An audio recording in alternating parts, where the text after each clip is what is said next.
Good evening, everybody. Good to see you. How are you all today? Vanya, congratulations on being first today. Richard Bus, good to see you. Frienders, good to see you. It's 4 a.m. Respect the grind, guys. Respect the grind. Well, let's see if we can get a quick world record to start off the day. Or to finish off your day, I guess. How is everyone? Yeah, sorry I started a bit later today. I had some shit, which I'll explain later, that I had to deal with. Annoyingly.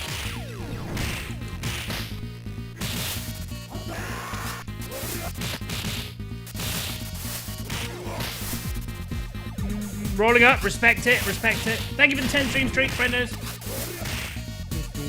Ooh, okay, let's start again. Oh.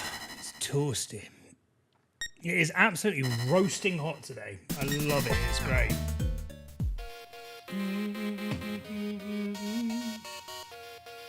Come on.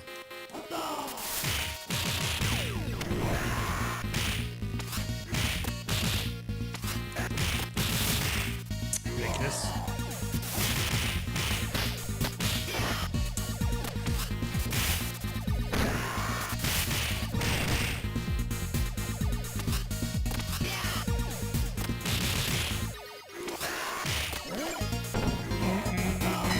Hey, Goblin.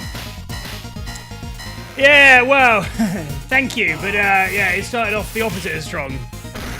Started off with a strong smell of shit. So, when a few more people are here, I'll explain so I don't have to keep saying the story over and over again, but yeah. Strong smell of shit to start the weekend.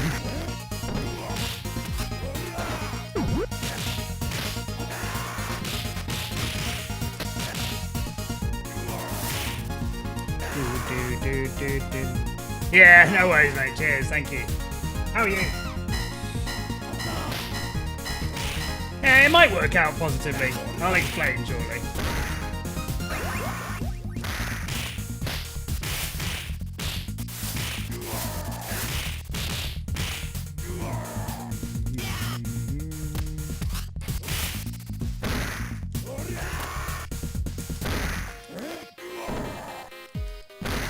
How's it going, Lionheart? Thank you for the good luck.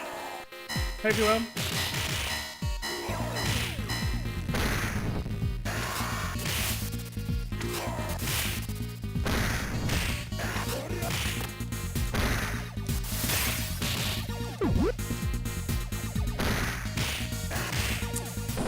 Lucky. Okay.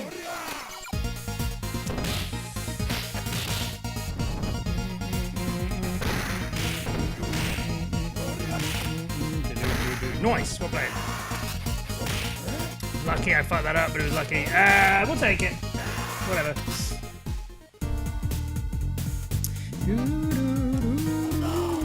Whoa.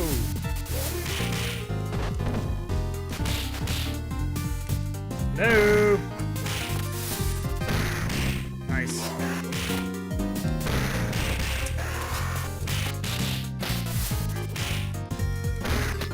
Pretty good.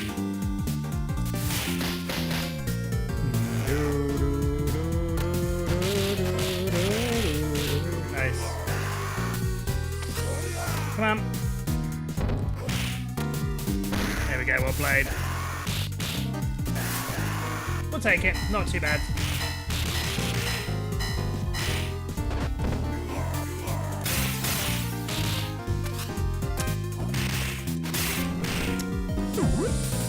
Yeesh.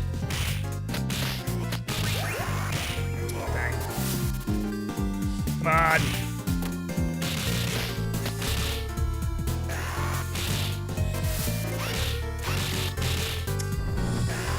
Pretty nice.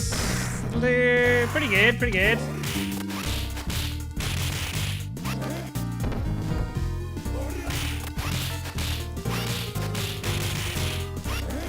Yeah, pretty good lady fight actually. We'll take it. Let's go.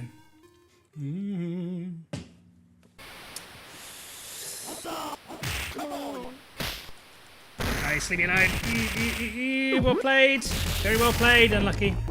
So good. Oh, it's so close. Okay, stay there, I'll take it. Seriously? Oh. We had him twice there. We got scammed twice. Keep him there. And again. Wanker. Oh, look at it! 1 HP! Okay, fine. We'll take it because the times are right, and actually we had more. We had more lives than usual going into that, so it doesn't look as bad as it perhaps was, but yeah. Okay.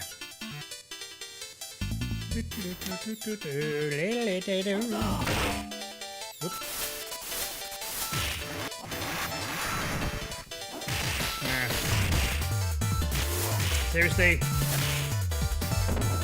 Oh dear. Yeah, got away with that. Let's go.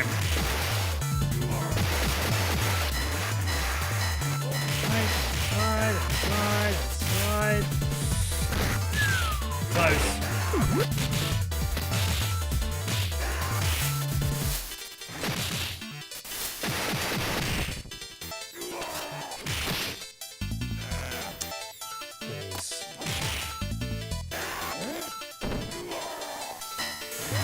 What are these? Again.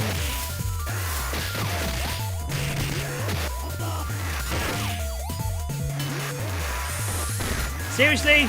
Bruh?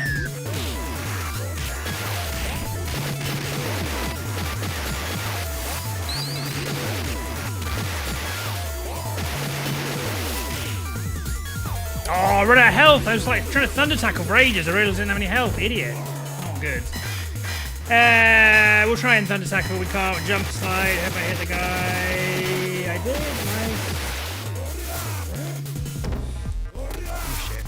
Oh my god, very lucky. Yeah, not very good, but pretty lucky. Okay, just play on. I don't give a shit. Hey, dude, how's it going? Thank you for the GG. Thank you for the dice.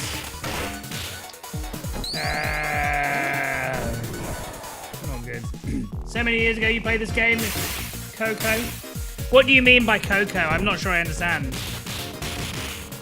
Do you remember which character you played with?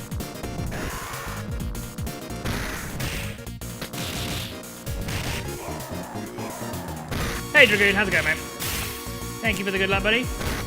Hope all is good.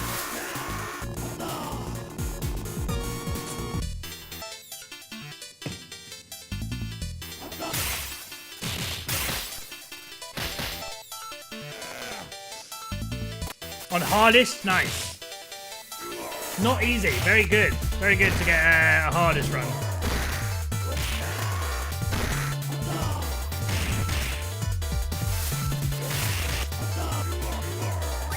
Well played.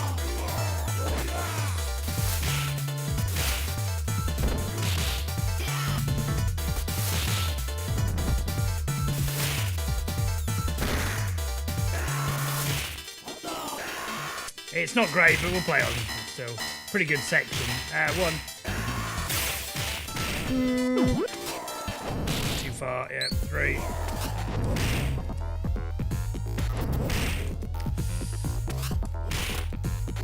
Get rid.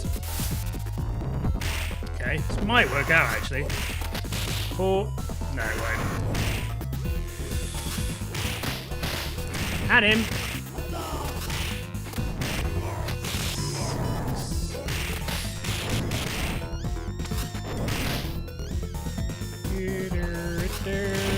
Yeah, okay, it was just bad. Happy Friday, can't get much better than that. Exactly. I've not really been working much this week. I was off on Monday and Tuesday, but God, it felt like a long week.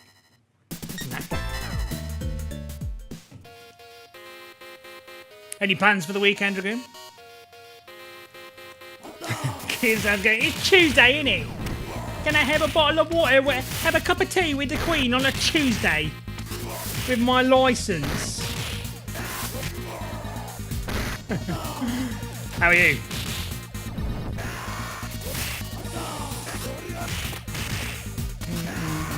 How's it going, governor? You want some? You fucking want some, mate? I'm fucking West Ham. How realistic is the caricature? Which one? The Tuesday or the whatever I was saying? Whatever I was saying, no, nonsense.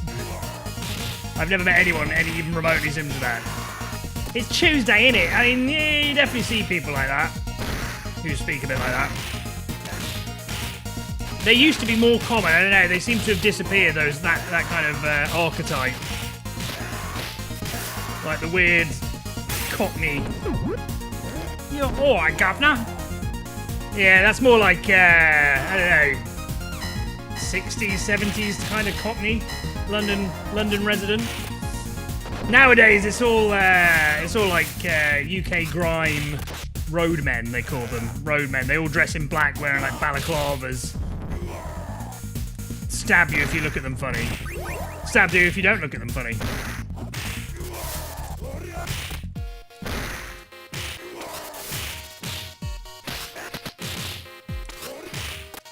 Down the apple and pears, me old cocker, me old mucker.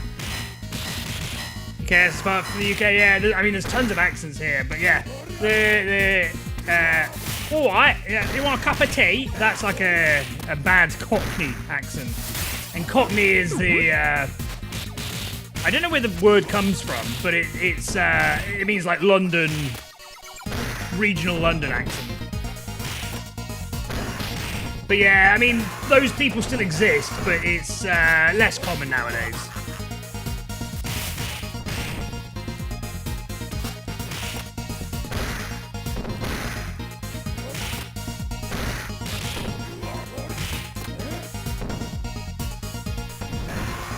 Really?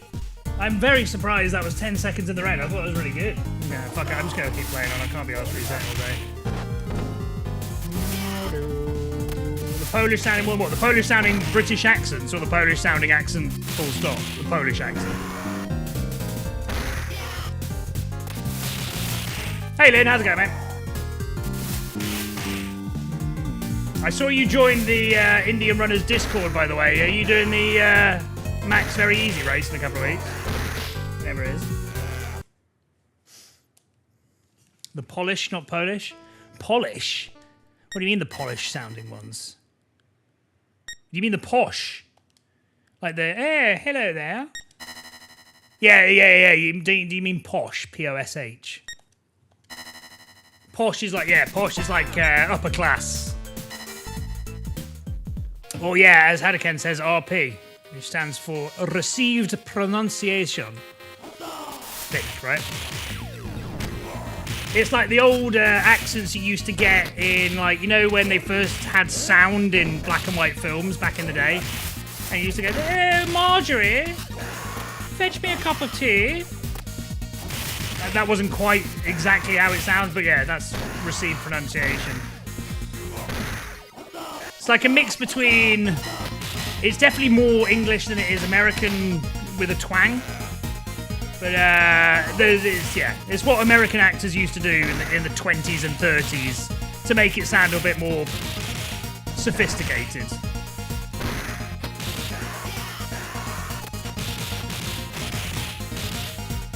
See, it's all fakey now. Yeah, you very rarely hear anyone in real life speak like that, unless they are like actually genuinely really, really posh. But yeah. I know quite a lot of posh people, but I don't really know anyone who speaks like this very much, darling. Haven't had a chance to look at it just yet. Nice. It'll be good to have you on board.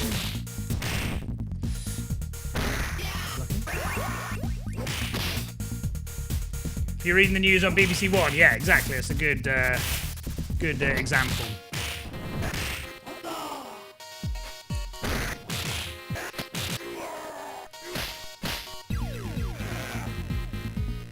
Hey Draxus, how's it going? This is where the party at. This is definitely where a party is at. I'm not sure it's the party. Used Axel in 2012, 13 years ago. Wow, long time. Yeah. Did you just play casually?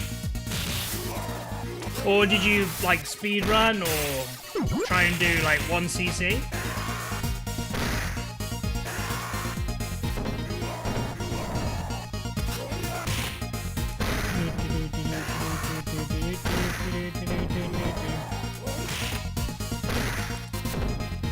Yeah, it is very hard. It is very hard. Zrak speaks posh. Yeah, well, so you don't necessarily speak posh. You speak with a posh accent. Posh isn't really like an accent specifically. It's more just like an adjective to describe your accent. You can say someone has a posh accent, but you don't say, do you speak posh?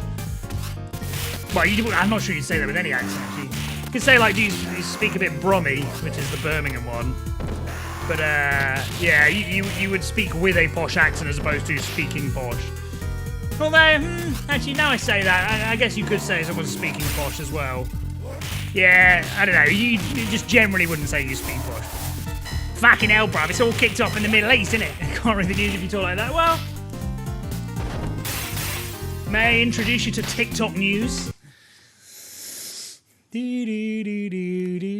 How fare you today, my dearest of friends? Is that posh enough? Yeah, well, actually, Zaraxis, you'd put how fare thee today, thine dearest of friends. You start working that weekend? Nah, that's a shame. Yeah, it should be a good little competition. And then they've got the duos. What do you call that? The not Megamania. The co-op. I think that's a very easy one as well, which I'm going to try and do. But my stream schedule may be non-existent over the next few weeks. I had a bit of a bombshell dropped on me today. I'll explain now. So, my landlady came around earlier, and I mentioned it a couple of times on stream, but it's not really interfered with anything. But my roof at the moment here in this rented accommodation, I've had like scaffolding outside the house for like the last 2 months, because you can't really see it. Hang on. But basically, the roof has a leak in it, and there was a fire before I moved into this house. And they had to redo the roof, and basically the guys who redid the roof did a complete, like, cowboy botch job on it. So as a result, we've had, like, surveyors round and everything. Is fortunately all, like, sorted by the landlady. But, yeah, they've basically had people outside my house on top of my roof, like, replacing all the tiles, basically replacing the whole roof. Because whenever it was raining, and you can't really see it very well, whenever it was raining, water was coming through to the walls. So you can't really see it, but all here, all along there, oh my foot, all along there, it's just like wet water stains and stuff, and like water was leaking. There's like water drips coming down the wall. So obviously it had to get fixed. Anyway, they've been working on the roof for the past 2 months or so. Fortunately, it's not really interrupted the stream, although it is quite. It has woken me up a few times. But yeah, the landlady comes around today, and she puts me on speakerphone to like the guy in charge of the building, in charge of fixing the roof, and he says, "Yeah, basically we've been digging down in the roof, and it's even more fucked than we thought. We're going to have to completely replace the entire roof." Including from the inside of the house. So we need you out of the house for 3 months, he said. So, at some point in the next month, I'm going to have to move out. And I just signed my new rental agreement for the next year as well yesterday. So at some point in the next month, I'm going to have to move out for 3 months, including all my furniture, including all my computer stuff, and then move, I don't know where, because I need to look for somewhere to live now. They're all, it is ridiculous. Hey, Epsy, good to see you. Fortunately, it's all on the dime of the people who are doing the roof, so I don't have to pay, thank fuck. So yeah, I have to move out for 3 months and then move back in afterwards. That last bit might be touch and go, but yeah, so I'm going to be moving in the next 3 months. Well, the next month, it has to be. They want to start work in the next 3 weeks, and he said worst case scenario, it'll be 3 months. I don't know yet, Kinster. I don't know yet. I literally only found out like lunchtime today, so I've not even. I just thought, fuck it, I'll deal with this tomorrow weekend. So yeah, I don't know what my plan. I don't know whether I'm going to have internet. I presume I'll have internet, but I don't know whether I'll be able to stream in my new place. I don't know what the internet quality is like. I don't know what part of my computer I'll be able to bring with me. But I will be moving out in the next month, and it will probably be, hopefully, no more than 3 months. What they have said, on the minimal bright side... Hey, Stepsky, how's it going? And Serpent, good to see you. On the bright side, I guess, is it's all going to be paid for, like everything's going to be covered. So like the moving cost, and they'll get someone to do all the moving for me, thank fuck. The moving costs and like the packing up costs and everything will all be paid for by the insurance people. They're also going to pay for my new place for however long. And they said as well, if it costs a bit more than than your current rent, then we're flexible on the payment, so I might get a really nice place.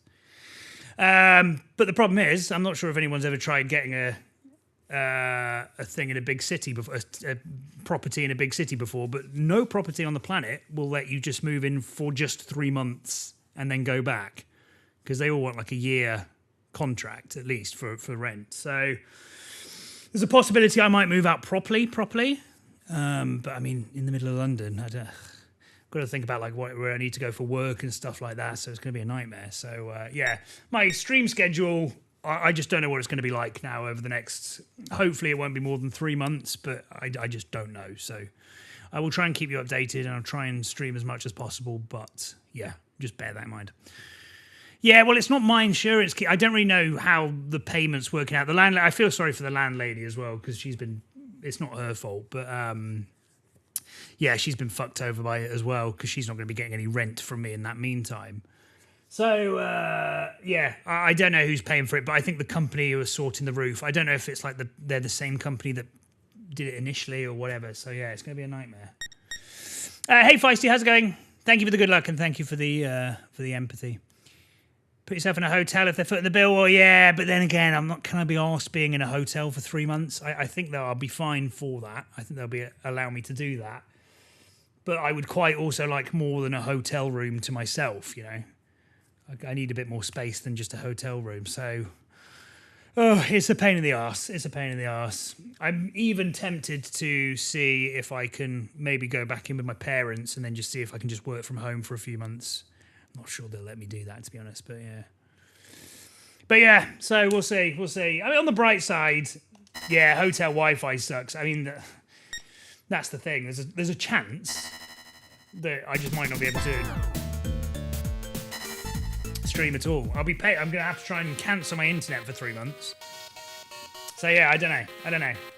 Watch this space, but yeah. I'm hoping, if I'm trying to look at the most bright side possible, that I'll get some little bit of compensation for being put out, and then also that maybe I get actually a really nice place to stay for 3 months, but that's sort of a dream world scenario which I'm not particularly confident in actually happening. Knowing my luck, it probably won't go that well. Steps again, thank you for the 20 stream streak. That is half a year, yeah. Yeah, half a year, yeah. Sorry, just double checking them out. But yeah, no, it's definitely right now. I double checked it.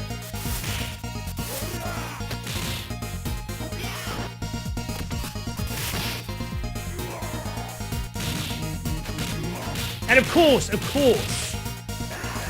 course it came literally the day after I just agreed my new long-term rental for the next year. I was going to rent here for another year. Agreed it yesterday, and then she found out like 2 hours after I agreed. How's it going, Fairwolf? 3 months of 5-star resort in Dubai, that would be nice. Well, the thing is, my company does have a Dubai office, and a lot of people from our office do like little spells over in Dubai. So, it might be a thing. But I've then got to think about the feasibility of bringing my computer over there, which is unlikely. And I'm not sure they'll put me up in a 5-star thing in Dubai. More the company will, but yeah, who knows?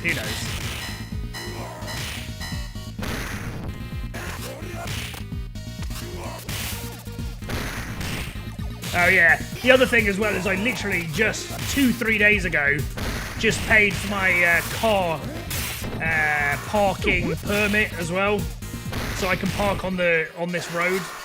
I paid 200 quid for it for the year, literally 2 days ago. So again, that's a waste of money now because I'm not going to be here for the next 3 months. is the most Bradio story of all time. Bradio bad luck story. Pretty good.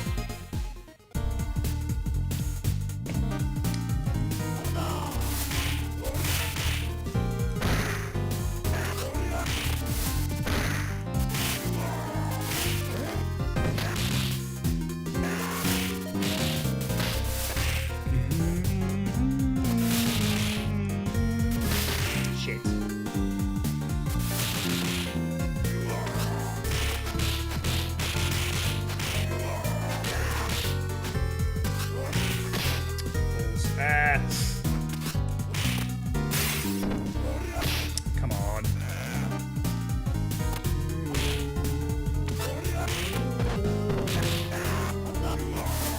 Already signed up for a short time, it would be the Bradio story, yeah. Although knowing my luck, it would be world record pace and then my controller would disconnect and the game would crash. On Mr. X.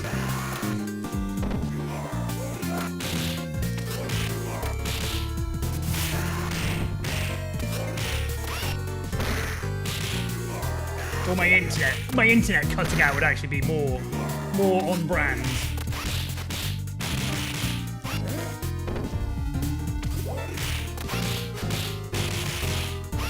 Nice. How's the controller? Well, I swapped out the controller yesterday for an old controller which had also broken in the past, but that one I'm still using and it seems fine. Touch wood. Well, yeah, and again.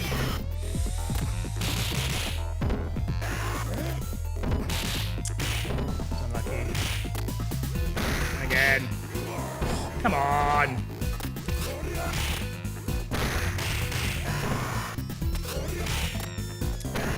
Seriously, it made it. He was doing like the grab movement and everything, and it didn't hit him. Nice, well played, good, did well.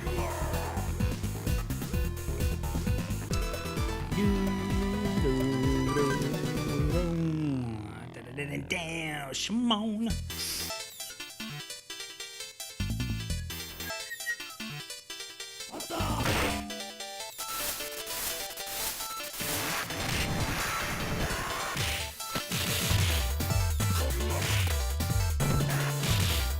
Shit.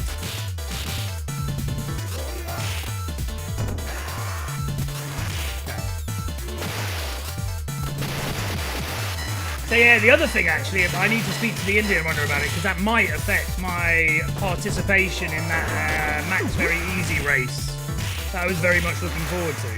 The Hayaka.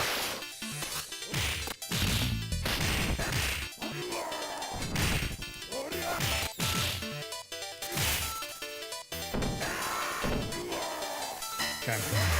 One of these, and again, and again.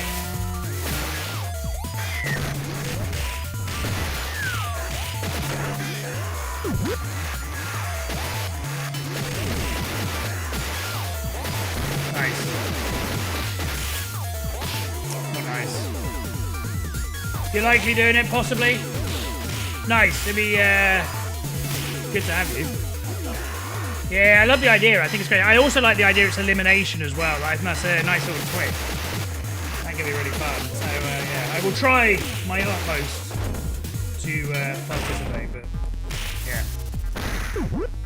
Might not be able to at this rate now. Never done very easy. Well, as in like never ever? Surely you must have played it once. Rude. That's really surprising.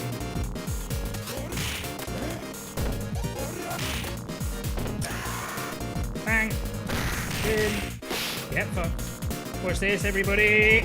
In. Perfect. Nice bang and spin and everybody in. Let's go. Normal hard, maybe hard. That's really surprising. Given how many thousands of runs you must have done by now.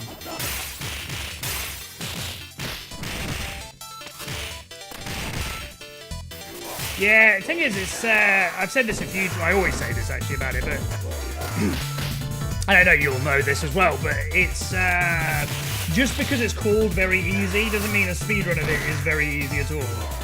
Quite the opposite, it's actually way more frustrating, I would say. Yeah, more frustrating than just about everything. Only hardest I've been more frustrated by than very easy, I think. Even this is not that frustrating. Not easy. Come on. 4, 5. Fine, we're not sporting. 6, 7, 8, 9. Are we gonna get away with that? We might do. Hello. Please be nice, please be nice, please be nice. Ooh, that was close, well played. Okay, not too bad. Fine. Good. We'll take it. Oh, this is the worst one, I agree.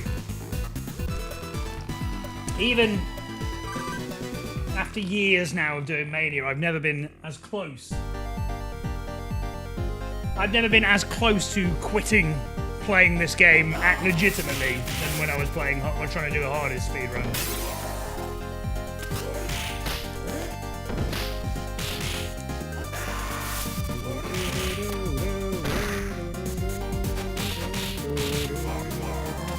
Have you got a registered speedrun on hardest kit?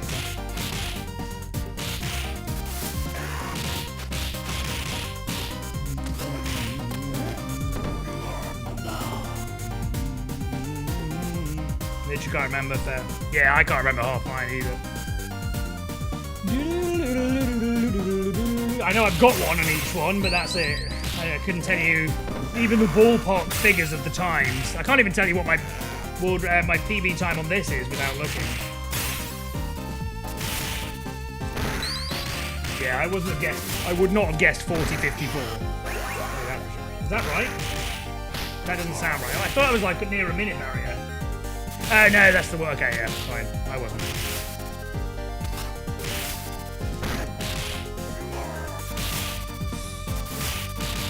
Nice. Pretty good, actually. You don't, fair.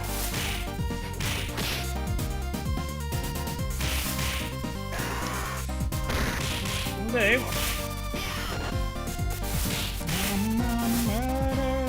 Oh, that was lucky. Should have died on purpose. Bye. Seriously? Come on, dog. Arsehole. Dickhead arsehole. We call it Fidelity to Mania. Wham! Sad. Make me sad.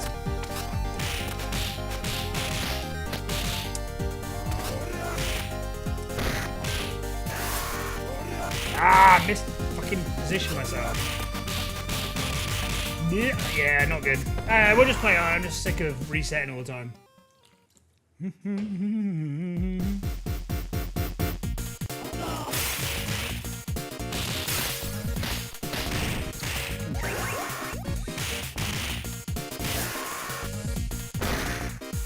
I must have pressed spin 7 or 8 times, honestly. It's ridiculous. And again. Fine. Hey Prox, how's it going, mate? Thank you for the good luck. How are you?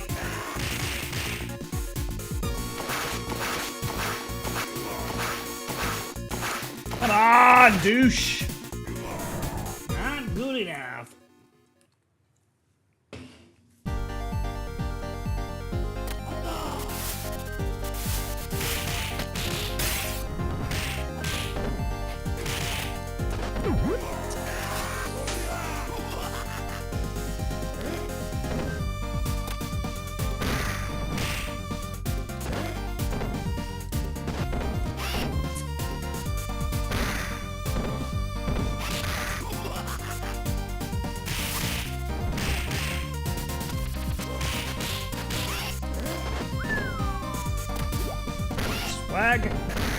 Delicious. Probably got a cold. Oh, sorry to hear that. Yeah. I've had a few this year, a few really bad ones. Nothing worse. Hey, Natty, how are you? Good to see you. Willkommen.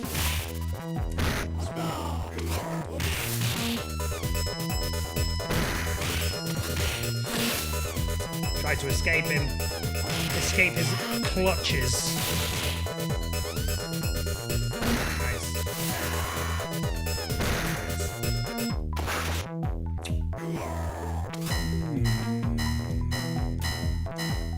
Only lemon in the house. You need to get yourself some bees. or just go to the shops and get honey. Probably a bit easier actually now.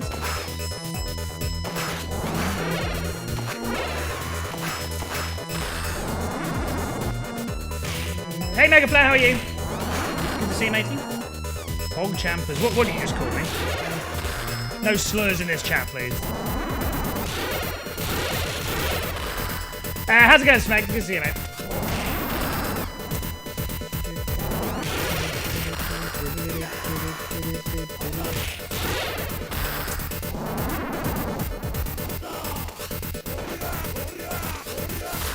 Give over, you absolute gumbo.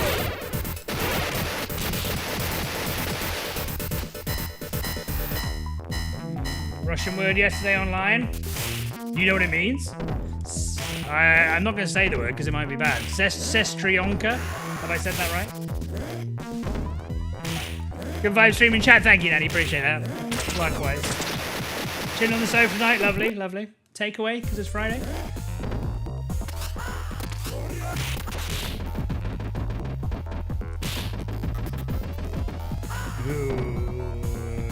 I normally, well, I would have reached that a long time ago actually, but we'll just try and play on. Bro, but in Russian for females, Oh, that makes sense. It's a bit like the word sister. Yeah, okay. It's a bit of a mouthful though. Bro is like, bro and sis are both one syllables, whereas sestrionka is like 4.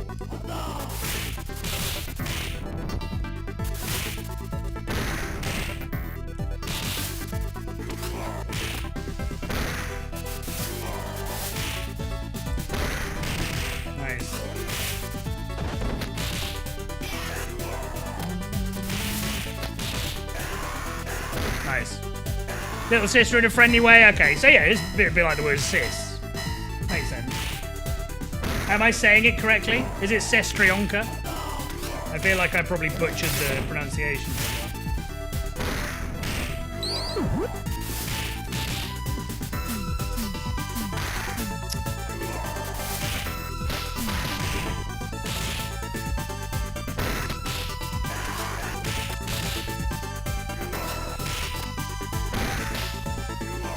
Butcher everything anyway, get out! Who do you think you are? Butcher your fucking times if you're not careful. I guess the rest was a very easy tournament. I was going to, Smeg. It's up in the air whether I'll be able to participate now. I was just saying a second ago, my landlady, I've been having work done on the house, on my rented accommodation. Basically, before I moved in, there was a big fire in this place, like way before, well, like a year before I moved in. They redid the ceiling, the roof, but it sounds like, from what I understand, the people who redid the ceiling were like cowboy, bad at their job people. So I noticed not long after I moved in, whenever it rained here, it was like leaking through to the walls and shit. So I let the landlady know, and there was a big song and dance about getting people in, and for the past couple of months someone's been, a company have been like scaffolding all outside my house and everything. They've been trying to essentially replace some of the tiles on the roof so it doesn't leak. Anyway, landlady comes around today, puts me on the phone with the head builder, and he goes, yeah, it's like way worse than we initially thought. We're gonna have to like completely 100% take the roof off and work on it from the inside as well, and for that we need to basically move you out the house along with all your furniture. And he said worst case scenario is going to be 3 months. Yeah, oh shit. Worst case scenario is going to be 3 months, and oh yeah, it needs to be done in the next like 3 or 4 weeks, he says. So, I've essentially been evicted. Not officially, but yeah. So yeah. I've now got to look for a place for the next 3 months, which I don't know any landlord on the planet who would accept just a 3-month tenancy. So yeah, I don't know if what my streams are going to be like. I don't know if I'll be able to stream. I've got to get it sorted quickly as well, so I'm going to be busy. So I don't know if I'm going to be able to stream. I don't know if I'll have to move out permanently, because it might be a case of no landlord is going to take a 3-month tenancy, so instead I'm going to have to sack it off here and move out properly. And they just pay for the whatever rest of my contract. I don't know how it's going to work. The good news, the little good news, is it sounds like all the costs are going to be covered. So like the cost of someone doing all my furniture, all the moving people, and they're also going to pay whatever it costs to put me up for however long I'm going to be out for. And they also said if you can find somewhere that's a little bit nicer than whatever your current rent is, then we'll probably be happy to. Well, they'll be happy to pay it. I don't know who's actually paying, but so yeah, I don't know what I'm getting out of it, but yeah, nonsense. Everybody in. Nice. So yeah, whilst I think I'll probably be fine to do the tournament. I don't know if I actually will be able to do it yet.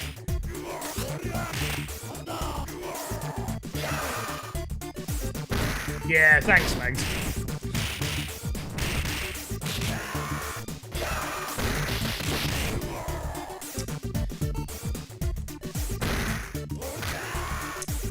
This is shit. Really bad roll.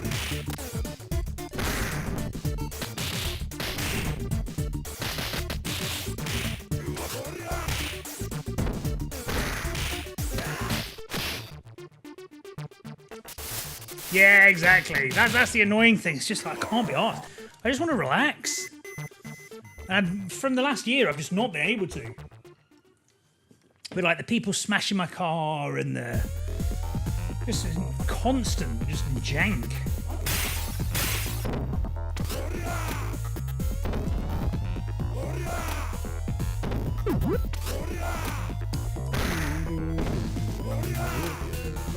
Yeah, I would reset. I'm just not sure I can be arsed, honestly. I just want to get it running.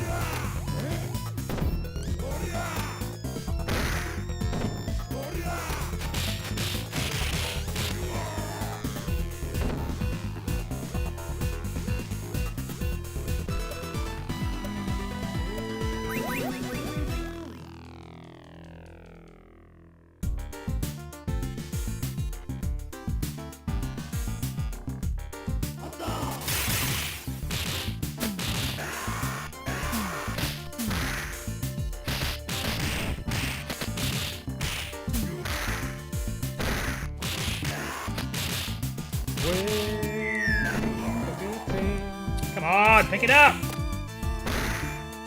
Thank you. It's annoying now, because, yeah, that's going to happen. Fuck off. Get off. Yeah, okay. Controller was one remember. I'm going to do the retro achievement thing, not just yet, but I will be doing it today, so maybe after we get a half good run in.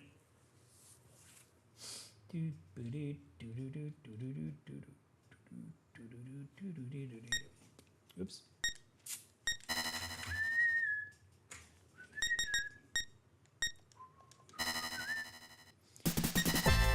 Oh, it's the same if you're gonna get me a migraine.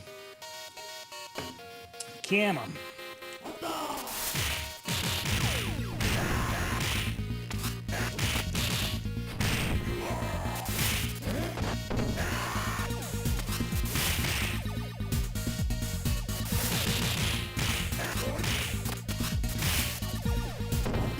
I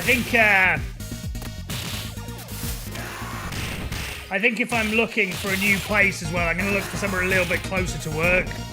I'm not that far away, but it's still like 40 minutes, and there's nothing worse in the morning than a 40-minute commute on the tube, especially when it's quite hot. And there's also nothing worse than when you finish at work, and then you've got a 40-minute commute back home as well. Oh. Yeah, thank you, props.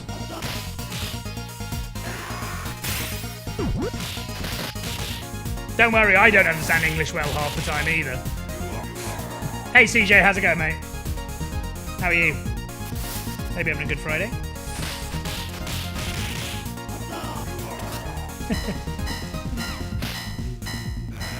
Again, shit. Well, I'm not in the mood just to keep resetting today.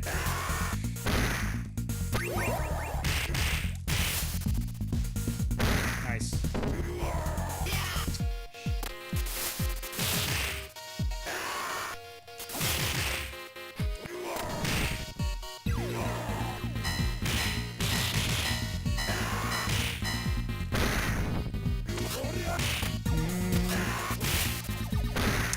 Come on, you fat bint.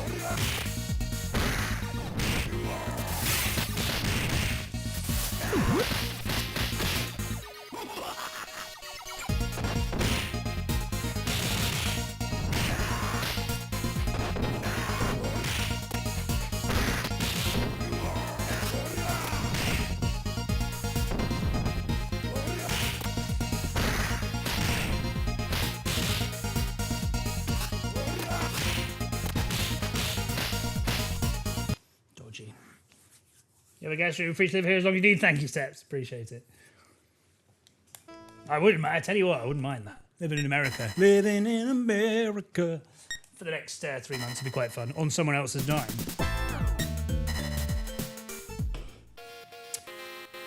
was going to say something. Can't remember what I was going to say. He's made artwork in college, made animations and shit. Oh, nice. What? When you say animations, what kind of thing? Have you got anything you can share?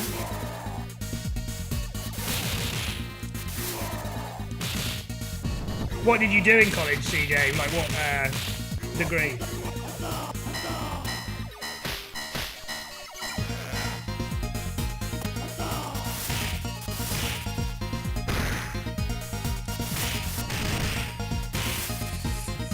Swag in the bag.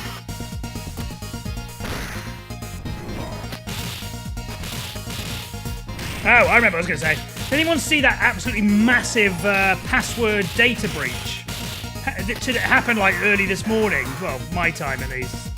Overnight in the US, I guess.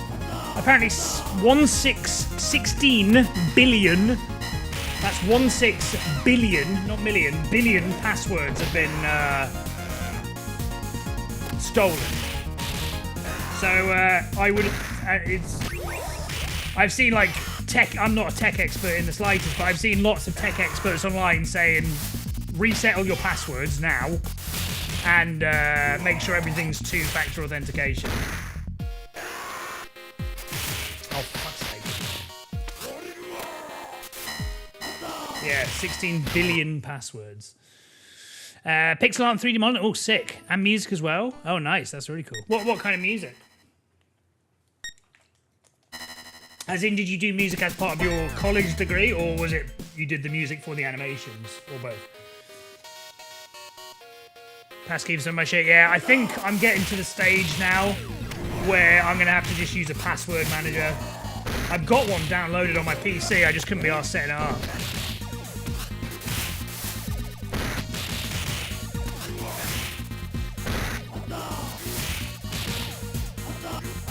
But yeah, I think now is the time. My issue with always, the thing that's prevented me from using, well, I've used it at work and it's actually quite good at work, but my issue with ever wanting to use a password manager is if I'm ever like on the go and I don't have access to my password manager but need to log into an account really quickly for whatever reason, if it's like a bunch of letters and numbers and I'm not on my PC, how am I going to get into that account? Because I won't have the password manager on my phone or whatever. So yeah, that's always been the thing putting me off. But I think you can link your password managers with your phone as well. So if I can do that, then the only thing that's stopping me now is just being lazy. But yeah, I've 2FA'd all my important. I haven't 2FA'd everything.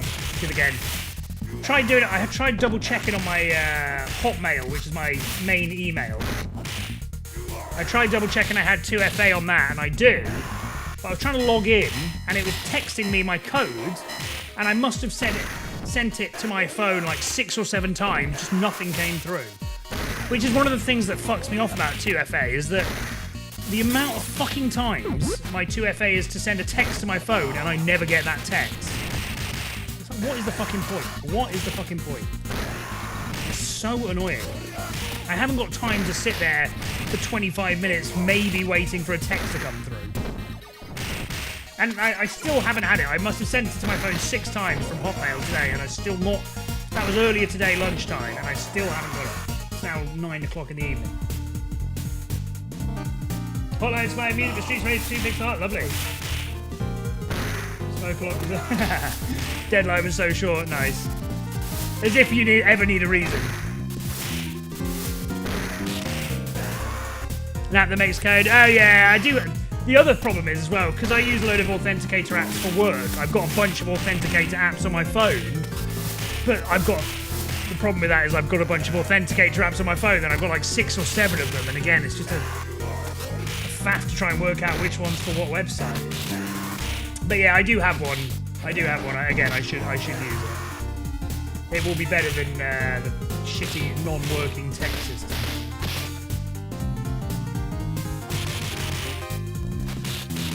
That's the problem with 2FA generally. It's a fuss. It's a hassle.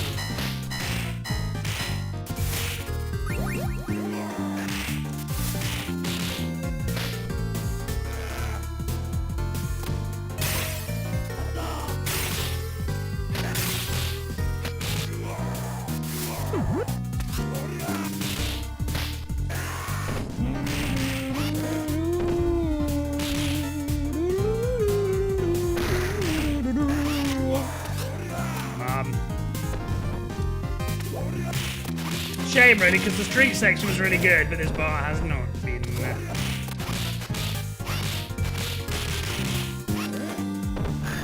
Yeah, really bad bar, really good first bit. You had to do 2FA because my cousin brother had my account. Family. Oh wow, shit. That's the reason you don't speak to him, because he hacks your accounts.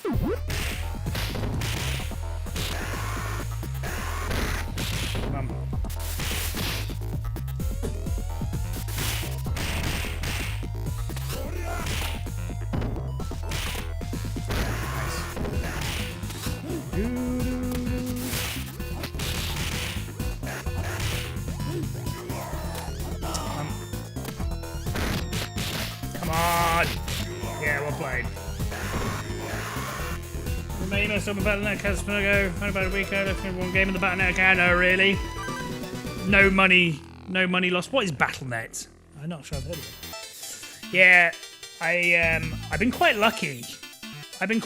Where a lot of my accounts generally, I've got billions of accounts on different websites. None of them I really don't think have ever like properly been hacked. The only one time was when someone hacked my PlayStation Network account and tried buying games on it, but I didn't have any money in my account, so they couldn't buy anything. That was a bit of a faff to try and reset, but yeah. Aside from that, I've been quite lucky over the years, really.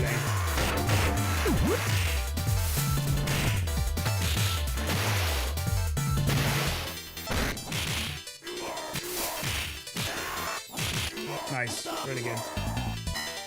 Okay, we're the again. Lucky.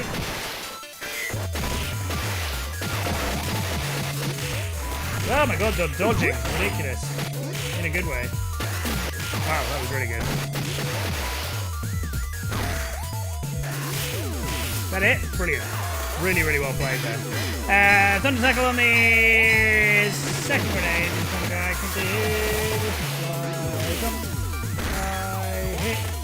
Slide, don't make me cry, my guy. Nice, well played. Really fucking good section. Gold sub split. Oh, so close. Less than a second away from a gold sub split there. Yeah, very, very good. What the fuck? Okay, we're doing this in the weirdest fucking way I've ever done it.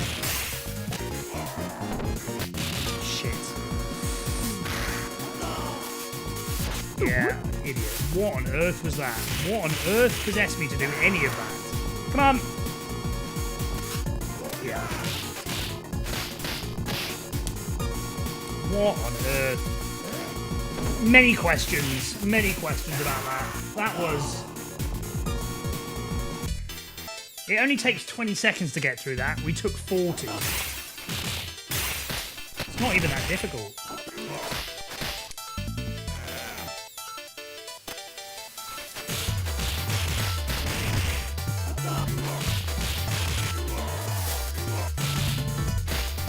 Hang on, I'll get down to that.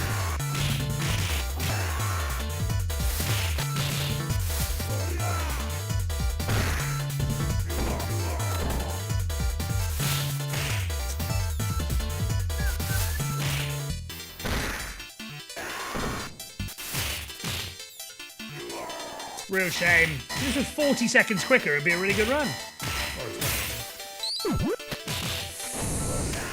Ooh, 3.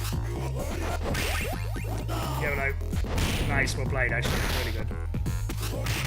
Yeah, get the hits in. Pretty well played, actually, all things considered. Still not dead. Jump! Ooh, you skank.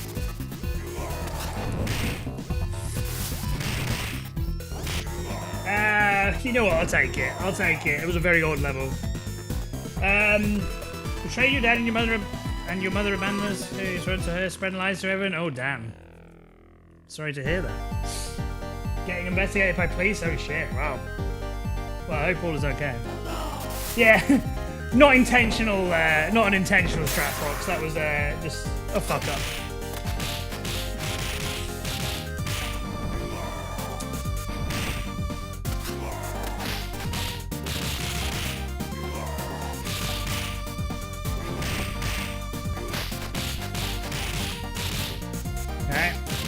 Good. You had your eBay account hacked by someone in Rush once. They were instantly tried buying loads of stuff through my account. It was a nightmare. Couldn't even get eBay fraud department who used this. Oh my god, really? What a pain in the arse. I've dealt with eBay customer service in the past. They are so bad. One of the worst companies I've ever dealt with. For ages, and I can't remember if it was them or PayPal. One or the other. I think it was eBay. They don't have real people you can speak to, and this was 10 years ago as well, so it's not even like AI agents who are shit, but at least they're like trained to do something correctly. It was just robots the whole time that could only answer yes or no. And because I was having loads of issues, I used to buy broken PS3s, fix them up because it wasn't too difficult, had like the red ring of death, fix them up and then sell them for a modest profit. Never tried scamming anyone. Like I always sold like legit working PS3s, but I kept getting scammed where people would buy them, I'd send them and everything, and then they would request a refund and say it's broken, and they weren't obliged to send it back to me, so they were essentially getting a PS3 from me for free, even though there was nothing wrong with it. And so yeah, trying to deal with eBay over that. They always go with the buyer, which I guess is good if you're the buyer and you are legitimately getting scammed. But I had like proof that it was like working. I had like postage proof that I'd sent it, and they'd say, it never arrived or whatever. And yeah, just I couldn't get through to them at all. I couldn't speak to a real person, and they always went in favour of the buyer, so the automated system just always went in their favour, so I was out with like a few £100 at the time. Check my mood before I went to sleep. Maxed out credit card, Jesus. Yeah. Yeah, it's shit.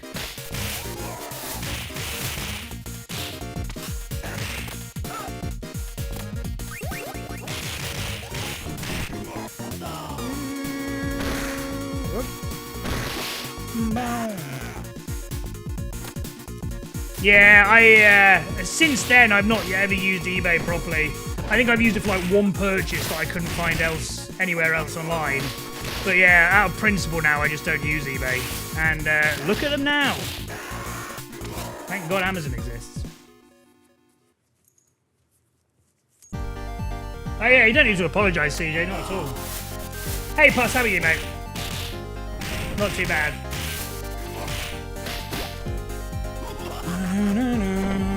Because they know how to work the system, yeah, it's really annoying. And again, it's all well and good as well if you, because there are people who obviously get scammed as buyers as well. But the fact they've got just a blanket rule where they'll just always go in favour of the buyers. And again, I don't know if this has changed in the past 10 years, because this is like 2010. This was all happening to me, so it could well be different. But yeah, it was so annoying. Like I was emailing their customer service, who were not real people either, I'm pretty sure. with like proof that I posted it, proof that it worked. I had like a video. I always took a video that it worked before I sent it, and yeah, always went in favour of them. I'd like write to the buyer. I'd say, oh, the initial thing was like, it doesn't work. Can I get a refund? And I go, oh, really sorry to hear that. Can you just tell me what's up with it? And they would just like start kicking off for no reason. Like, oh, you sold me a broken PS3. I'm like, well, firstly, no, I didn't. One time I even got them to send it back to me, plugged it in, and immediately it worked. Didn't have to touch it or anything. I just literally plugged it in and it worked immediately. I'm like, oh, great. Thanks for that. How's it going, Jay? Radio bankrupted eBay, yeah. I'd like to think that's the case. That was the reason why. They lost their #1 broken PS3 seller.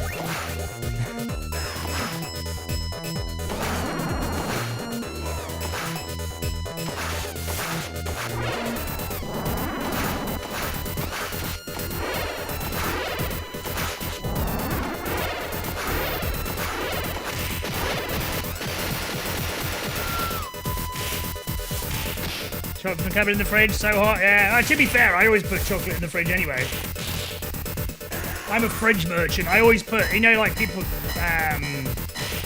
say you shouldn't put eggs in the fridge as well. I'm always eggs in the fridge. I don't really have eggs that much, but sauces, eggs, chocolate, always in the fridge. Everything goes in the fridge. What is this? So bad.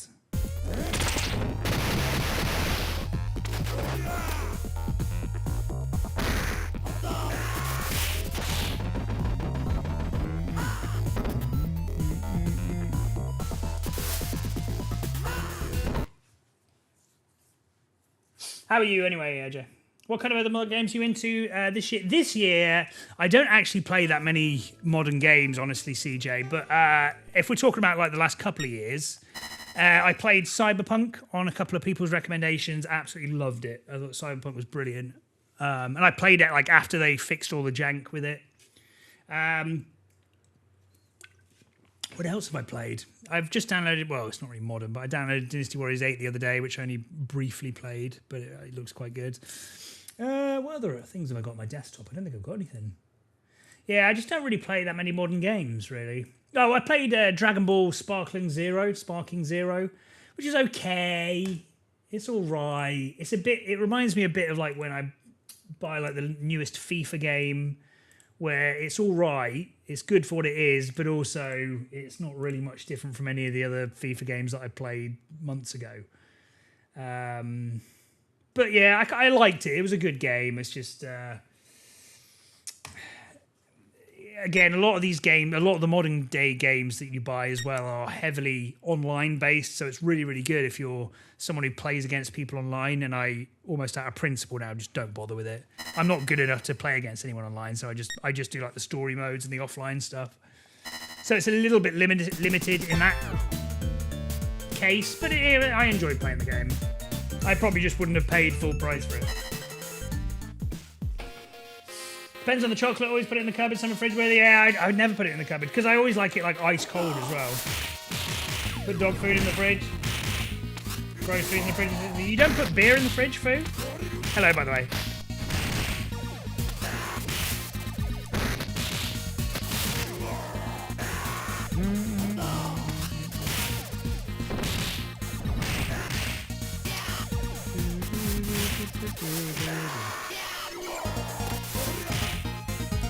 A lot of fun. So let's go back at the achievements expansion. Yeah, did I get the achievement? You know what? I'd not really bothered doing the achievements for Cyberpunk. I completed it, including with the expansion, but I'm not sure I actually bothered going for the achievements. I was just enjoying myself on the game, to be honest.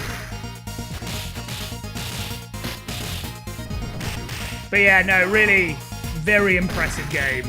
And it's just like, Cyberpunk is just very much like my scene. You can tell with my fucking neon lights in this room. It doesn't take a genius to work out that all that kind of shit, like aesthetic, is my scene. But yeah, no, I was very, very impressed. I broke my monitor, not Christmas just gone, the one before that. I broke my monitor when moving to going to my parents' house for Christmas. I brought my old bought my old big monitor with me and broke it on the car on the way there. Some coat hanger fell and it cracked. So in a fit of rage, I bought like the most expensive monitor, which is what I've currently got in front of me. And I thought, well, if I've got a really nice monitor, I'll need a really good graphics card for the monitor. So anyway, I ended up spurging out on my computer. I got like really nice graphics card and CPU for it and everything. And I thought, well, I can't get all this stuff with a nice monitor if I'm just playing fucking 30-year-old retro games all the time. So that's what triggered me to buy, to pull the trigger on Cyberpunk, and obviously got it as high graphical settings as I can, which is still not even the maximum, even though I've got state-of-the-art everything. And yeah, it's so good. It's so cool. Oh, I played Mortal Kombat 12 recently as well. I enjoyed that. The graphics in that are nuts. Katana Zero. Did you mention this the other day? I've heard the name recently. Fuck off. Good story, hard gameplay. Or if it's hard, that might not be my scene. I'm not a big fan of hard games, generally. What type of game is it?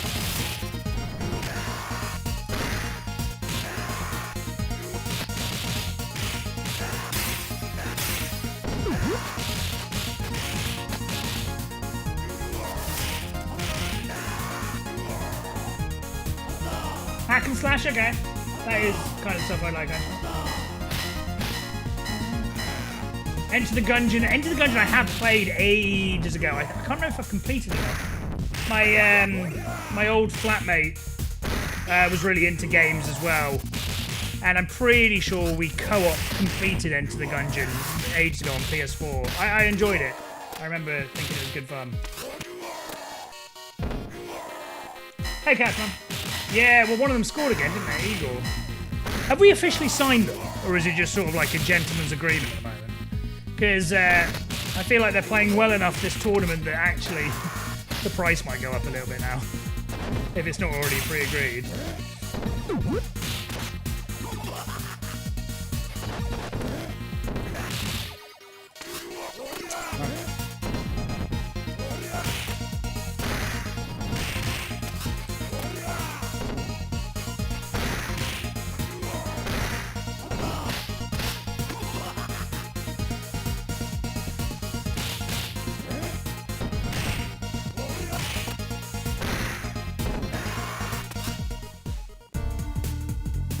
No woman, no makeup in your fucking fridge. War veteran use Kronos to slow your katana's fight. Wants you to hunt people that use it. Okay, so it's kind of cyberpunky as well in the storyline. How new is the game? Katana Zero.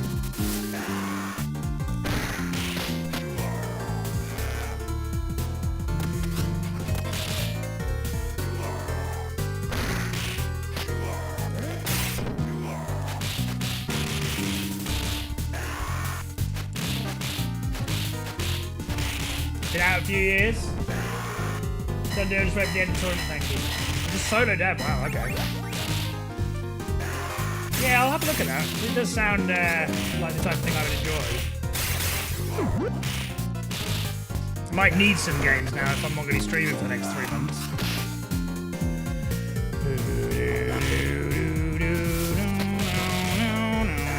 Go away, you bitch. Shit.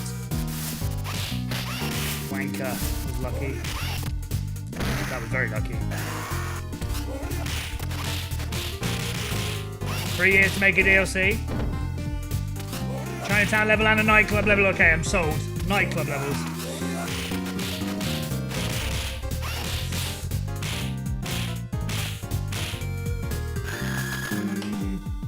I love the background. Nice.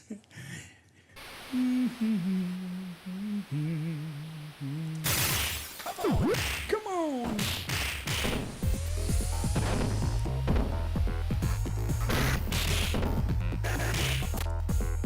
Nice.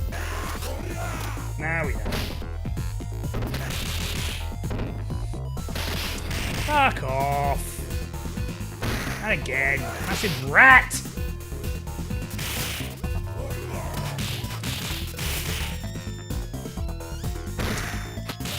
Once again, we've killed everybody apart from the one guy I'm actually aiming for. Ow. Prison level, multiple endings. Oh, okay, yeah, I'm sold, I'm sold. How much is it is the other question.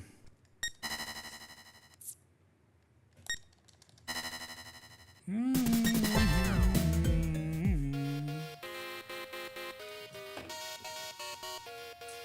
on.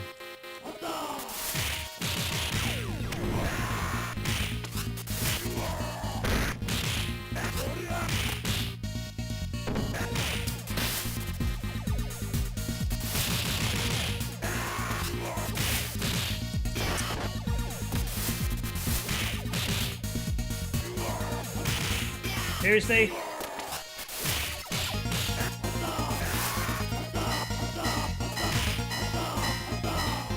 $12.49. Okay, reasonable as well. Okay.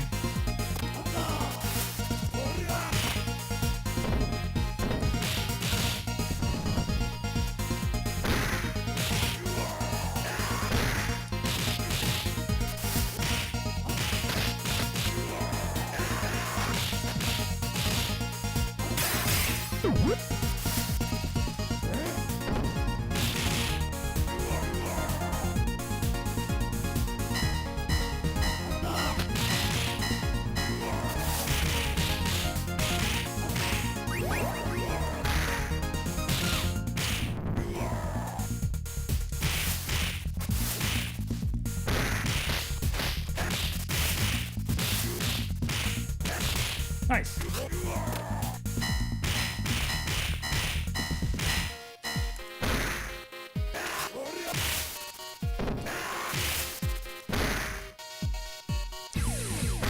Fine. Probably the best time to die, and it triggered him as well, so actually it's not that bad. That was bad. That was good. Nice. Goodbye. Again.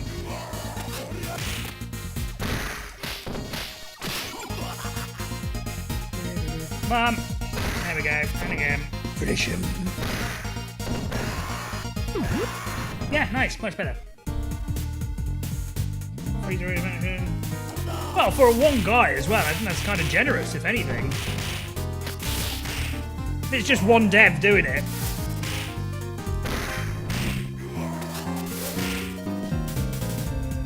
Yeah, not too shabby at all, thankfully. Brazil's tournament at the moment, yeah. Have you been watching much of it? I've just sort of had it. Is there any on tonight? I imagine it will be. I've just sort of had it on in the background when it's been on Channel 5, but I've not really paid any attention.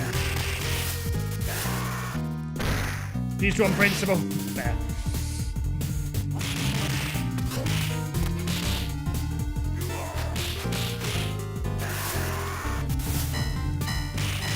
$100 million. Is that what each team is getting for participating? That is ridiculous. Oh, the winner still. I mean, that could completely change, like, Brazilian football. Can you imagine if that? I mean, they're obviously not going to, but imagine if that part-time Auckland team won, and then all of a sudden they've just got a random 100 million quid, and then every other team in New Zealand have nothing. They would never ever lose another game. I mean, it could actually like fuck some league systems, right? You'd be terrified. I mean, it doesn't really matter in the Premier League because the gap isn't that big of a deal. But for like Brazilian teams, if one Brazilian team wins 100 million quid, they're going to have so much more money than every other team in the league. What's the point of the other ones participating?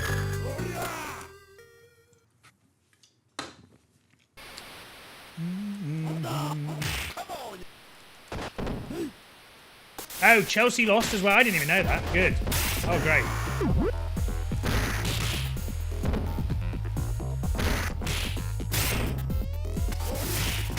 Yeah, I'm glad. I'm glad the European teams are not winning. Get bored of it. But yeah, it will probably fuck up Brazilian football, I guess.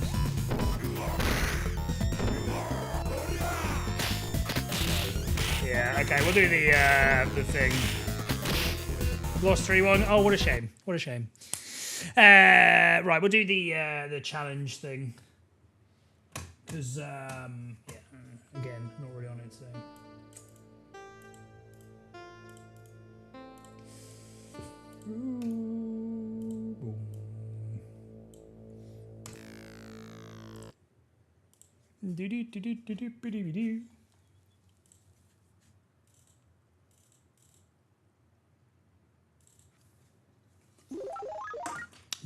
Oh, that's so fucking annoying. I need to keep resizing this window every time.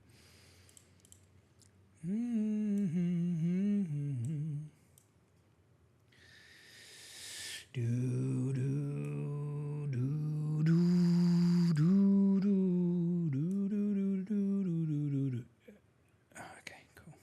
What on earth?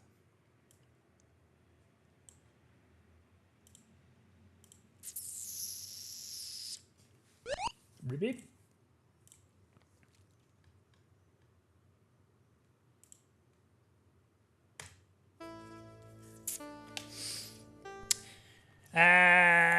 Is there? Sorry, yeah. Is there any games on right now? Do you think the Shift 3D would be good for Streets of Rage? It's difficult to say. It's difficult to know. There isn't anything. It's difficult to say. My initial thoughts are no, and that is based solely off.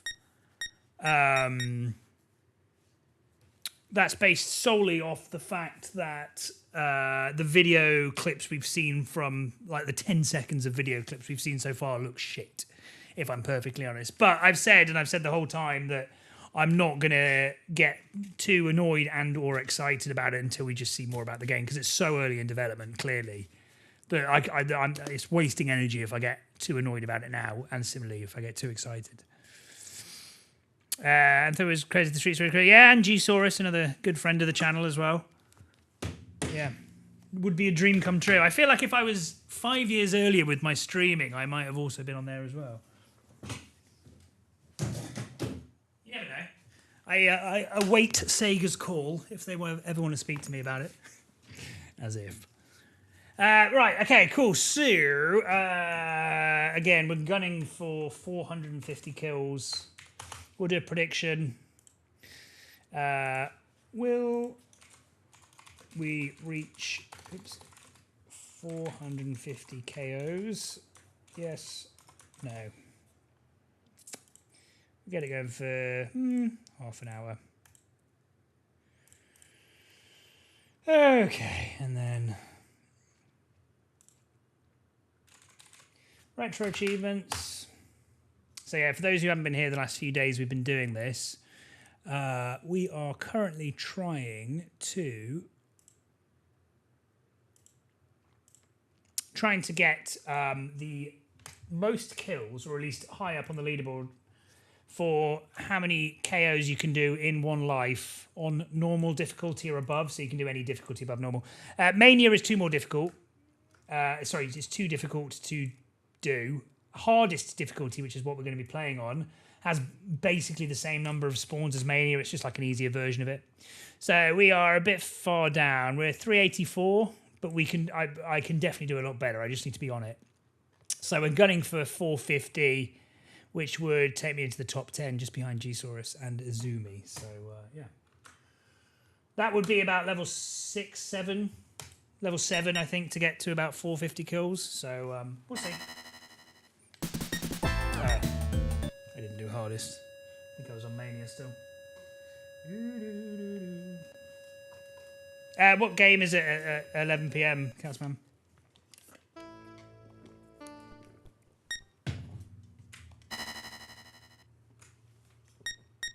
Okay. Let's do this. LAFC against Tunis. Borderlands 4. What? I've never played a Borderlands game, actually. Is it in, what, you say pre-order? I was going to say, is it new? It's like a FPS type thing, right?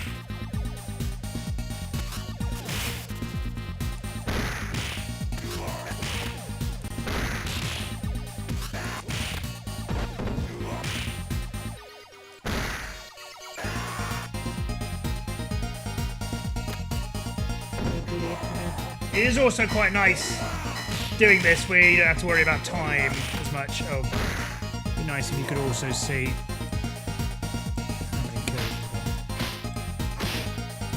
There you go.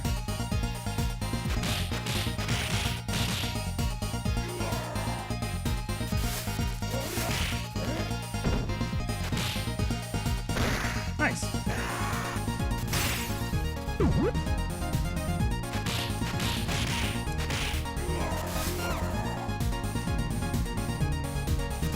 Much better than 3 because the story, but gunplay is amazing. Which is the best game in the series of Borderlands? What's the concept?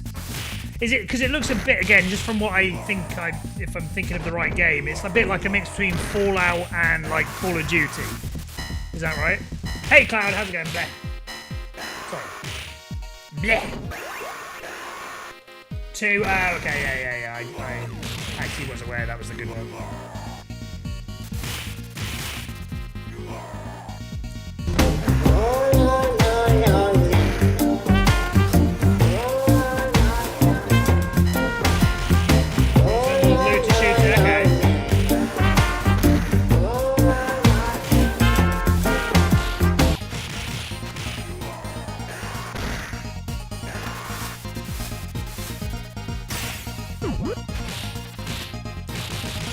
Quite sure I did that this way around.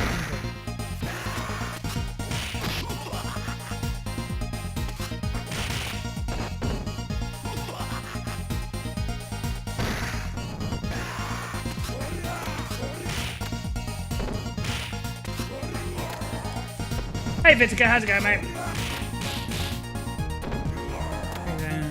Had a disappointing tournament, really. That's a shame. He was captain, wasn't he? I saw him with the captain's armband. Couldn't believe it.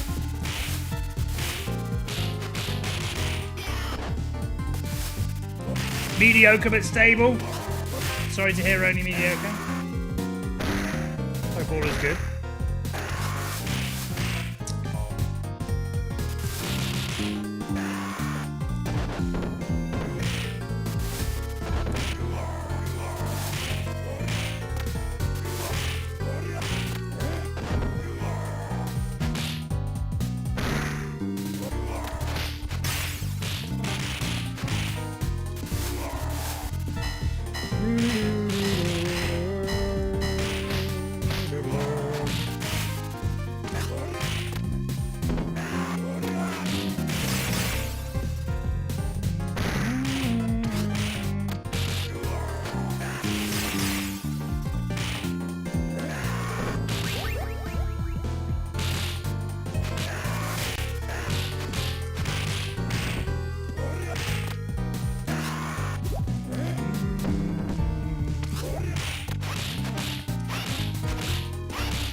Handsome Jets availability was selling DBZ. Forced by what, like the anime versions of them as well? That's cool.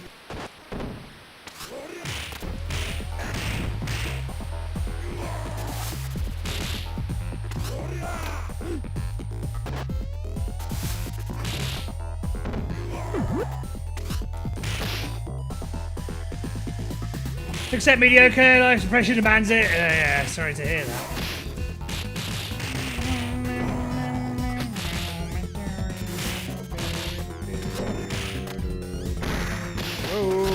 Whoa.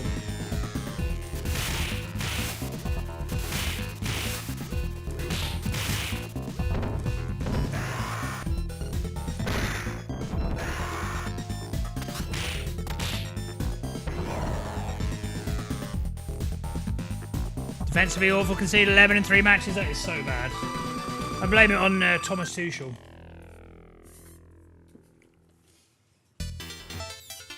£70. Wow, yeah. Yeah, it is expensive. Yeah, I've learned my lesson pre-ordering. I'll never pre-order another game in my life.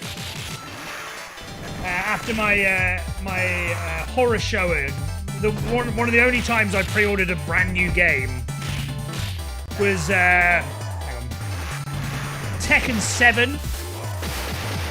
They scored 9. Tekken 7. I'm a big Tekken fan. I've not played every Tekken game, but I like the series. I put a lot of time into 4 and 5. And pre-ordered Tekken 7 because I just bought a PlayStation VR headset as well, which is great, a really, really good bit of kit. But Tekken 7 said it came with like its own VR mode, and I'm like, oh my god. Fighting games are built for VR, or VR is built for fighting games. So Tekken 7 VR will be sick, you can do like special moves. Bought the game, and it was clearly made for people who like playing online, which is already not me. I never play games online. I played one game of it online, like, got killed without getting touched. So, already not fun. And the VR mode, and I use the term mode very loosely, was the biggest load of shit. What I was expecting out of Tekken 7 VR mode, was a first-person view where you're like martial law or whoever. You're one of the characters and you can see in front of you who you're fighting. But no, the Tekken 7 VR mode was, instead of first person, it was exactly how it was like on the normal game. So, you know, you got guy on the left, guy on the right, you watch them fight. It was the same thing in VR, apart from now you can like turn around and there was only one arena that you could do, and it was like a black void. It was like a space arena, so there was nothing to the arena. There was no music. You can't do special moves. It was like a practice mode, essentially, where you'd kill them and then they just regenerate back to full health. And it wasn't first person, it was just like watching the game, but now you can turn around and look behind you and see nothing because it's a void arena. And I was like, what the fuck? 78 quid, I think I paid for it. Just the biggest load of shit. The story mode was shit. I don't even think they had different storylines for each character either. Just so bad. One of the worst games I've ever played, and it pissed me off. I don't want to play Tekken ever again as a result of it.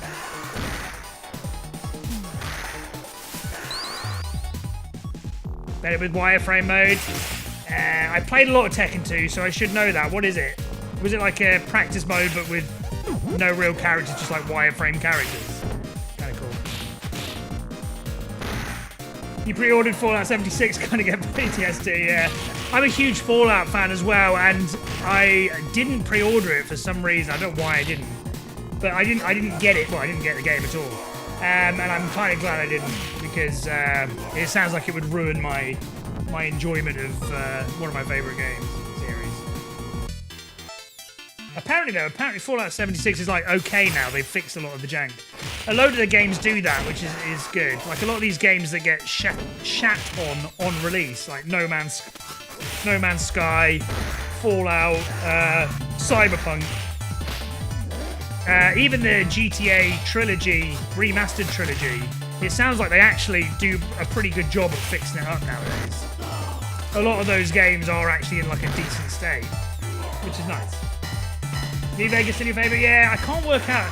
So, I was quite late to the party with 3 and New Vegas, and I sort of played them back to back, like 10 years ago, like quite a long time after they come out. So in my head, they sort of merged into one game, even though obviously they are different. But yeah, I sort of see them as sort of the same game in my head because they're kind of similar anyway.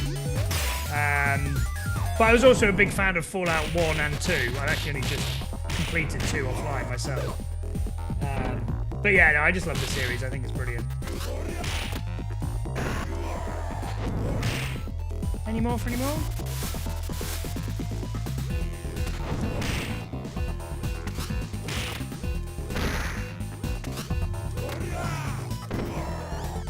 Full on arcade mode option, candy players on my familiar for the option. Opponent face to face. Oh, really? I played a lot of Tekken 2 as a kid. I can't ever remember seeing that. That was a cheat. Maybe that's why I didn't see it.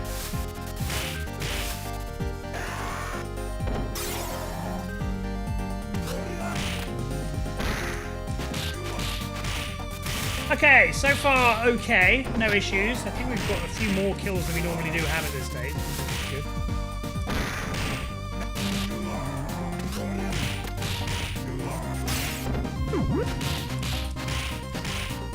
L2 just said, really? I'm kind of surprised I didn't even accidentally do that. Yeah, I can't remember that. Having done that, so yeah. I'll give it a go. Yeah, my favourite memories about playing... Tekken 2 was the first one I played. My favourite memories of it was just the fact that you could unlock all these extra characters by completing other characters' story mode. Like, you get Armor King by completing regular King story mode. I just loved that method of unlocking stuff. I thought it was a really cool idea. I used to love it. I never really played Tekken 3. I know a lot of people say it's the best one. I never really played it. And then got Tekken 4 and 5 for PS2 and just absolutely binged the hell out of them. Again, both great games. 3, 76 Direction of Mode Force. 3, I had to upgrade my graphics card before I could even look at it. 76, year of PlayStation Online, only played for 2 months. Sidetracked by the game product. Yeah, I think the other thing that sort of puts me off ever getting 76, even if it is better now, is the fact that it's just, again, online based, and I just don't give a shit. I don't want to play with other people. I like my single player games. I like my couch co-op. I don't want to play with some randomers online. Very few games that I ever have the desire to do that for. It's a shame now that that's what games are basically built around. I was saying this the other day as well. I bought Dragon Ball Z Fighters, Fighter Z or whatever it's called, because I just wanted to play a Dragon Ball game and it was the latest one. And I probably should have checked beforehand, but that is like solely an online fighting game, no story mode or anything. Just a waste of money. I think I did like 2 fights and paid like a good 50 quid for it at least. For the game. Just, yeah, complete waste of money.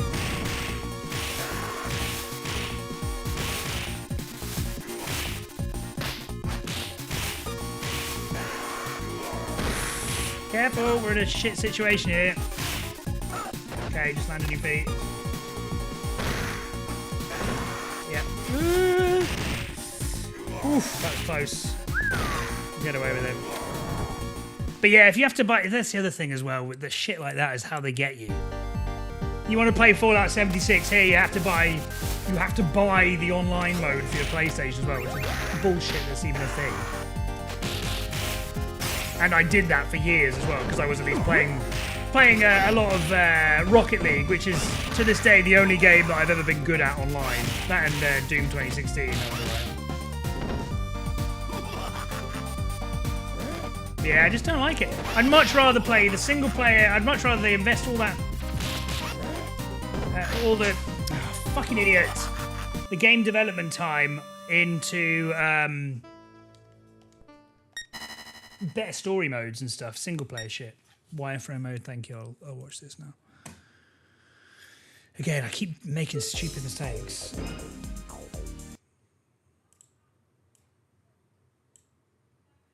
God, that music. Round 1.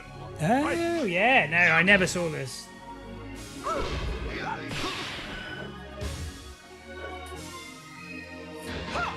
Yeah, that's what the VR mode should have been. But obviously, like, better. Round 2. But yeah, the VR... Well, I'll show you, because the Tekken 7 VR mode is just... It's so bad. And I don't know if maybe... I'm going to look like an idiot now. I bet they've updated it in the past couple of years. And it looks a lot better. But it was so bad. I was so upset. Ready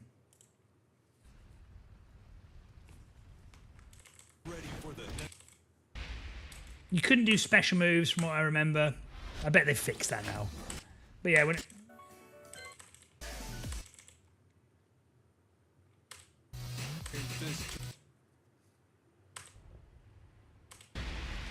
Come on.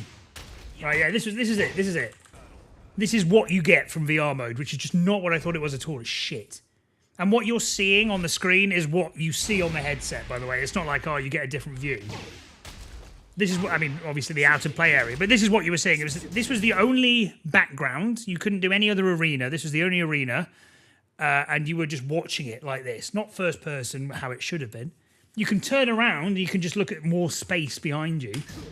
But that was it. No music, couldn't do special moves, no life bars. Honestly, what is that? What is that? How can you advertise a VR mode that's barely complete? It's worse than the basic one-player mode. This is it. This is all you could have.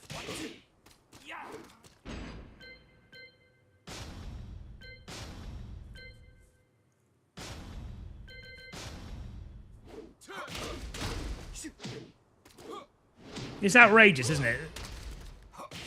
I mean, this is worse than just that wireframe mode on Tekken 2.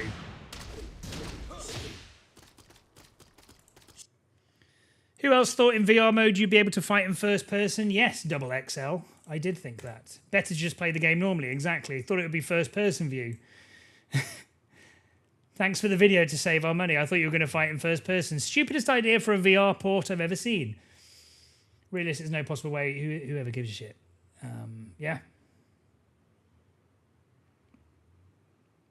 Yeah. I was thinking I can play normal modes like treasure mode using VR, but it's not worth it. So excited to play this in VR mode, but I found out it's not first person. That's it? Yes, it is. Yeah. Wish it was first person view. Are you serious? This is VR mode? You can't even give the VR mode from the fighter's point of view? What's the point of having VR mode for this game if it's not for any different... If it's not even any different from normal mode? Exactly. Exactly. I like that one. I mean, yeah. All the comments say exactly what I've been saying, and I'm completely vindicated yet again. But yeah, just... And then also another great comment here. The only game that deserves a VR is Resident Evil 7. The PSVR Resident Evil 7 is 10 out of 10. It is so good. As someone who's never really properly played Resident Evil... Oh, it was awful, CJ, honestly. It was worse. Because I just paid 78 quid specifically just for that mode. I wanted to play Tekken anyway, but I was really looking forward to that mode. That was the main driving force behind my decision to pre-order it. Yeah, actually, I will look at the Katana Zero gameplay. Hey, Dig This Vibe, how are you?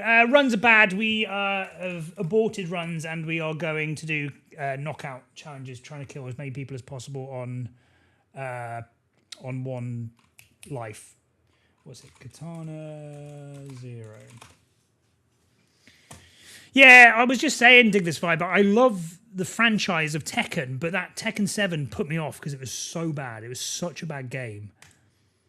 And I got it on PS4 pre-ordered on the pretense that there was a really good VR mode, and it just wasn't good.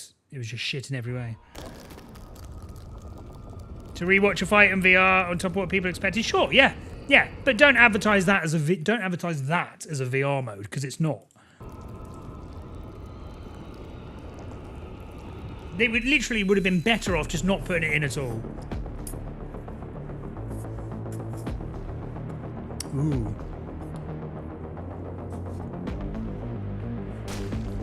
Ooh. Okay. A bit like a Metroid vibe.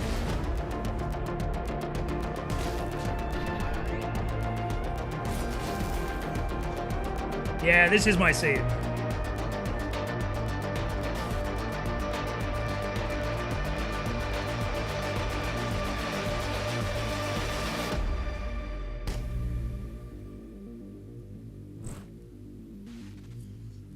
Another, because that's just the DLC trailer.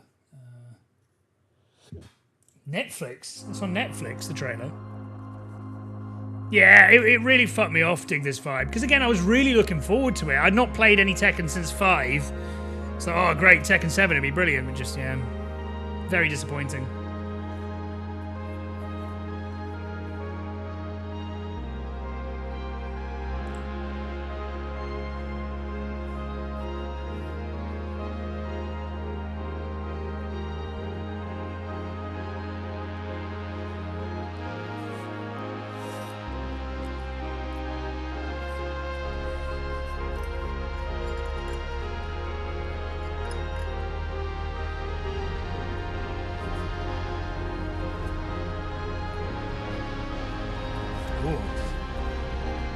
Yeah, we were just saying, the reason why we looked at it in the first place is because apparently it's got like cyberpunky vibes. Apparently the storyline's kind of cyberpunky as well. But yeah, no, you're right.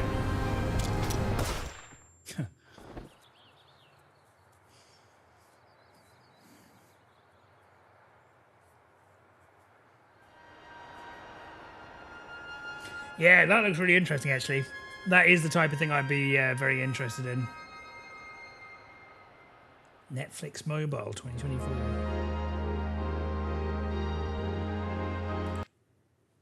Yeah, that actually looks pretty good. That definitely looks pretty good. Right. Am I streaming this weekend? I'm going to try. I don't know how busy I am. I'm going to be looking for a new place to live for the next 3 months.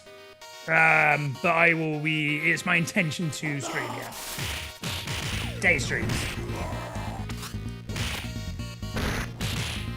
Oh shit! Yeah. I didn't. Yeah. I mentioned earlier. Sorry, I thought you were here. So before I even moved into this place, sadly not Digger's Vibe. Before I even moved into this place, is this? I'm not sure that was hardest. Before I moved into this place, there was a fire like a couple of years ago on this house, and they had to redecorate everything on the house, basically, including the roof. The whole roof had to be redone. Anyway, I move in. After a couple of months, I noticed that when it rains, you can't really see it, but when it rains, a lot of water comes through the walls because obviously whoever did the roof did like a really shit cowboy builder job. And so, again, you can't really see with all my lights and stuff, but that whole wall, all the paint is peeled off and everything because water has come through when it rains, and it's in England, so it rains all the fucking time. So, yeah, and my bedroom wall's like that as well. And obviously you don't want to get like damp on the walls and stuff. So I let the landlady know. She's been really good about it. So anyway, long story short, for the past like 2 months, I've had a bunch of scaffolding outside all over my house really, as they are just trying to like replace the tiles and sort out the leaks or whatever. Anyway, the landlady comes around today and she puts me on speakerphone with the head builder, and he goes, right, I've got some bad news. The roof damage is like considerably worse than we thought. And we're, instead of just like replacing a few tiles and trying to fix the leak, we're going to have to take off the entire roof from scratch, basically. Which means that we're going to need access to the property and do it from the inside as well. So we're going to need to essentially kick you out of the house. He said, worst case scenario, it's going to be 3 months. And we're going to need to like take all your furniture out and stuff like that. Yeah, exactly. OMG. So, fortunately, and I use the term very loosely, fortunately, it's all going to be covered by them financially. So I'm not going to be out of pocket, hopefully. So yeah, I'm going to have to try and look. And in the next it's going to be done in like the next 3 or 4 weeks. So I need to somehow find somewhere in London where they're going to let me just rent for 3 months instead of a whole year, which is not going to happen. And I need to find it in the next month. And yeah. And then I've also got to get all my shit packed. Again, they're all going to pay for it. They're going to have to like pack all my shit up, including all my computer, my sofa, my furniture. It's all my furnishings in the house as well. It was an empty house. So everything's going to have to pack up. I'm going to have to move somewhere for 3 months. And then at the end of it, I'm going to have to move everything back. Great. Really fucking good. Yeah, well, they are paying for it, they said. And they said if you want something a bit nicer than what you're paying rent-wise here, then you should be able to get away with that. I hope they're putting me up in the Four Seasons. I don't know. I mean, I literally only found out like 7 or 8 hours ago. So... And I've just put it to the back. I'm not going to deal with it today. Tomorrow I'll look at it. But yeah, so you guys are now as up to date as I am with it. Stay if you live 3k miles away. Yeah, appreciate it, Vitica. You never know. I might be able to commute. So yeah, I don't know. I don't know if they're moving it into storage yet. That's the thing. I don't know what the deal with the stream is going to be either, because if it is like an extended Airbnb. First, I don't know what the internet's going to be like. There's a good chance I might just be in a hotel because there's nowhere that's going to allow me to rent in the centre of London for just 3 months. They will all want like a minimum 1 year. So I might not even move back at the end of the 3 months. I might just have to move out and then just stay in whatever new place I'm at. So yeah, they've had to put me in a hotel, but in that case, that means that I can't bring my computer with me because firstly, shitty hotel internet. I wouldn't be able to stream off hotel Wi-Fi. So yeah, it's just a nightmare, really. Yeah, I have had a shitty year with stuff like the internet drama and then my fucking car being smashed and everything. Literally 2 days ago, I just renewed my car parking permit so I could park on my street outside £200. I renewed it, and now I'm not going to need it for the next 3 months. I literally renewed my contract of living here yesterday, which, to be fair, was even before the landlady knew about it. She only found out like an hour or two after I verbally signed the contract. So, just... Yeah, look at my... ages ago, I looked at Mother Russia Bleeds, but I have looked at it. So, yeah, Dig This Vibe has got it. But, yeah, basically, there's been leaks in my roof since I moved in, basically, and then the builders have now worked out that actually, even though they've been working on the roof for 2 months, they've now just realised they're going to have to essentially take the whole roof off and evict me for 3 months while they do it. So yeah, I don't even know if I'll be moving back here afterwards. Who knows? Cambridge was simpler times. Yeah, I'm still not sure I'd put up with the internet dropping out once a stream, even though it's been kind of shit recently here, but I'd much rather the internet consistency here than having to restart the stream every single day because the fucking internet was jank. I am in the UK, yes, CJ. So yeah, just... It is non-stop. And then it's just, yeah. The sagas I have had this year.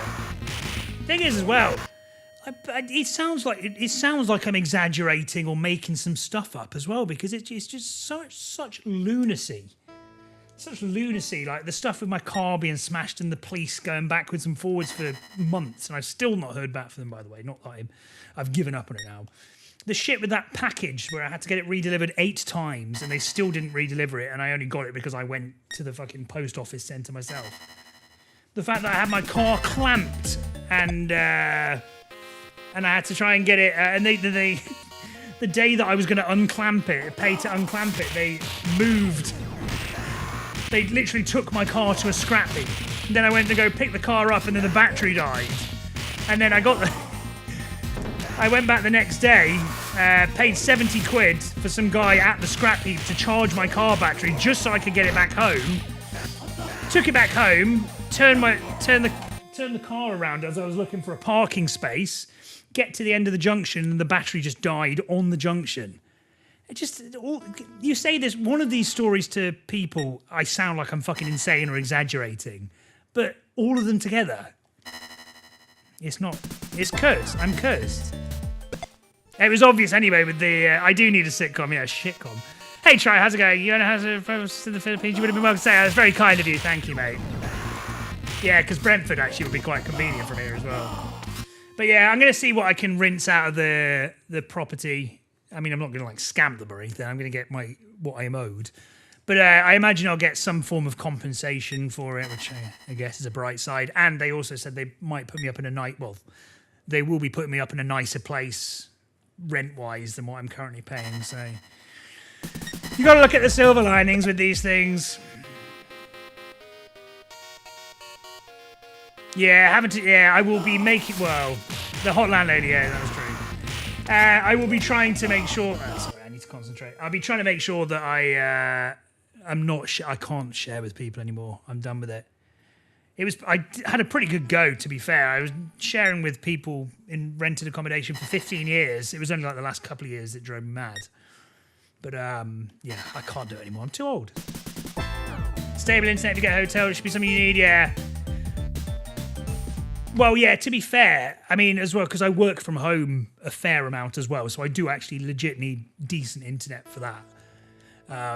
But, I mean, what I might even do is see if I can move back home for however long it's going to take and just see if work will let me work from home for 3 months. I don't think they will, but it's an option.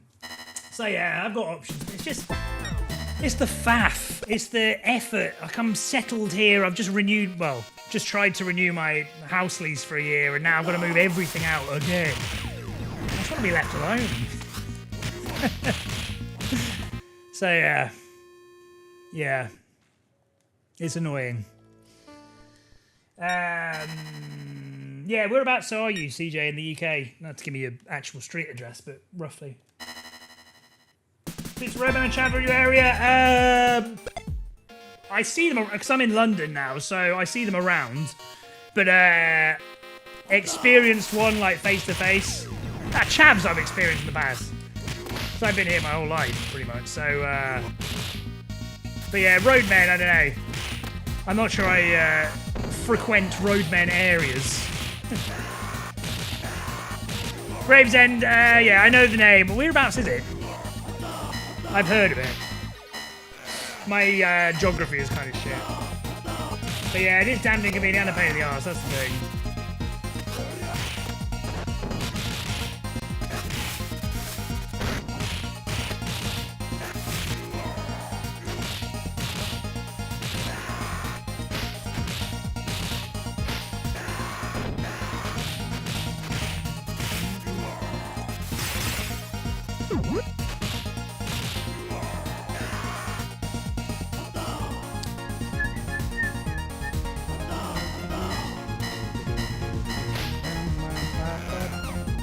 What kind of work do I do? I work in gas trading is probably the easiest way to describe it. It's quite a complicated job to describe. But basically we work with... it's like a trading company in London that trades like gas and oil and electricity and stuff like that. It's an office job as opposed to like looking at boilers. Radio 2 times 5. I don't know anything about boilers. Nothing to do with that. How's it going, Kalimdra? Thank you for the 21 months, mate. How are you?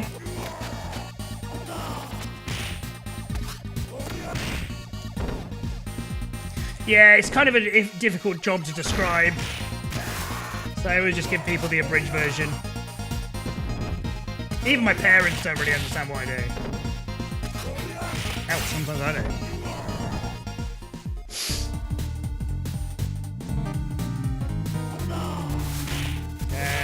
What the fuck? Oh, I've died already, yeah. I wasn't paying attention. Okay, come on. Okay. Come on, let's concentrate now. 450 kills. Ugh.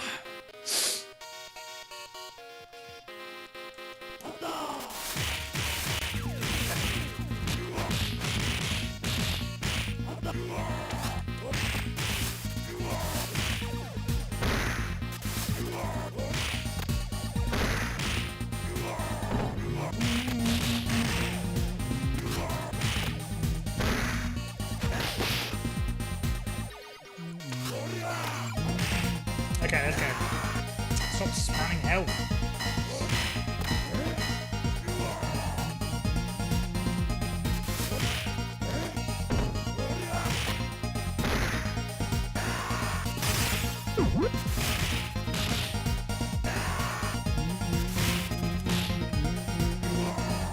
Yeah, man.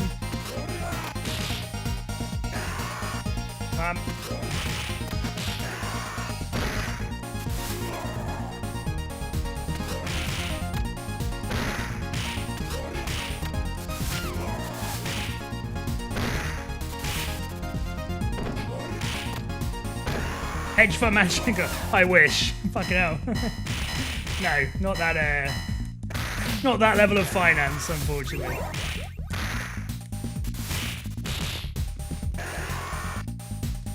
Gas and oil baron confirmed, basically. Yeah. Yeah, it's nothing. Nothing too fancy. It's basically just sat at a desk typing numbers all day, really.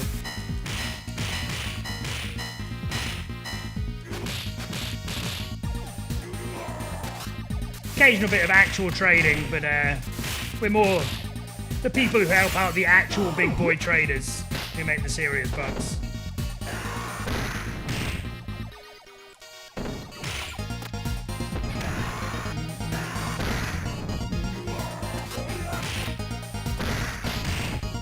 It is fun though. What you do get by doing the job, you do get to hear a lot of stories about like just outrageous amounts of wealth. So there's a guy who used to work at my company before I got there, who he's like one of the #1 traders in the whole of the country.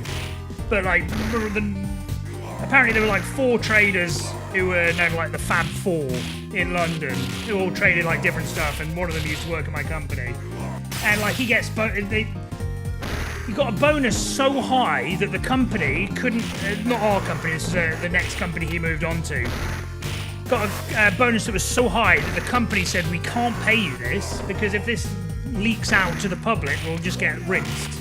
Like, the press would be so bad. So they ended up working out some deal where he gets paid over many more years. But yeah, like hundreds of millions pound bonus. That's, for one guy, it's insane. Serious wealth. But yeah, I don't know the guy. I don't know him. He just used to work there.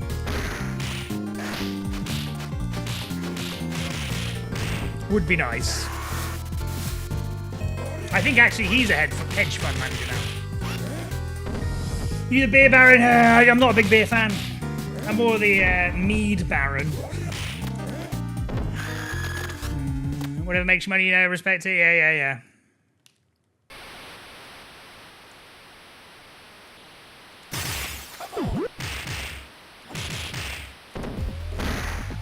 A couple of ultra-rich folks, all kind of weird people, yeah. I mean, to be honest, I don't know anyone like at that level of wealth. I know people who are like wealthy, more like family friends than opposed to friends that I know through my own connections. But yeah, I can imagine if you have like billions of pounds that you are kind of a bit nutty anyway.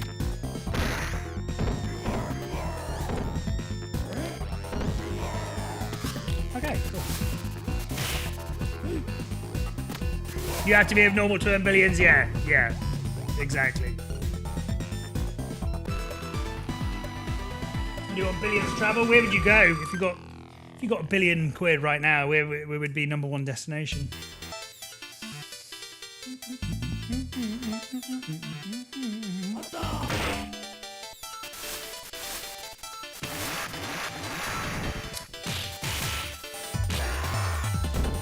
New Zealand, see the Hobbit holes? Yeah. Got a few friends who've been before and have done like the Lord of the Rings tours and said it's great. Brazil and Paris, nice. Hey Joker, how's it going?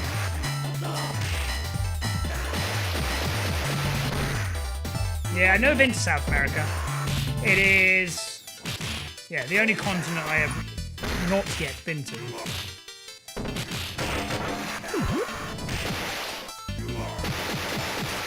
But yeah, I think Brazil would probably be the #1 on my list for South America. Not my #1 destination though. I think I still really want to go to Japan. Never been before. Help. Oh shit. What the oh, I'm not playing well.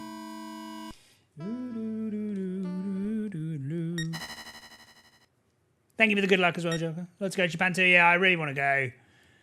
I'm just, because I've always been obsessed ever since I was a kid. I remember watching like Saturday morning kids TV, and I remember very clearly there was a show the Brits will remember called SMTV, which was it was like Saturday morning kids TV, and they did some competition in the morning, and it was something like you call in and you name some. It was like when Pokemon was first becoming a thing.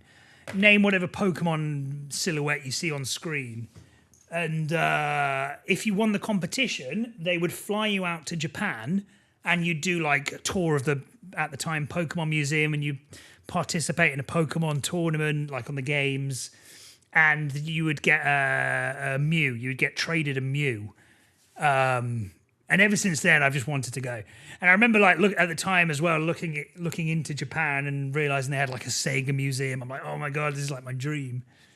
I'd have to be a weeb about it. I'd try and be as not embarrassing as possible, but I would have to do weeby things. I would have to go to the Sega museum. I'd have to go to the Sonic museum or whatever they've got there. I don't know.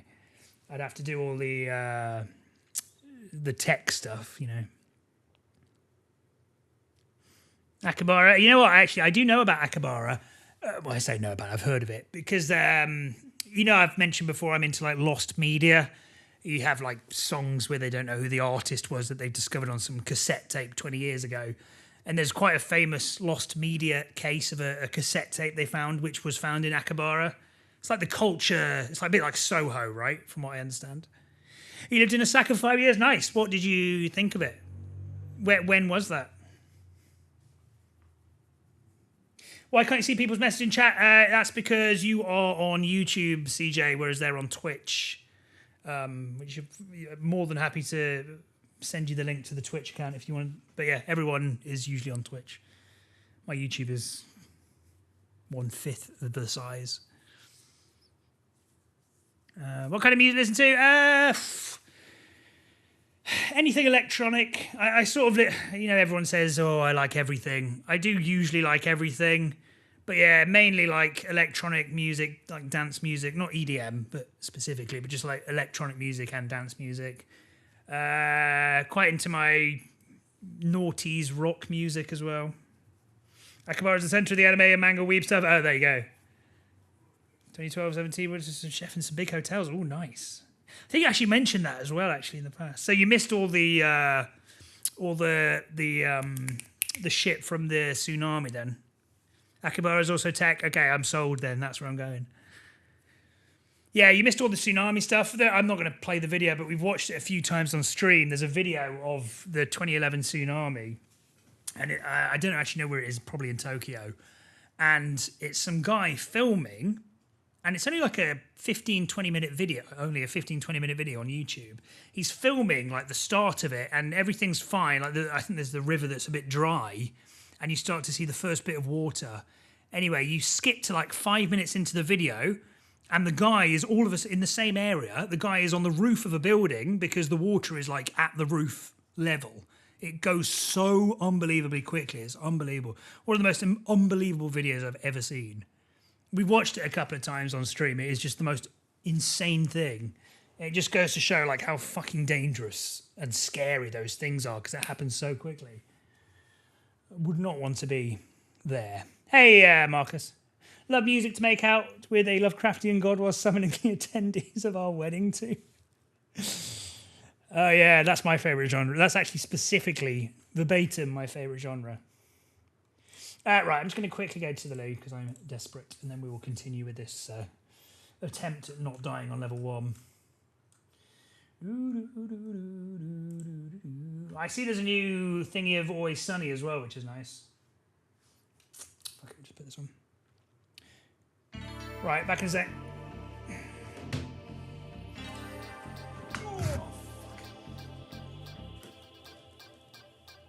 Real-time 3D graphics were part of arcade gaming since the early days, providing a means to impress audiences and realize distinct game concepts.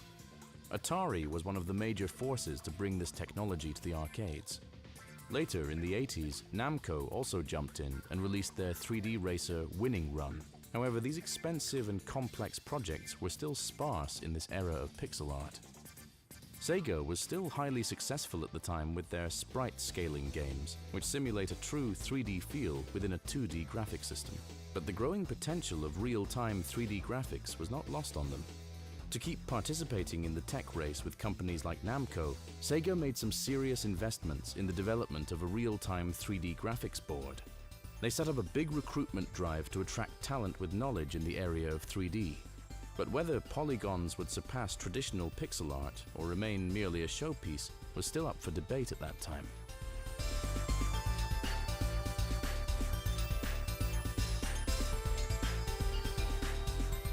Sega's development divisions were structured around traditional sprite-based games, but one man in the company who had a great interest in 3D was Yu Suzuki, Sega's most prolific arcade developer, responsible for their biggest hits and in charge of the new division AM2. It was only fitting that he would lead the development of a launch title for their 3D board. In 1991, Suzuki gathered a small team composed of many new recruits to start working on their debut game, Virtua Racing. Sega already had their fair share of experience with developing arcade racers, a genre that lended itself perfectly to the transition to full 3D from a gameplay perspective. Suzuki worked closely with the CG Board team while coding the core engine in assembly language. He was actually one among few to have deep knowledge in this field, being interested in programming 3D since his days at university. The CG board included an array of Fujitsu DSP chips that would be put to use for the geometry calculations. This was still in the days when they couldn't count on code libraries. Fundamental functions like clipping had to be implemented manually in separate chips. While the CG board was in development, the Virtua team emulated its estimated performance on a Silicon Graphics Iris system, using it as their core development environment to run and test their game code. Silicon Graphics systems were all optimized for 3D rendering and therefore also became the system of choice for developers of high-end 3D modeling software. Out of the 3 leading high-end packages, Sega ultimately chose Softimage Creative Environment, praised for its relatively easy learning curve.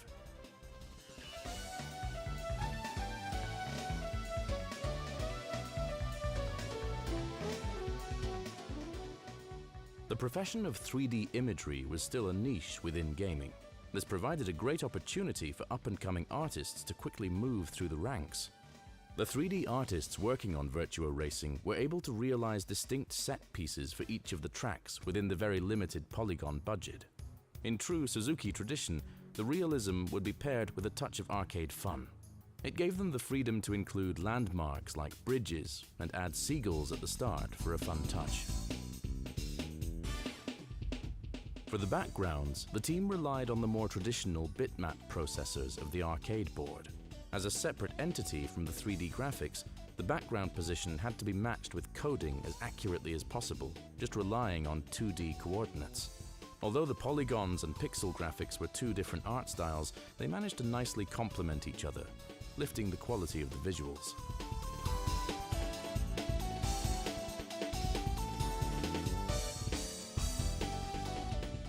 Virtua Racing made its rounds in the trade show scene in 1992.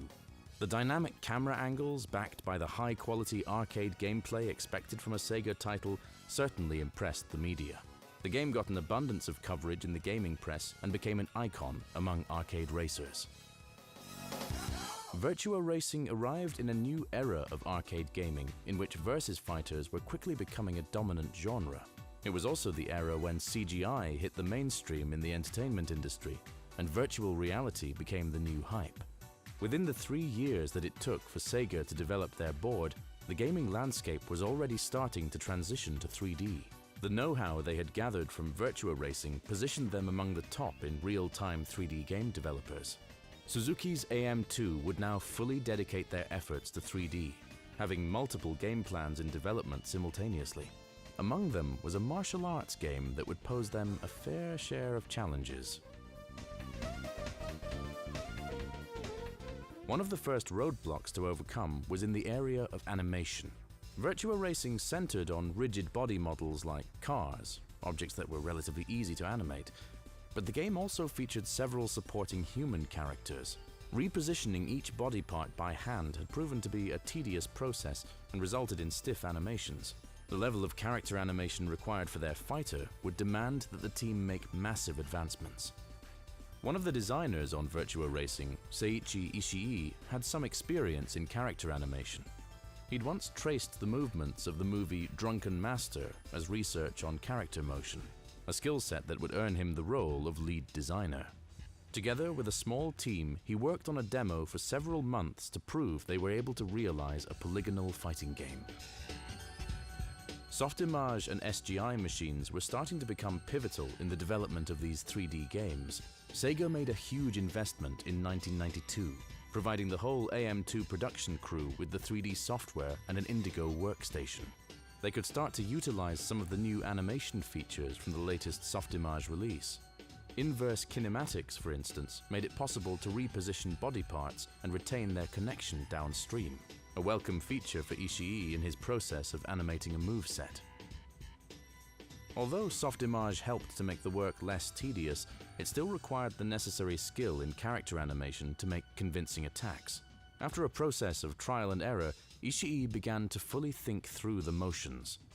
Instead of just focusing on the arms and legs, he would recreate how the whole body would move when delivering a kick. resulting in attacks with a sense of weight and power. Using reference material also remained key in the animation process. The victory poses specifically were all based on filmed footage of the team members. Another main focal point of development was to explore how to best represent humans with a low number of polygons. The designs quickly evolved from simple matchstick figures to more detailed fighters made from 600 polygons. These first achievements in character design and animation were two major milestones. Other experiments were done with real-time dynamics, moving objects through programmed algorithms instead of keyframe animations. Algorithms ended up controlling various animations in the game and added a sense of weight and realism. Thanks to these successful first steps, their demo project advanced into full production on a game that became known as Virtua Fighter. As Suzuki's stature within Sega grew, his daily schedule became packed with managing duties. He was therefore less hands-on with the main programming, but still retained his involvement as director, playing a pivotal role in tackling the project's next big obstacle, the gameplay. Martial arts wasn't a topic of expertise for Suzuki. In addition, there were practically no examples of how to translate the fighting genre to 3 dimensions. A crucial first decision to make was how to best utilize the 3D space. They chose to keep the fighters locked on each other at all times, thus simplifying the complexity of how to line up attacks against the opponent. The 3D aspect of the game would still play a major role. With the dynamic moving camera, the fighters moved across the arena in 3 dimensions. The camera system also allowed them to keep their distance. This was a strategic element for the player to take advantage of, especially with the time limit of 30 seconds per round. The strict time limit was implemented out of necessity to increase the coin flow and thus make it more manageable for arcade owners to see a return on their high investment. Another strategic element was to push the adversary out of the bounded area. Players had to keep track of their surroundings. One wrong move at the edge could suddenly turn the battle around. Virtua Fighter already had its fair share of game elements that made it unique within the genre, but one of its revolutionary features was yet to be defined: its control scheme. The team experimented with various radically different concepts. One even relied on an array of buttons to simulate a touchpad, but their final setup would turn out to be the complete opposite: 2 buttons for attacks and a button to guard. Attacks were mapped to simple joystick and button combinations. This control scheme made it very accessible to new players. By instinctively moving the controller, they could pull off a variety of moves and combos. It was the result of analyzing play patterns of people outside of their core demographic that set them in this new direction. And it wouldn't take much away from the attraction for skilled players. Knowing the intricacies of the character's moves was still key to becoming a true master.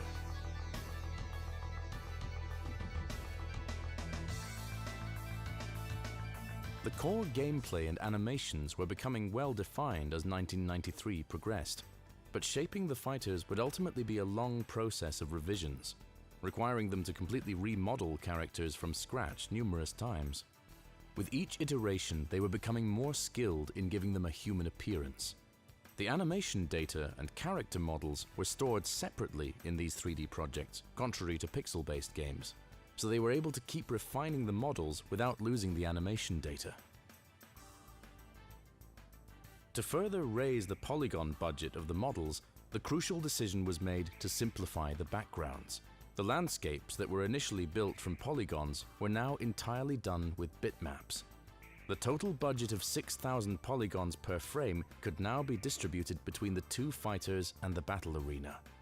With the additional polygons, they were able to further increase the level of detail of their characters.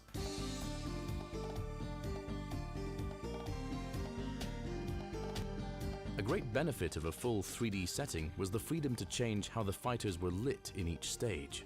The light source could be positioned at a low angle to simulate a sunset with matching long shadows. The most innovative use of light was in Sarah's stage, set on a skyscraper rooftop with light-up floor panels. The light source would therefore come from below to create a distinct mood. Hey T, how's it going? A crucial element that added a sense of familiarity to this groundbreaking experience would be the game's soundtrack. Bye-bye, Diaper. Bye-bye. Bye-bye. Bye. How's it going, Lorna? Composer Takayuki Nakamura was assigned early in development and was involved in all audio-related aspects, from the music and sound effects to the arcade hardware. Nakamura had a collection of instruments and audio equipment set up in his workspace. With his Korg M1 and Fender guitar, he was able to add the energetic early 90s arcade TG sound for to shit the where the game. air's boiling, isn't it?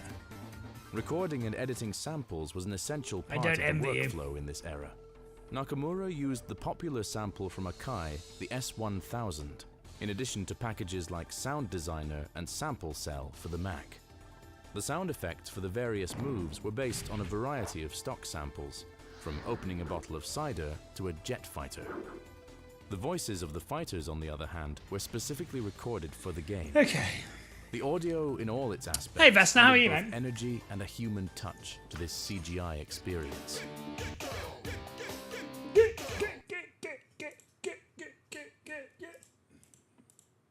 Okay, right.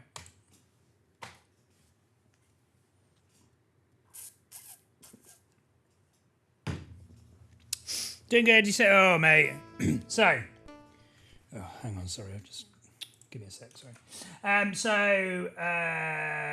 Long story short, before I moved in, they had to replace the roof on this building because there was a fire like a year before I moved in. Oh, shit. Yeah, there was a fire the year before I moved in the property, so they had to replace the roof. Anyway, the guys who replaced the roof, again, way before I moved in, were like cowboy builders, clearly. So every time it's rained, which is a lot because we're in England, you can't really see, but the wall behind me, all the paint is peeling off because water has been leaking through the roof, essentially. So anyway, for the last 2 months, I've had loads of scaffolding outside because they are trying to replace all the tiles on the roof.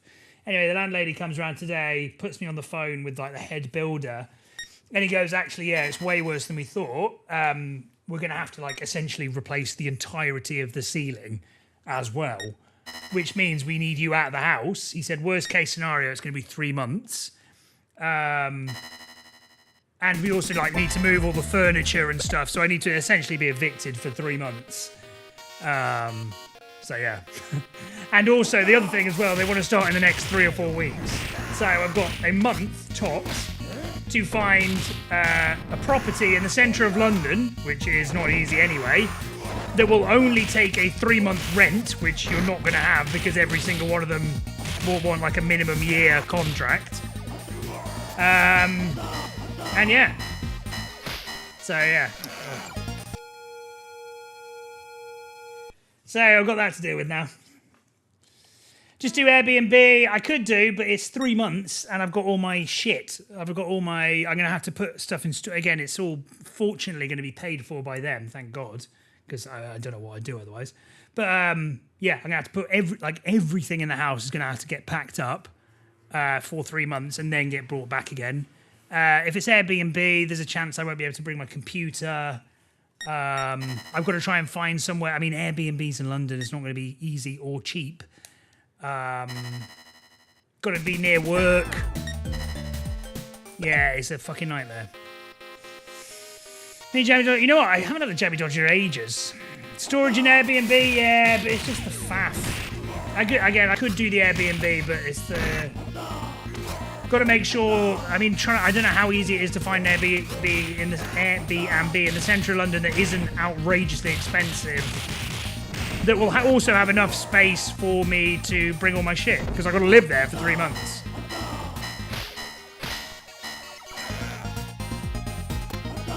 Savoy Hotel has vacancy. What, is the Savoy one of the nice ones?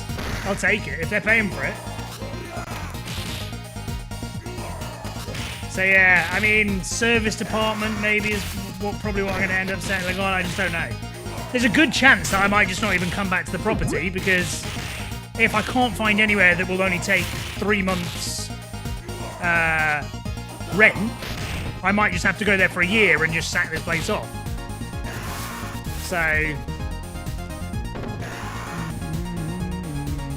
Oh yeah, I keep forgetting. Thank you, Catsman. It's I'm autopiloting now. Yeah, you're right.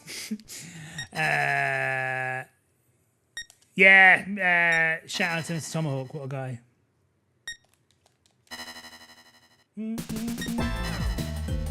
So yeah, that's what I only learnt about that today midday. So I've got that on my plate to deal with now for the next 3 weeks.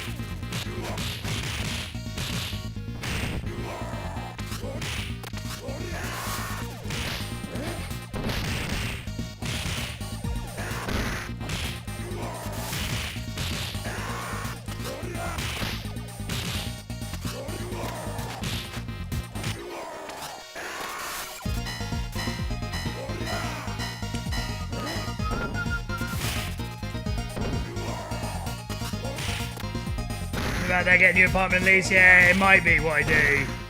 But then, if that's the case, I then don't know what the insurance people are going to cover financially. So what they've said so far is, because we're putting you out as that, I'm not sure it's the insurance, I don't know who's paying for it, but what the builder guy was saying is they, whoever they are, will cover the cost of whatever it costs to get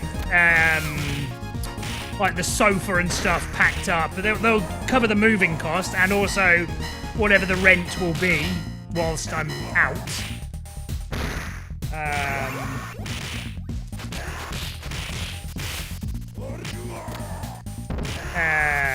And he also said that you could probably get something a little more expensive, at least for the time being, than what you're currently paying rent-wise. So maybe a temporary upgrade, but again, it's just a huge faff. Because it was an unfurnished apartment when I moved in, so all like the sofa and stuff is mine. So I'm gonna have to move that out as well. It's just, can't be arsed with it. You could not, I would argue, you wouldn't be able to find a person who could be less arsed with it than me. I am notably incredibly lazy. Could not happen to a worse person, a less willing person. If it was up to me, I'd have just let the leak go. I would have just let it leak. It's not worth it. What other games would you want remastered? I'd quite like to see this remastered. I'm not sure what you could do. Well, I mean, actually, no, that's a lie. I've seen this remastered because there's New Era, which is a remastering of this essentially anyway, so actually yeah, not this. Old games remastered. You know what, I was thinking of this the other day and I've forgotten now.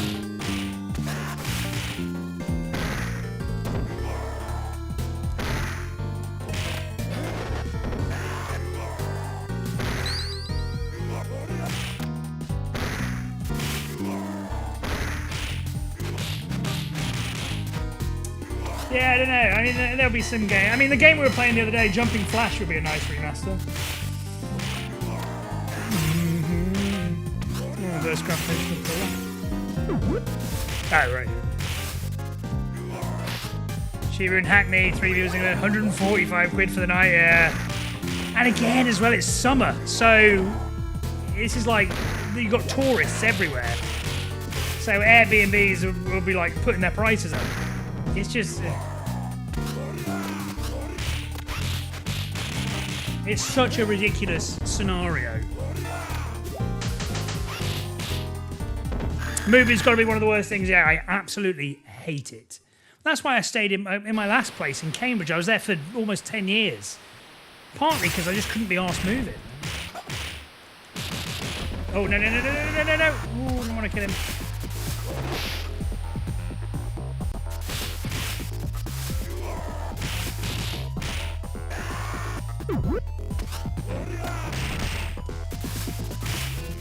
Need more Robert in the world, yeah. Yeah, it's a really fun game. I really enjoy playing it. I don't know, I've been playing a lot of GBA games. I wouldn't mind playing Legacy of Goku 1 and 2 remasters. I'm not sure quite how that would work. Saying there's only Pony 2, you've seen the other room, they had 10 bones outside the door with the white guy under the door and stuff. Jesus. Yeah, it's not great, though. Reminds me, my dad used to tell me about lunatics, something to do with gravitational pull. Something else involved with the moon causing people to go crazy. You never know.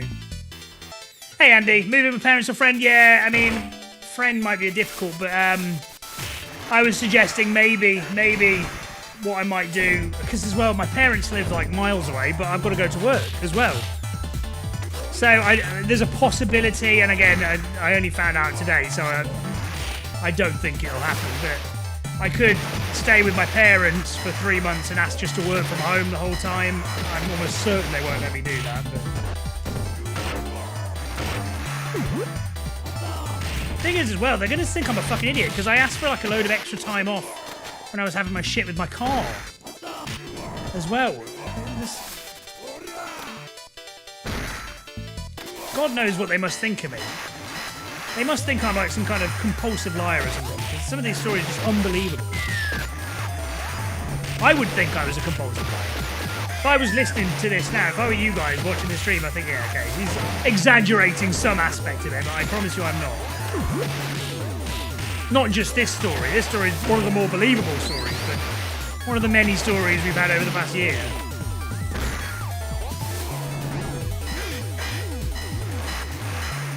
Create Airbnb, charge your market rate, they get money from your reimbursement. See, that's smart. That's the smart man's way of thinking of it.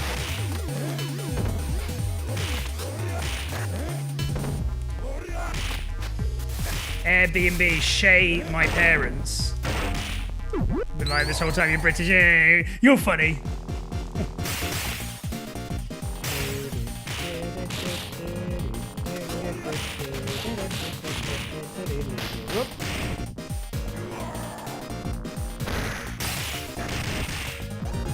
I think that I'm a compulsive.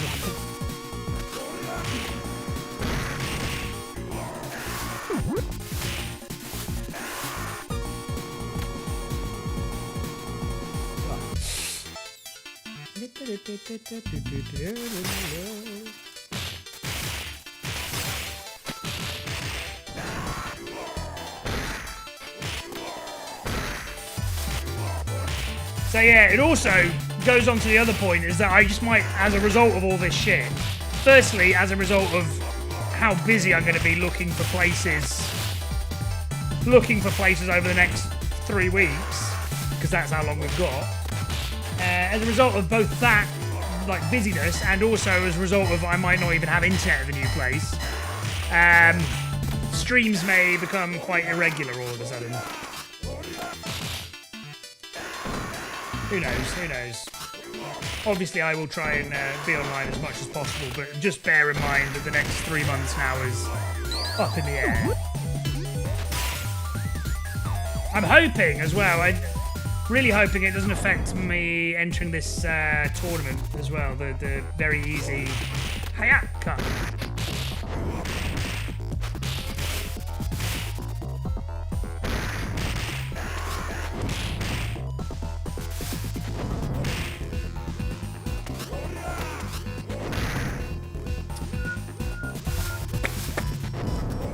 Oop.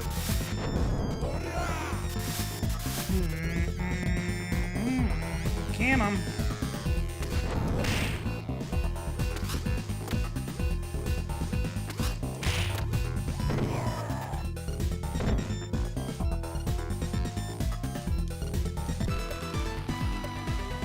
Okay.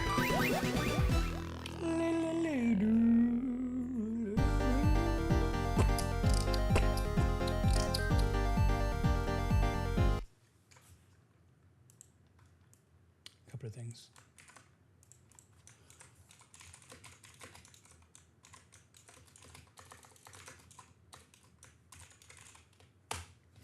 Seriously consider the Airbnb thing. Let's get the money, and you have a definitive date. It's not like you're unemployed.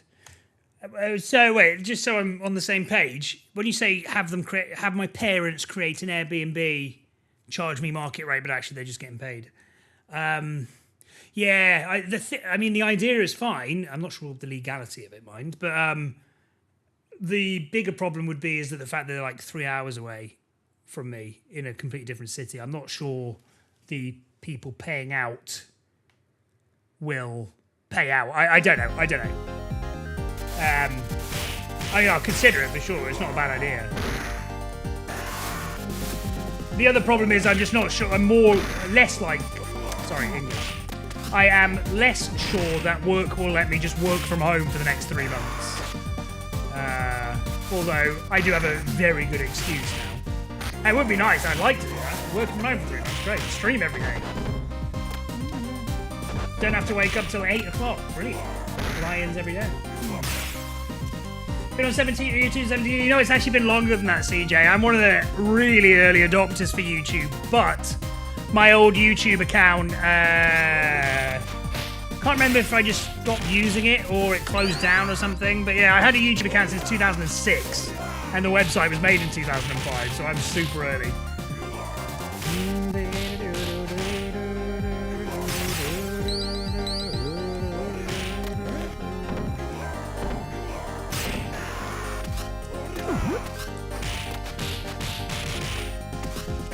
So up to you, my other accounts. Thank you, mate. I appreciate that. 5 accounts as well. Well, good. Why do you have 5 accounts? What have you got your other 4 accounts for? I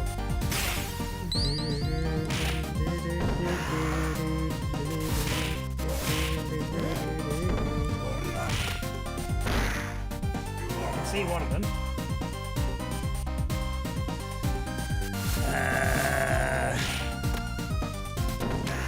What time you have to get when you need to be in the office? Depends if I'm having a shower that morning. Sometimes I'll have a shower the night before.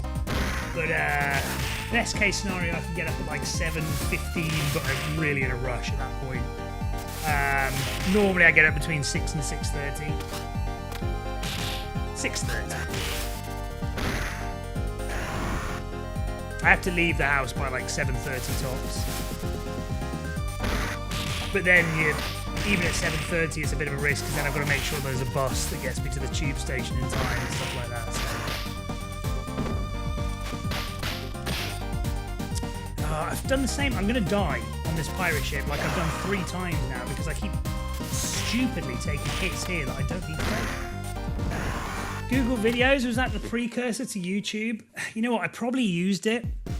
I vividly remember using it wasn't YouTube, but a YouTube-like site to watch. Do you ever remember that Frosties advert that got rinsed? Because the kid in it was like super cringe. It was, they're going to taste great. They're going to taste great. There was a Frosties advert, and it was one of the first YouTube video, or not YouTube, one of the first videos I looked up on the internet. I remember quite vividly looking that up, and I think I watched that on Google Videos. YouTube Google Videos together. Ah, yeah. I almost certainly did use Google Videos in some capacity. But, yeah, I can't very vividly remember. My food is here. Just give me 2 seconds. I'll be back in a sec.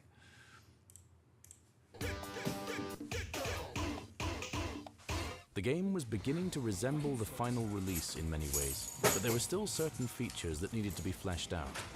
What the project team needed the most was the unfiltered impression of an arcade audience.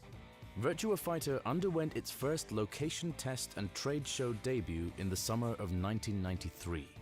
One peculiar feature of this arcade build was a barcode scanner. Each player scanned product barcodes to affect the fight. It was a system designed to tap from the local barcode battler hype, and so appeal to a young audience. Other game features were a tournament mode and a number of non-playable boss characters that players would encounter. The location test provided the team with valuable feedback. The core gameplay was well received, but the overall consensus was to remove the additional distracting elements like the barcode scanner. Location tests were also important to judge the popularity of characters.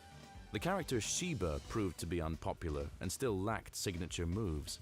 Likewise, the team felt the boss characters were also lacking in this category. They would all be removed from the final build, and instead the players fought a bonus round at the end against Duro, a cutting-edge android that was actually derived from an experiment to test the polygon limit of their system. To fill the final slot in the main cast, a number of new characters were proposed in this final hour. Out of the various proposals, Akira was chosen, and even became the lead character of the game.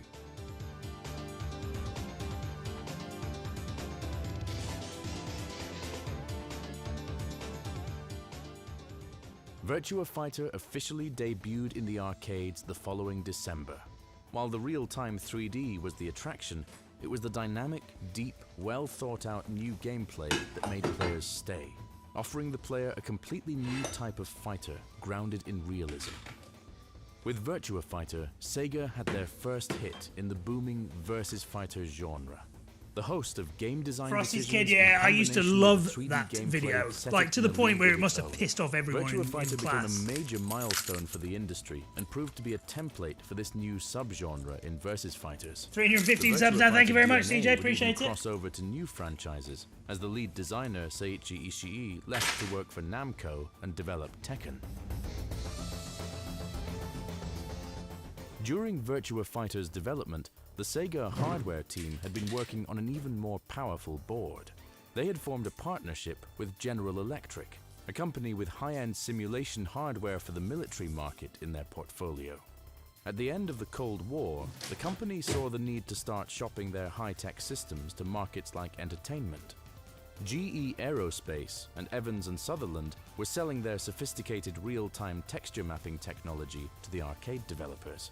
While Namco chose Evans and Sutherland, Sega made a deal with General Electric, reaching an agreement in August 1992. The Model 2 board was completed a year after their alliance, requiring the necessary work to make the texture mapping hardware fit the budget of an arcade game.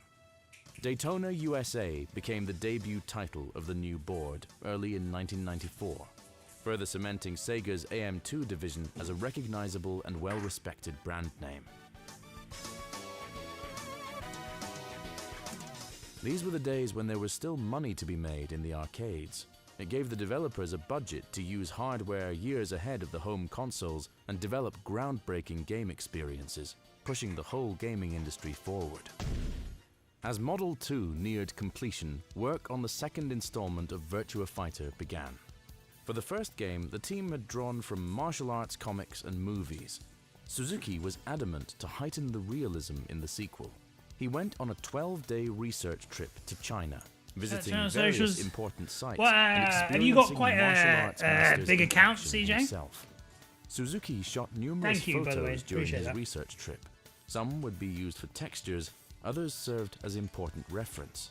For instance, one of the Gone for Mackey's, had a cane. I've been rinsing him recently. I mean, I'm putting on weight like nobody's business, but yeah, gone for Mackey's because it's cheap and it's just easy and it's quick. So yeah, I am getting fat as well.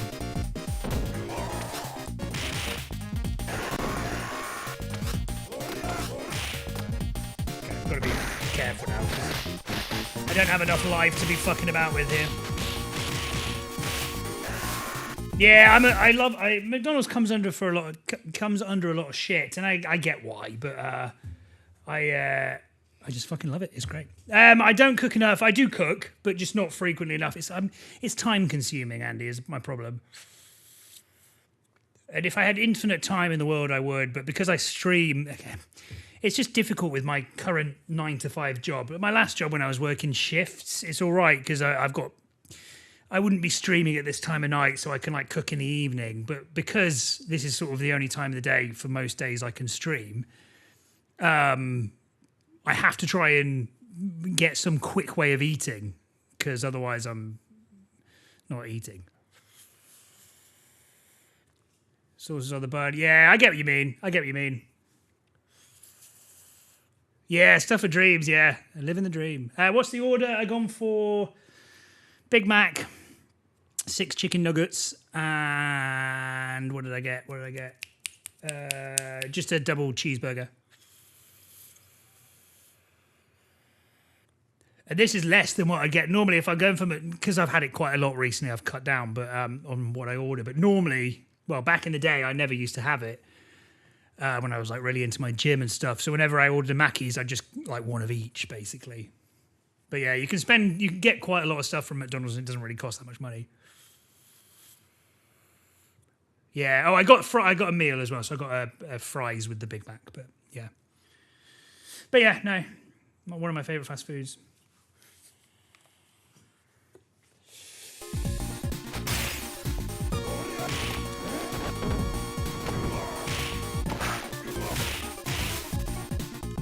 Yeah. I don't think I've been taking it slow enough, actually. I feel like this is not going to actually as hard as I've been making it out to be. All I needed was McDonald's.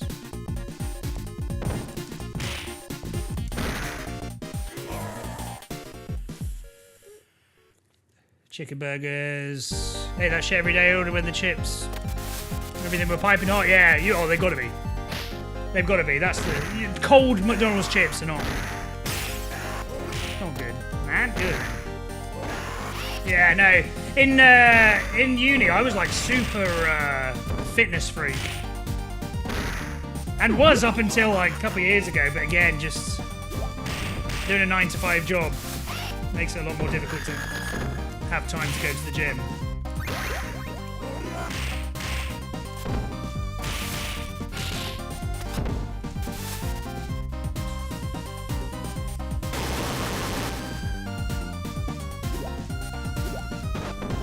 What at it, baby?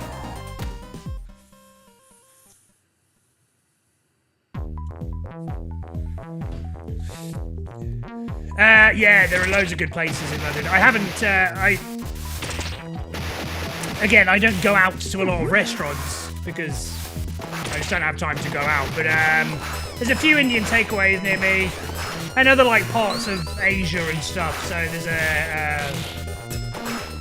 might actually be an Indian, actually, thinking about it. But there's a really nice Asian cuisine. I'm pretty sure it's Indian. But I have actually been to the restaurant of just down the road. It's superb. Cold chicken, yeah. Well, it depends what like, do you mean fried chicken? I think what other kind of chicken?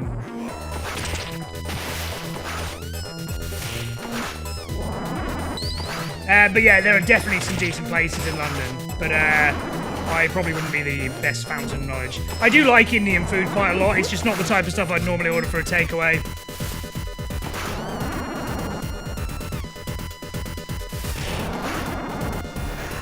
.6', 12 stone, every put weight on, fast metabolism, that's the dream. My metabolism was always in shit. Even when I was like at my peak fitness, I'd be eating clean as a whistle. If I have like one bad thing, it was noticeable.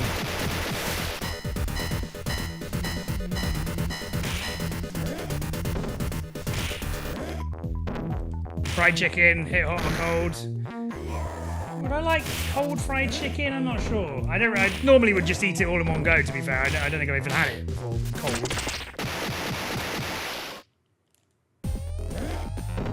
Okay, fine.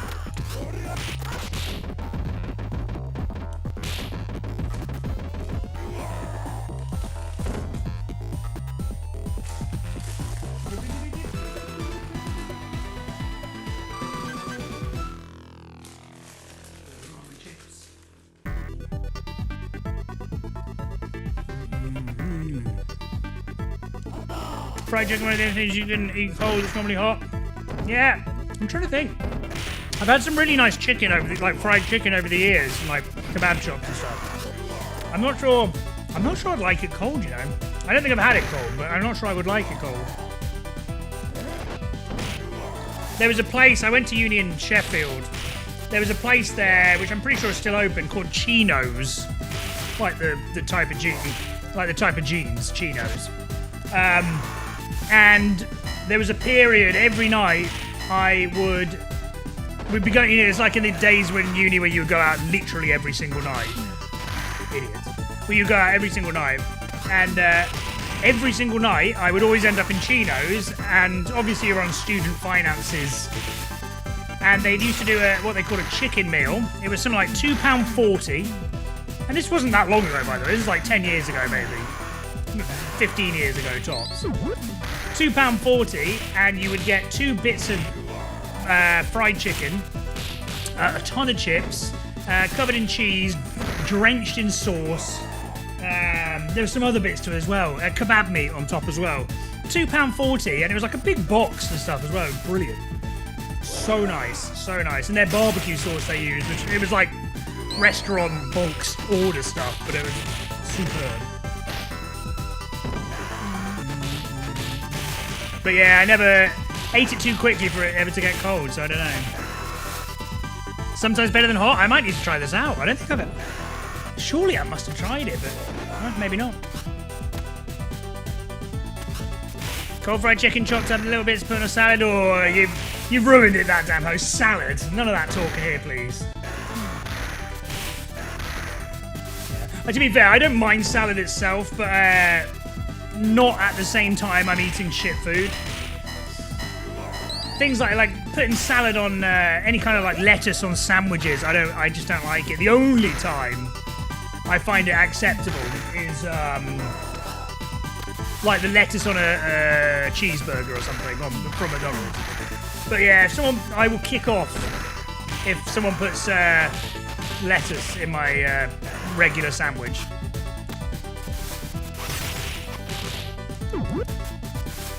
No salad with kebab. No salad with kebab. That should be illegal. Don't make friends with salad, exactly. In the gym, Monday, Tuesday, Wednesday, Thursday, they've been averaging 4 times a week for a while. Nice, GG. Good routine. They always say, one of my favourite ever gym quotes is, the only thing harder than getting into a regular gym routine is getting out of one when you're in it. Which I found to be very true.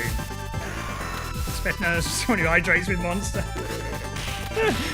That was pretty savage, actually, yeah. I'll give you that one.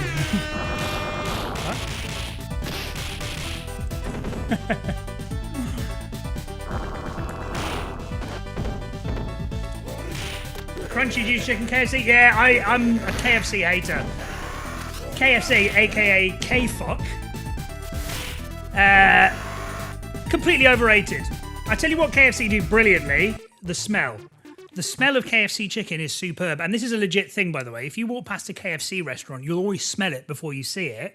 Because, and they're told to do this in the kitchens, is to have the extractor fans blowing the inside of the kitchen air out, like outside, so the smell wafts. And then if you're 200 yards down the road thinking of what to eat and you just smell a KFC, like, ooh. They do it on purpose. But what I will say, without fail, every single time I've been to KFC, it is so disappointing. It lacks all kind of flavour. It smells great, but it just does not taste that good. It's flavourless. And my ex it was her favourite fast food place. Not that she ate fast food much anyway, but whenever we had like takeaway and stuff, she always wanted KFC. I'm like, just not a fan. But no, I don't like salad with my kebab. Absolutely not. You like KFC, Korea? Yeah, I don't like it. The chicken got really greasy. Coating falls off, it's so greasy. Ugh. Remember they had a chicken shortage? Yeah, it is smart. I'll give them that. Rice and chicken, yeah. I like, I think like jerk chicken I've started having quite a lot recently. Jerk chicken's really nice. You get like proper, authentic, I don't know, is it Jamaican?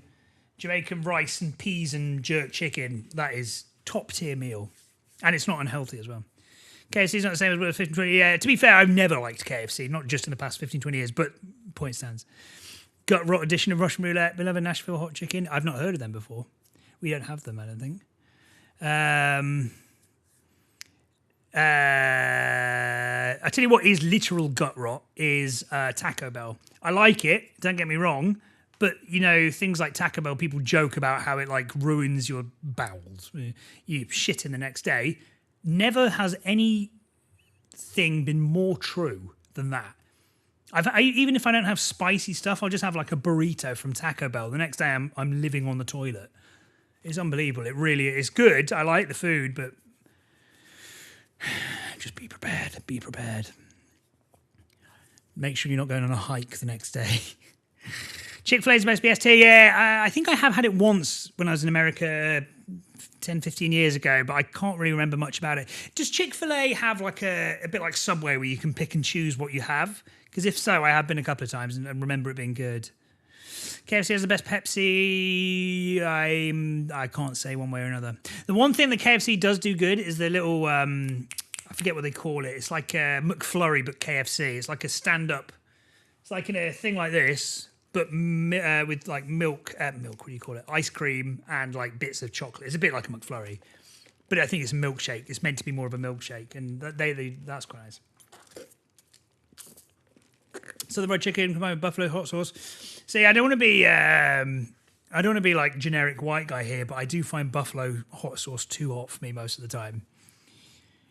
It's good at my stomach as a teenager. It was gross. I only had it a few times my whole life. Really? Wow, that bad. What incident happened? I don't have to go into detail about what happened, but I'm interested to know. What was so bad about KFC that it ruined your life after a couple of goes? Hey, RM, how's it going? Ooh, I had to use a restore point. Didn't lose anything, thank God. Yeah, that has reminded me that I probably should back up my stuff quite soon because this computer has not been backed up for a very long time. Like Subway or Chipotle, but wait? Chick-fil-A is just sandwiches. I didn't know that. I thought you could just get like chicken there. Maybe I haven't been. But like what I meant by they are like Subway or Chipotle is like you can't pick and choose as they're making it. Is that Chick-fil-A or not? Hey, Forensics, how's it going? Thank you for the good luck. Yeah, Crush'ems, that was it. How's it going, Samurai? Andy Kyler. How are you? If I'm putting food into my mouth, makes things come out my butt a few hours later. I wonder what causes this. I don't know. That sounds kind of sus, bro. If it comes out your butt, that's kind of weird. I just do it the other way around. Best selling points, they do waffle fries on the side. Trademark sauce probably has a honey mustard vibe. Oh, I'm trying to rack my brains now. I can't remember if I have been or not. Chicken sandwiches, no, they aren't like that. Interesting. Maybe I've not been. Because the thing I had in my head that I thought was Chick-fil-A was like I think you can order like a basic meal, but then you add like sides or toppings on it, like you would do in Subway.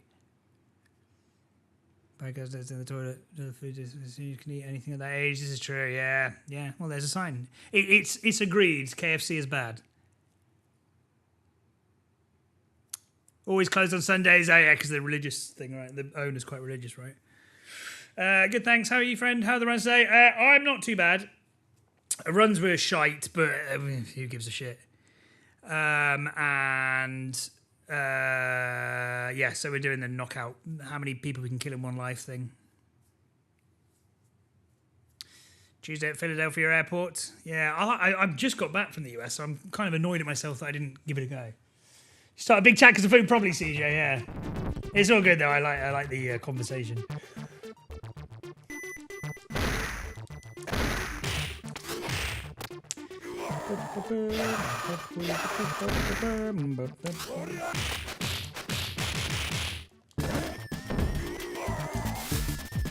Okay, this is looking pretty good so far, actually. Even though I've been concentrating probably the least on this run out of all the runs.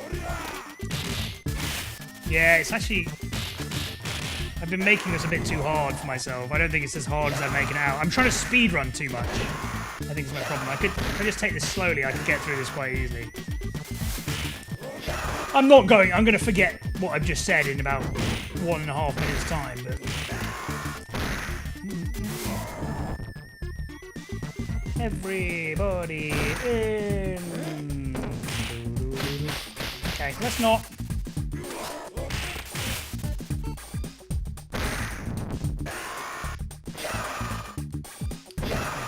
Whoa!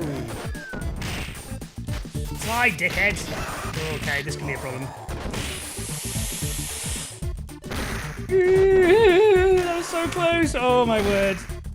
Oh. Okay, we should be alright. I just need to not fuck the boss fight up. Ooh. Come on.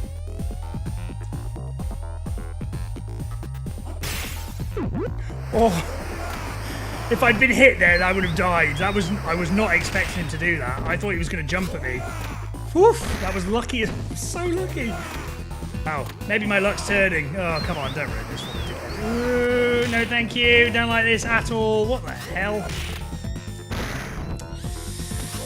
Ooh.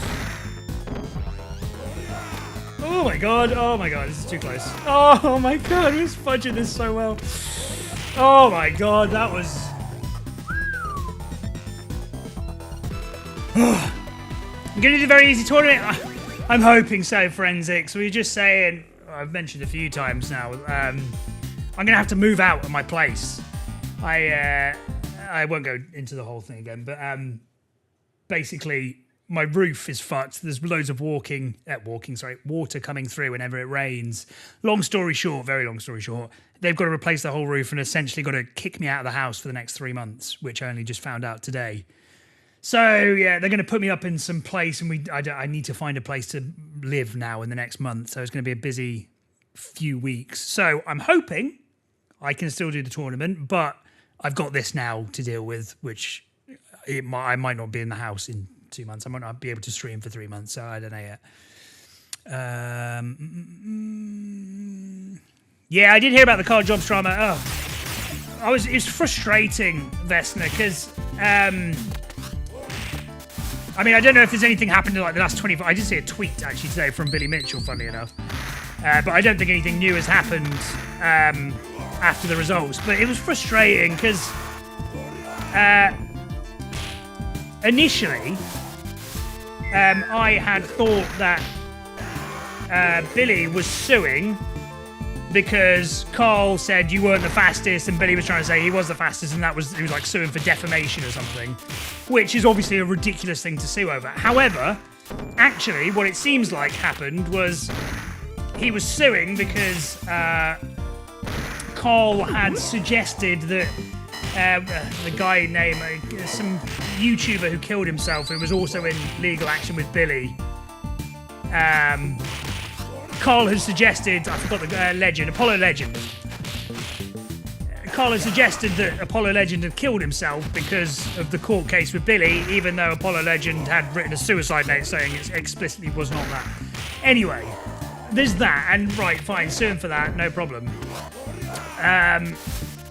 But then, like, just some of the dumb shit. I thought Carl constantly doing, because I was half keeping up with it, I wasn't really paying too much attention, but I like Carl's videos, so I occasionally watch. And I saw he's posting all these videos about Billy, and I thought, oh, it's kind of, he must have like a real solid case for his lawyers to be okaying him just constantly making these videos. Turns out he just ignored his lawyers. His lawyers were telling him to shut the fuck up, and he didn't. So it's like, I can't have any sympathy for him, really. Like, obviously that was going to happen. But yeah, no, I agree. Billy isn't a good guy in any way, shape or form, allegedly. But, like, it sounds like he fully deserved to win the case, and you can't really argue against it because Carl's shot himself and many of his fans in the foot. Right, am I missing anything? I hope everything works out well as quickly with the roof situation. Thank you. Yeah, I'm hoping so. On the bright side, I'm taking all the wins I can get at the moment, is they are paying for like everything, including like the moving shit in and out, and also for my rent for however long I'm going to be kicked out. So I might be able to get a nice place for 3 months at least. But yeah. Case was a slam dunk. It was all sit back and enjoy the show, lads, and you lost. Yeah, just like it's rule number one. I've never been involved in any serious legal any legal action. But everyone knows this, right? If you go into a court case, rule number one, shut the fuck up. Shut the fuck up. And there was I saw some Discord post that Carl had, someone had screenshot from Carl's Discord, or maybe a private conversation or something, but someone had said to him, yeah, you should probably shut up. Or someone said in the Discord, we shut up about the court case. And Carl said something like, I would much rather say what I want and not have a lawyer tell me what to do than listen to a lawyer. I'm like, no. It's all well and good if you're someone like Elon Musk who has trillions of pounds to spend on court cases that even if you lose, it doesn't matter, but you're not. And he's bankrupted himself as a result of it. It's just, I fail to have much sympathy for someone who's made that many mistakes over it. I also agree, Forensics. I still like him as a person, I think, from what I've seen. But yeah, his videos were great. I really enjoyed watching them, but it's just stupid, entirely preventable. Just silly. But yeah, it's a shame now because I don't know. I presume he will keep doing YouTube because I imagine that's his only income source, and he's not going to have much income for a while now. But yeah, it's definitely tainted it. Right for all the wrong reasons was Billy. It's sad. Okay, right. We're doing pretty well for a change. Really thought Billy's lies would save him. Yeah, I agree. It's just dumb. And also, again, it's all very well saying for your lawyers to tell you to shut up and you ignore them, but also, I think those lawyers should have made a much bigger deal about telling him to shut up. Like, not taking the case unless you shut up. It's rule number one, man. It's rule number one. It's hard to have sympathy for someone, even though it sounds like they were wrong anyway. Hard to have sympathy for someone or be on their side when they make such dumb errors. It'd be like trying to support a guy in a murder case who openly says he's guilty.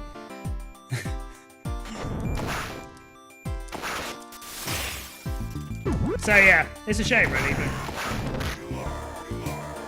And the worst thing is as well, maybe not the worst thing, but one of the worst bits about it is it just gives Billy Mitchell ammo now, because now no matter what anyone says about his Donkey Kong records, and again, I don't know, I'm not that into the Donkey Kong scene at all, so I don't know the legitimacy or what the actual truth is behind his cheating. It sounds like a pretty obvious case of him cheating. But now, if anyone ever accuses him of cheating, he can point to this court case, even though it wasn't about him cheating, and say, well, people have sued me about it before and lost, so what are you going to do?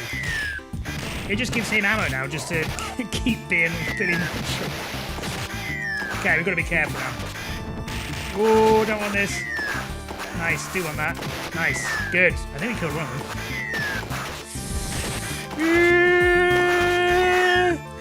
Oh my god, this is so close. Come on, go on, go on. Oh my god.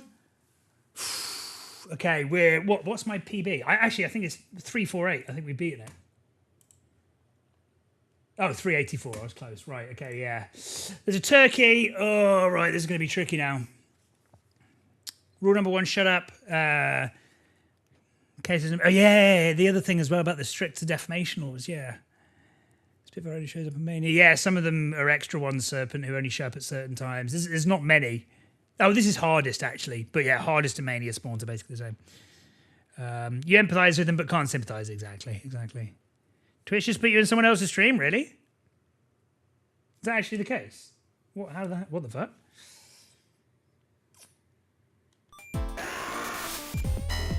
Right. Stab away and slow walk. Yeah. Right, yeah. Because I'm going to get... Yeah, let's kill these guys first. We're not going to rush. Okay.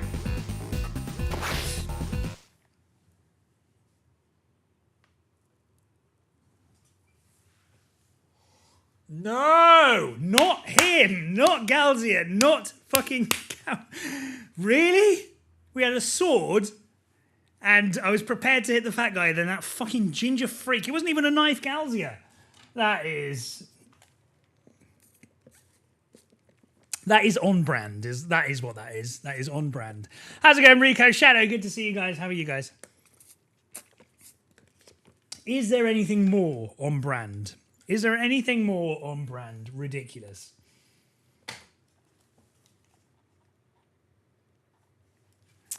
He didn't outright say Billy's lawsuit's killed upon it. It's a pretty subtle suggestion. Well, this is okay, again, I was very, very passive with keeping up with all of it, but that was my impression.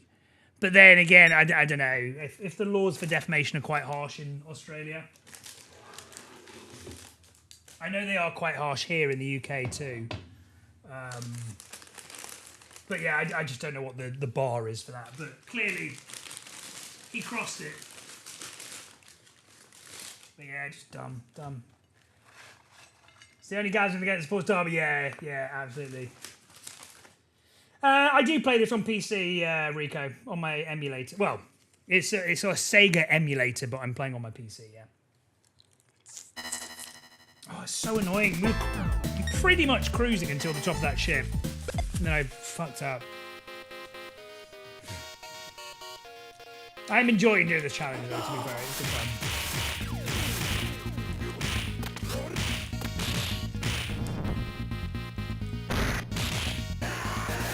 Is the ME free? Yeah, it is, yeah. I can't think of an emulator that would charge you, honestly. You shouldn't ever be paying for an emulator on a video game console emulator, for sure. But yeah, you want to... Okay, there's loads of different emulators you can download. The one I recommend is called KE... I'll write it down. Kega Fusion. It's actually not currently supported anymore, but it's still probably the best one out there in my opinion. Yeah. Just download that, completely free. It's like 50 megabytes. It's not even a big program. Then you just need to download the ROM, the game, essentially, and you can play whatever you want.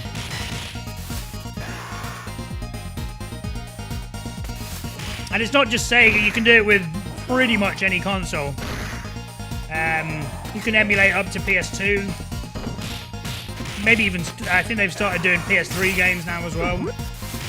But yeah, it's great.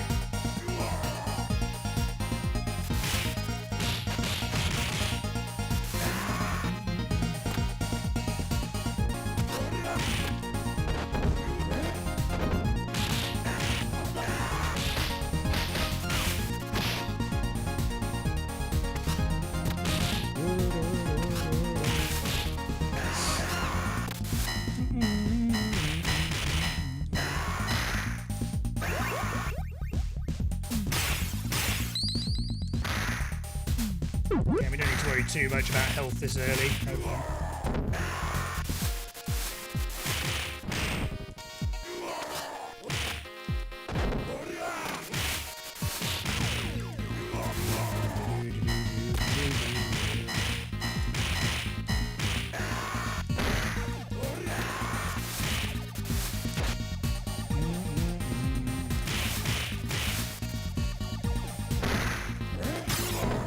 We can afford to play fast and loose at some parts. Because there's a turkey, which I can't even get. Unbelievable. Just as I was saying, we can play fast and loose. I die. Mate. The big man upstairs has got it in for me. Picking on me. I'm being bullied by God.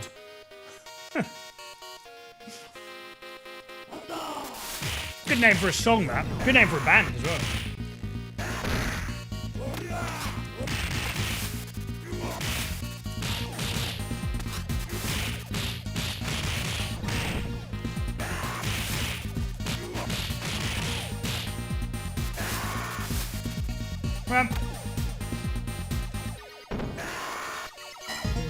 Leaking roof is a metaphor, yeah. Some Noah's Ark shit or something. Oh yeah. It's good. Again, let's try and twist it into a positive. I could go out on the town and use its story to chat up girls and say, oh yeah, God has cursed me, and the only way we can survive is if I bring one of every hair-coloured woman to my apartment and we float on some ark or some shit. I think that would work. One woman of every race.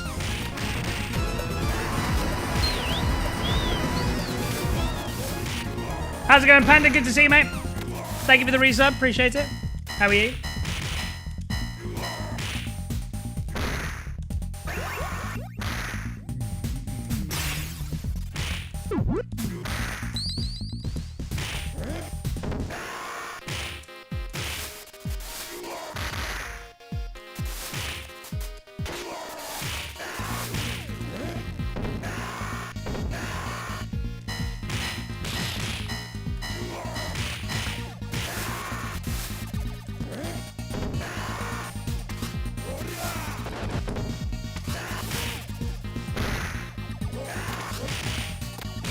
People. I'm hoping first and best. We almost did it earlier before I made a goof of the century.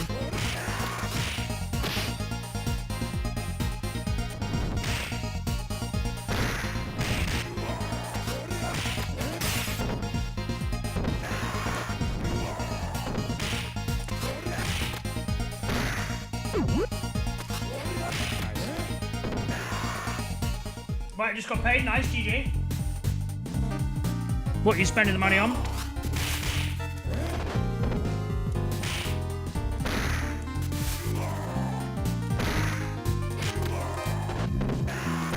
Now we're cooking.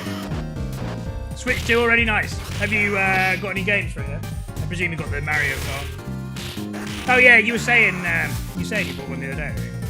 It was you, wasn't it? 900 Canadian. Sounds more than I think it probably is. I wonder what the exchange rate is.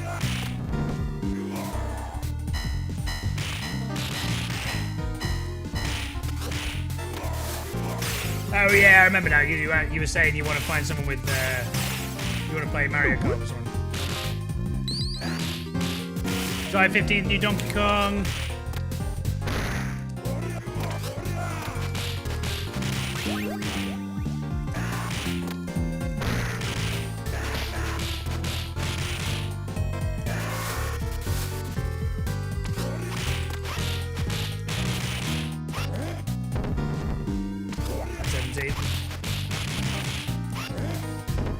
Yeah, no worries. Okay, so far so good. Well,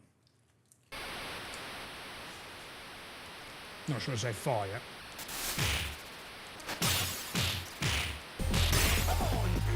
Bank as much as we can. Honestly, the sensible choice.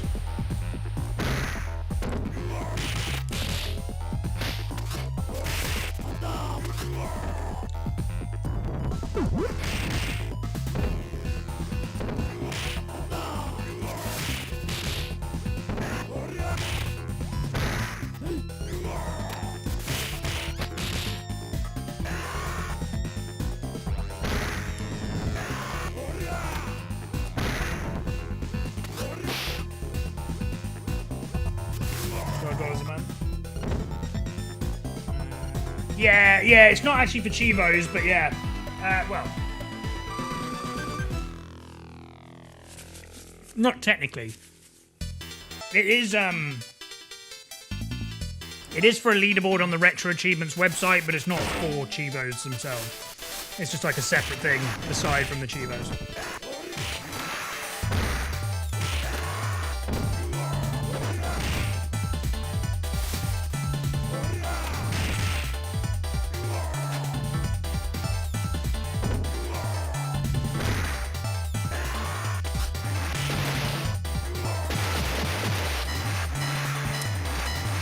Forgetting that I need to kill the bikers.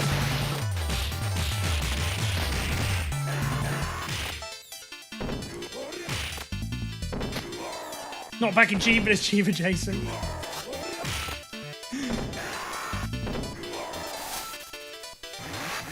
Oh, come on.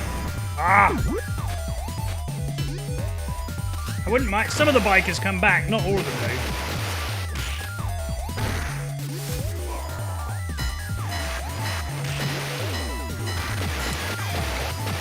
The other thing as well, I don't know which ones are actually coming back and which ones are new. Just slamming me.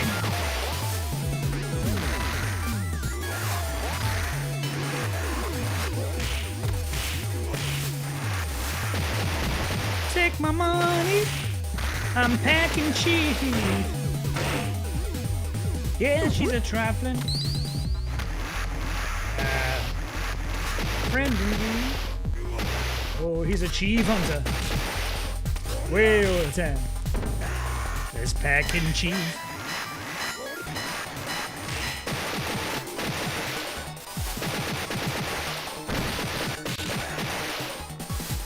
Get off.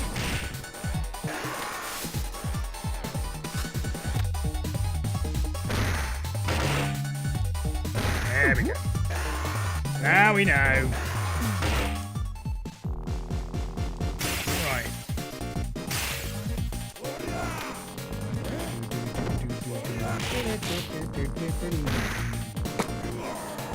Bang.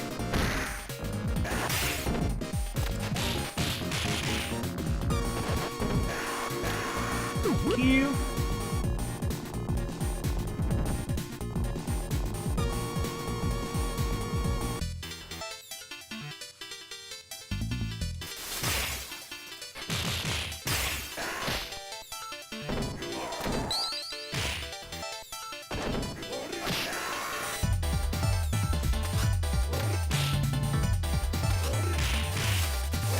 Hiya!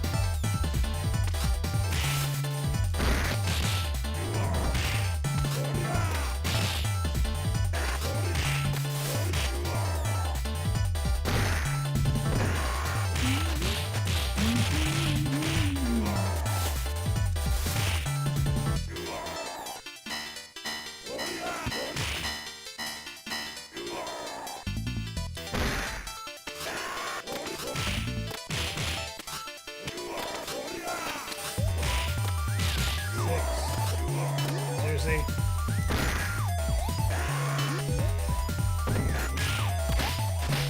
Jet plane, don't know if I can.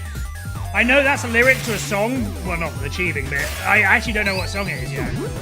I know it's a song. I know it's a famous lyric, but I'm not sure I actually know the song.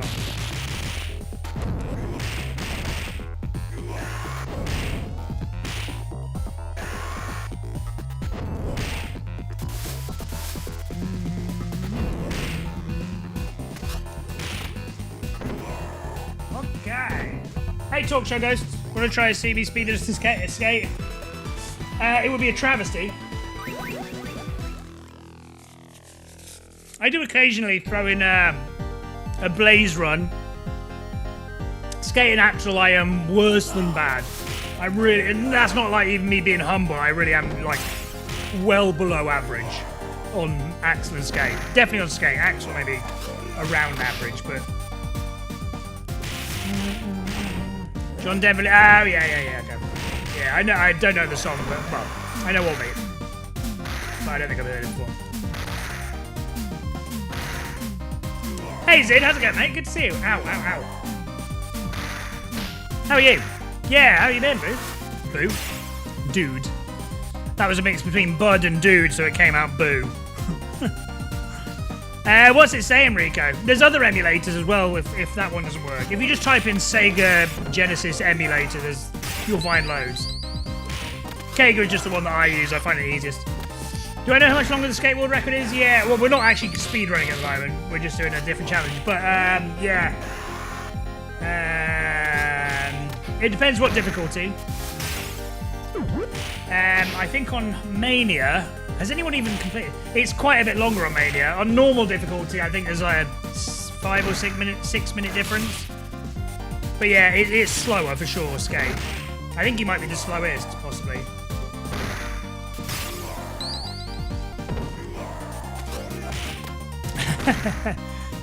Oh, shucks.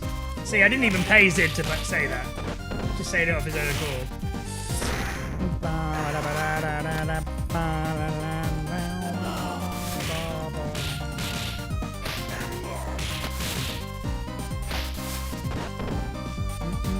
Yeah, it's quite a lot slower. I think part of the reason as well is because Max is so quick compared. Max is easily the quickest. But yeah, skate is meh. Hey, nothing's stopping you, Lionheart. Go for it. Oh god, help. Oh my lord, help. There you go, thanks, Magma. Oh my word. Alright, we're fucked because we've got to try and get through this without dying. Come on. Really? It does help that we are playing on hardest as opposed to Mania, so it's nowhere near as difficult. I would have died about 6 times over by now. Yeah, I never really enjoyed Skate that much because he was like notably so much weaker. I think Axel was the one I probably played most as a kid, if I'm honest. Maybe Max, I can't really remember. But, I remember wanting to enjoy Skate because I was also a child, and so it was like playing as yourself, but like a white version of myself, black version of myself. But yeah, I just remember like not enjoying it quite early because he is so weak. Every single one of his punches does like no damage. Really well played, by the way. Nice. Okay, cool. Did well there in a not easy situation. I'm white, apparently. So I've heard. Actually, I'm arguably... I could not be whiter. I did a 23andMe around Christmas. Hang on.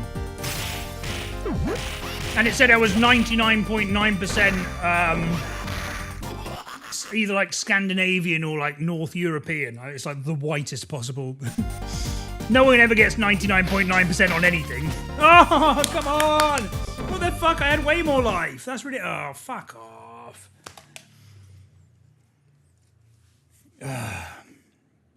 He climbs the head and wears them as funny as... Yeah. And it doesn't actually do that much damage, I don't think. I might be wrong, actually. BRB, no worries. Right. We'll end the prediction as a loser, because that it was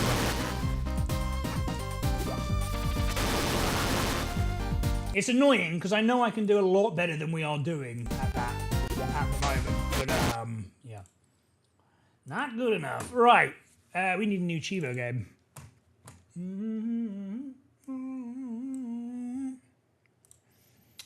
Excuse me. God. Right. 1, 2, 3. 1, 2, 3, 4, 5, 6, 7, 8, 9, 10. Right. New Chivo game time. Same rules apply as always, which is... Oh, fuck's sake. Stupid. Same rules apply as always. So the first... well, you're only allowed to pick from the highlighted games, which we'll see in a second. Oh, yeah, cheers, Megafair. I've kept it on there, actually. Thank you. Out of the highlighted 10 games here, 1, 2, 3, 4, 5, 6, 7, 8, 9, 10. Out of these 10 games, the first 3 I see mentioned in chat will go into a poll. And out of that poll, the winner of that poll is the game we will Chivo up next. Alien Soldier, that's number 1.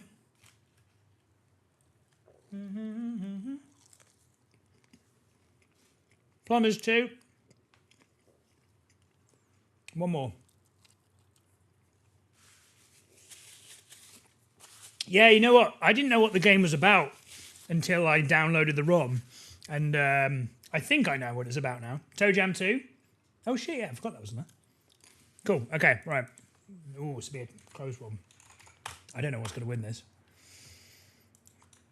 Which Chivo game next?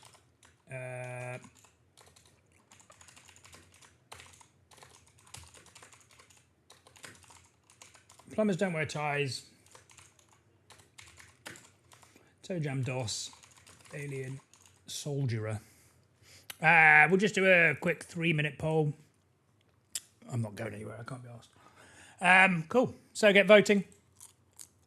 3 minutes to see what game you want me to Chivo attempts next.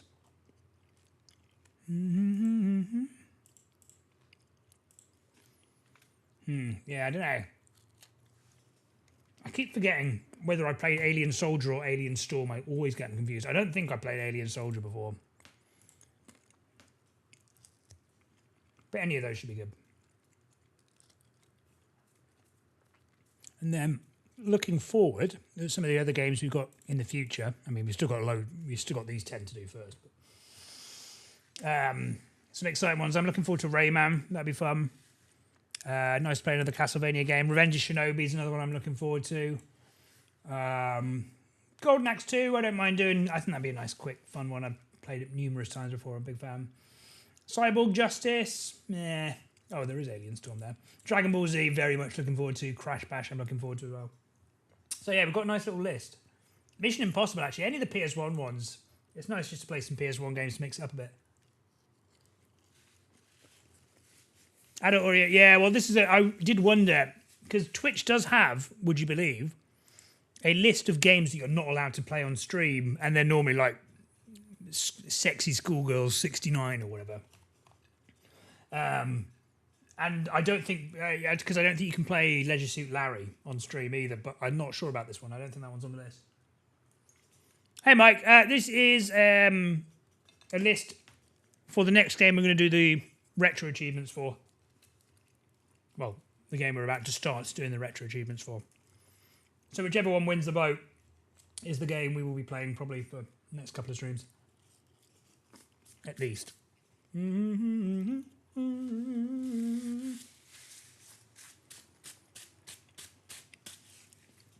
Got about a minute left on the vote. Alien Soldier's winning at the moment.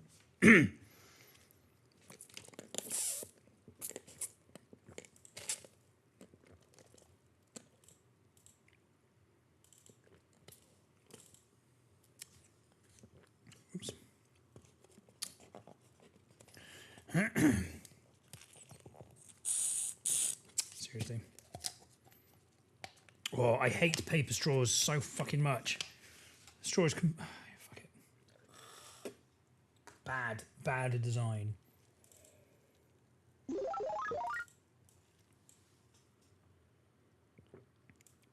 Looks like Alien Soldier.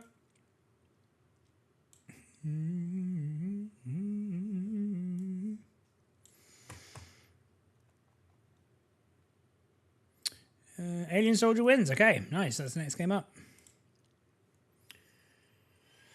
Right. Move that there. Right. It is a Genesis game, isn't it? Yeah.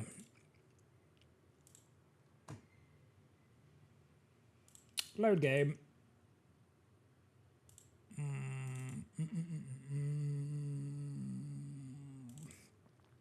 Games.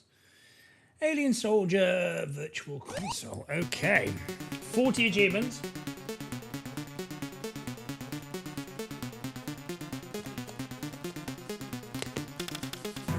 Ooh. The year is 2015. Back in the past. We're going back in the past. The planet Sierra is gripped by fear. It's funny that 2015 used to be like a super long way in the future for them to warrant putting it in a game like this. The planet Sierra is gripped by fear and is in the midst of a deep crisis. The evil terrorist group Scarlet are still a commanding force. They have the power to prevent humans traveling to and from the outside universe. Ooh.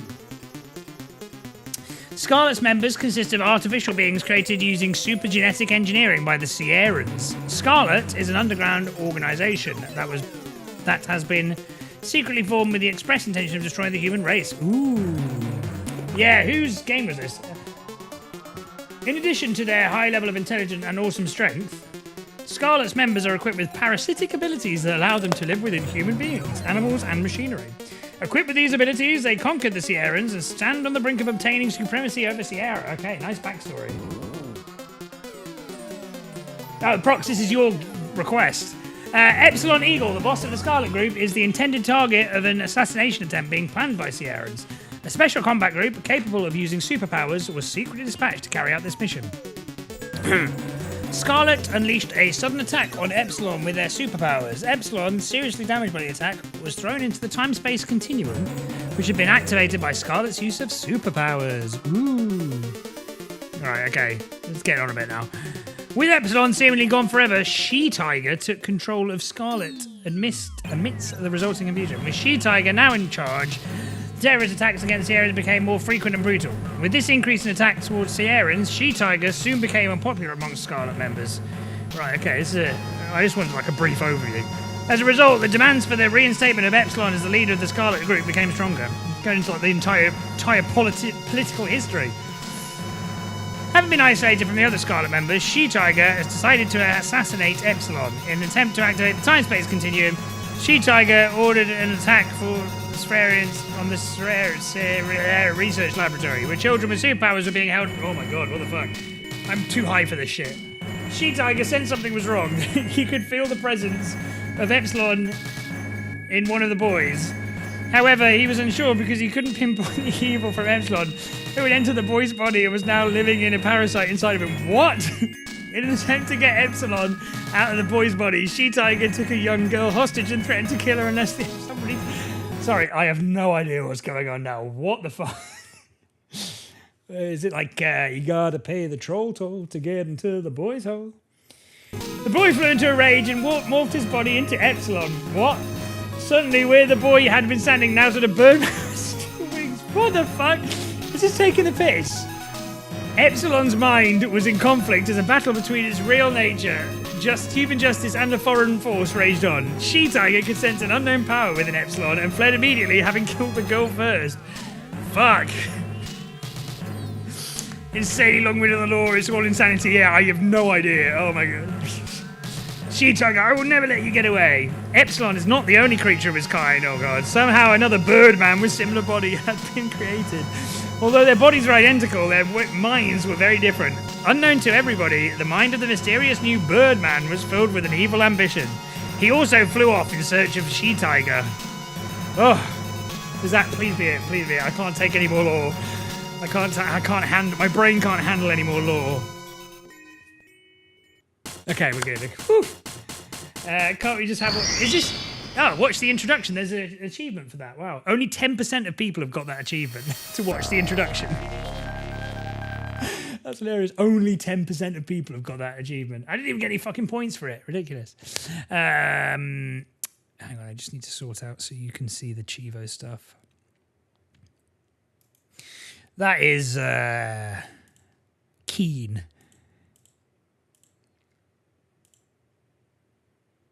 Oh, for fuck's sake, what am I doing?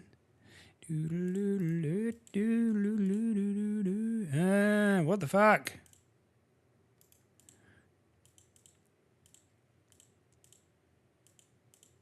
Oh, seriously? There we go, right, okay. Yeah, this isn't the all your base are belong. Is this the all your base are belong to us game? It's not that, is it? I had a funny feeling it might have been when we started it, but I might be chatting shit. The original lore later, the guy basically wrote... No, it's not okay. Wrote a novel for the Sega Genesis game. That's jokes. They try to be cheesy like Battletoads. I've not played Battletoads. It's another one on my long to-do list. Try really hard. There's an original script or whatever online. It's pretty wild. This is the reduced video. This is the reduced version, sorry. That's hilarious. This was a passion project for this guy then, right? He just needed to get his words out there. Schizo fucking words. Okay, right. Let's go super easy. I'm a pussy. Okay, let me just double check the achievements as well. So, defeat level 1, defeat the boss, kill level 1. Yeah, level 2, level 3, level 4, level 5, 6, 7, 8. Got to witness someone's transformation. I've got to defeat She-Tiger on stage 9. Oh my god, how many fucking levels are there? 17, 18, 19, 20, 1, 2, 3, 4. Oh my god, how many fucking... 25 levels, okay. There is an achievement to complete it on super easy as well, so that's fine. Change the status window to type 3. What does that mean?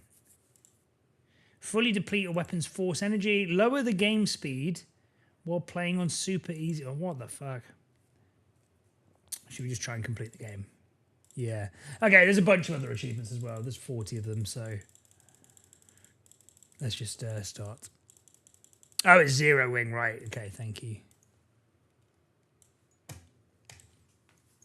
No choice if I got too lazy. Yeah, I'd be the same.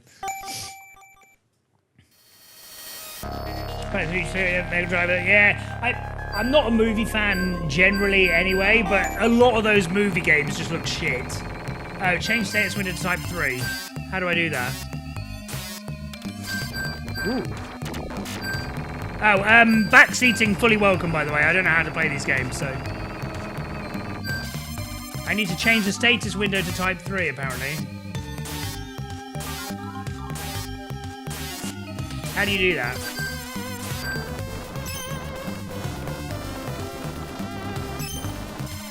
A or C? Oh.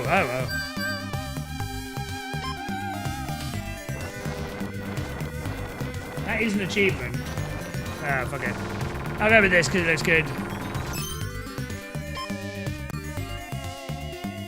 Weapon select. Ooh. Oh, okay. That's not too bad, actually.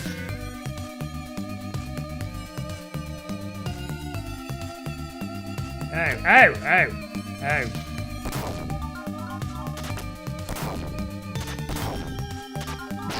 Oh, okay. Ooh.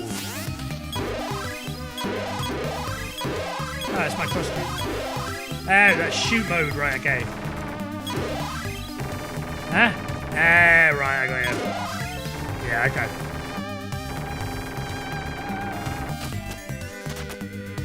Four levels, but they're just too hard. Wow. Okay. Best of luck, is it hard? No, oh, there you go. Change the status window to type 3. Only 7% of people have done that. It's concerning me how few people have done the Chivo to watch the introduction, and how few people have done the other achievement just to change one setting. Okay, 30% of people have done that. Upgrade of force engine. Hey Vexor, how's it going, mate? I don't like the vagina monsters. Yeah, I was just saying, we were watching the introduction, Mr. J. There's a fucking trip and a half. I'm way too high for that shit. What's going on here? Oh, this is the level 1 boss. Oh, the levels are this short. I think this is the level 1 boss. Did I die? Game over. Oh, I did. Okay, that's bad. Countering and parrying. Oh. Okay, we'll give it a go. Oh, you can. Oh. You can choose 4 different weapons. Fill all 4 slots with the same weapons. Okay, that was another achievement I didn't mean to get, but I did. Right, vagina monsters.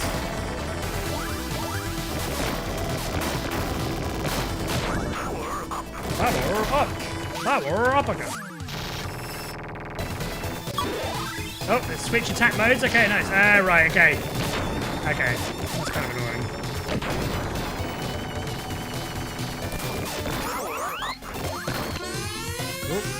It's a bit like the game that I always forget the name of.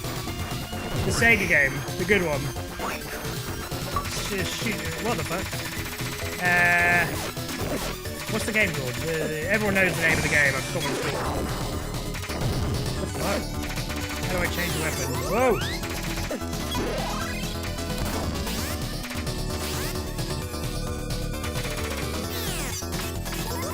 What the fuck? Oh, I'm so confused. Game over. Gunstar Heroes, thank you, Catsman. See, I can just say the game I don't know the name of, and people just know what I'm talking about. Yeah, it's a bit Gunstar-y, isn't it? But fuck, starts going nuts. 4, yeah, 5. 4 hours to complete it. 3 levels, 4 levels. Okay, right. Okay, let's try and understand what's going on here.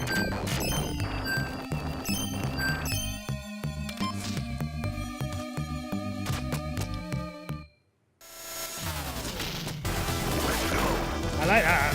That's a good gun. I am very disconcerted with these enemies. They're terrifying, if I'm honest.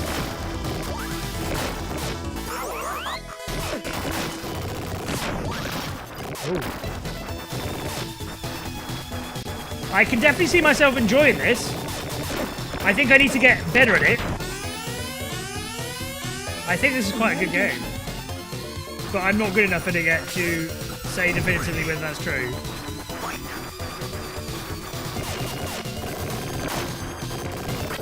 I also still have no idea. Oh, is that what Type C is? Ah, right, okay. Oh, right. Why would anyone want that? Why would anyone not want to see their health? What? Right, okay. Well, that was we got an achievement for it anyway, so that's fine. How much fucking life does this guy have?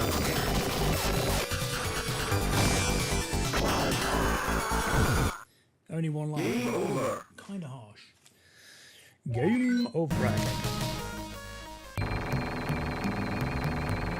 Oh, it's all boss fights. Okay, that makes the 25 levels less shit. Just for easiness sake, I'll do that. Okay. Right. Why would anyone want it hidden? That's insane. Okay, yeah, I like this. Yeah, I do like this. Cool idea. I've never seen that in a game, giving you the option to display how your health and shit is.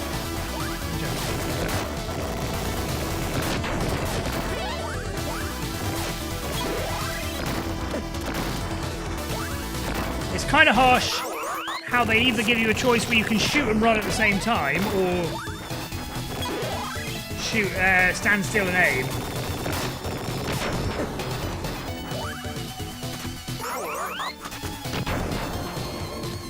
Chasing down and run, really? And what? This is the... Sorry, is this the first level of Back to the Future or this? Shit, it's virtually impossible to... Oh, but I was going to say, what? There's the horse. Ammo's quite limited, so you have to parry. Okay, hang on. This is not a good weapon.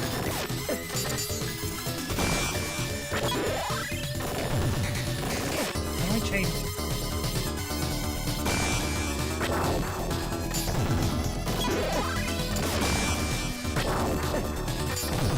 Ah! I've only got 1 health. Oh no. Yeah? Ah, right, that's what parrying is. Great. Game over. Brute Force, haven't played much, so can't say for sure. What are the other weapons? Okay, yeah. This one looks pretty good. The knife thing, that is shit. That looks shit. That is pretty good. That is shit. That's shit. Okay, we'll go with these. Just the 2 good ones. That one looks pretty... It reminds me of the one in Gunstar, which is quite good as well. Gunstar Hose.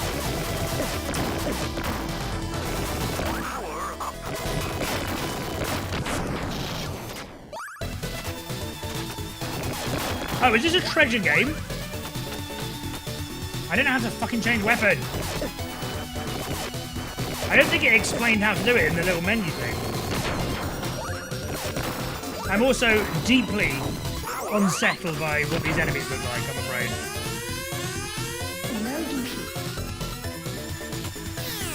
Oh, right, okay, got you. I know, now we know. Whoa, no, don't like this. Don't like it. Come on.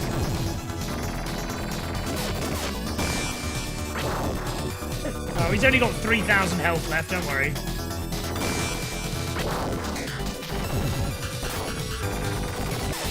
Oh, yeah, okay, I need to remember this in. Nice, oh yeah, that's way better. Oh! Yeah, we're not even close. Come on. Do I only have limited zip? Game over. This is both. Okay, right, that makes a hell of a lot more sense. Try down A, don't see. Okay, right.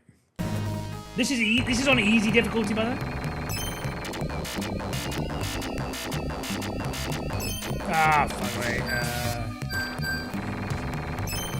Right, I'll get this one. If the shorter range weapons are better.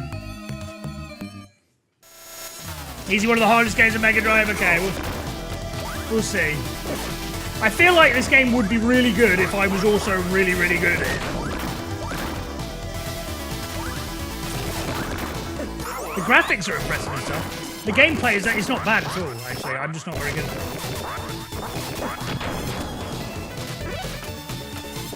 MK and stuff is way easier. Am I getting hit by that? To be fair, I didn't know MK was meant to be hard.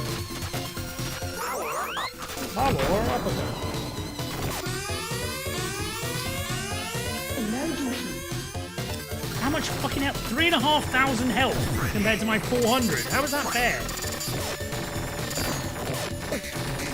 I wouldn't mind as well, but my bullets don't do shit. Yeah, you're not joking. This is level 1 on the easy difficulty. Super easy difficulty, not easy. Super easy.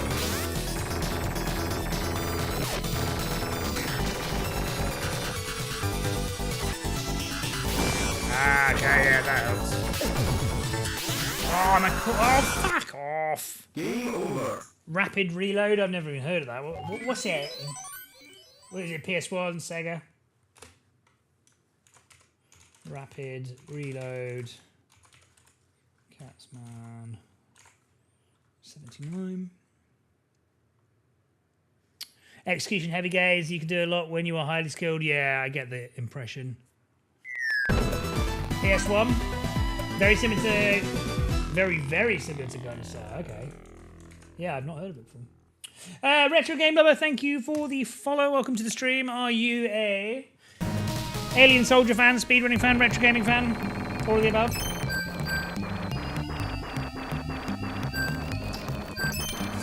Yeah, I'm just sticking with... I'm sticking with these.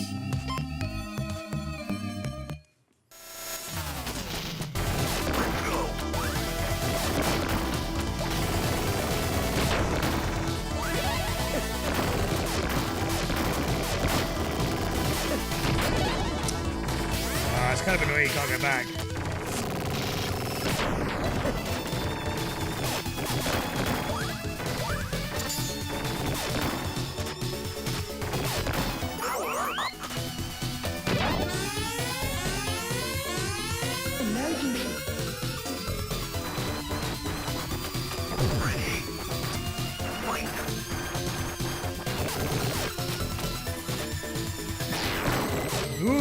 Oh wow, that did loads of damage. Whoa, what the fuck? That did loads of damage.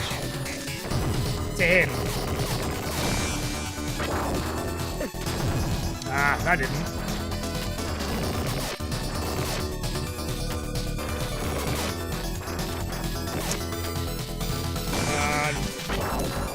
Is it just optional if he's taking damage then or not?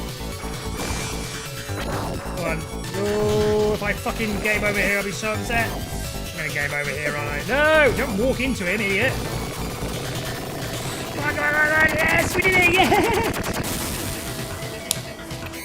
Easy, easy. Only 50. Oh my god, straight into stage 2. Oh, is it a survival thing as well? Oh my god, no way. Only, by the way, only 15% of people have completed the achievement to complete level 1. By the way, we're already in the top 15% of players. Fuck off. I've only got 1 HP again. Bollocks. Oh my god. Game over. What were you going to redeem, Jay? Is to do... Okay, important in this game is to do this dash to bosses, then you do a lot of damage. Another thing is the flamethrower. It's good for organic enemies, laser for robots, but I played this game for a short time, don't know well. More than one of us to level, oh my god. Robotics Revenger, you know what, I'll stick that on for free. Tell you what, I'll just play it after this, because I'm pretty good at that game anyway. Is there Chivos for it? I've completed it numerous times. I don't mind doing that. Just fucking do it for fun. Parry dash is super important. I don't even know what the fucking parry button is. How's it going, Marcus? Good to see you. Tailspin to Mega Man 4. Nice. Tailspin I've heard of.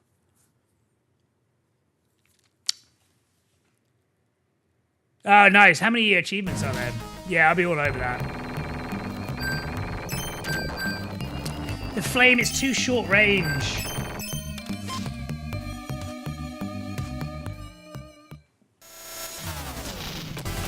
Oh, okay. You just, right, okay. That makes a massive difference. If you start on level 2 after you game over... Oh, I've got continues, though. Shit. If you've got infinite continues, that'll be fine. If you've got, like, 5 continues, it's still kind of shit. It's kind of stid. Do you get, like... You must get, like, health pickups or something, right?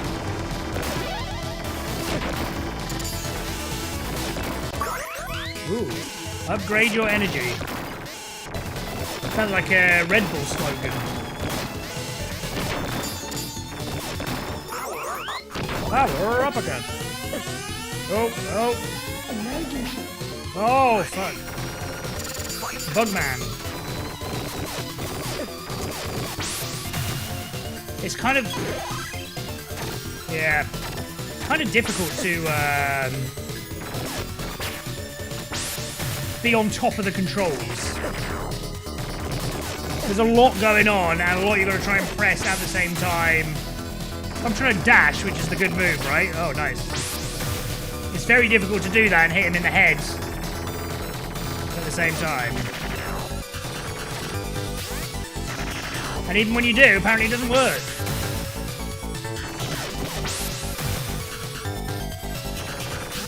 Nice.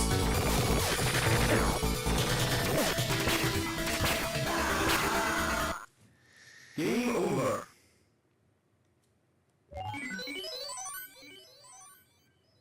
Okay, yeah, that's fine. If we've got infinite continues, that's it's hard as shit, but that's fine. I don't mind that. As I always say, I don't mind games with infinite continues. They can be as hard as they want then. But yeah, if you had to start back at level 1 every single time after like 3 continues, and there's 25 levels, and it's this hard, it's just not on. It's not cricket.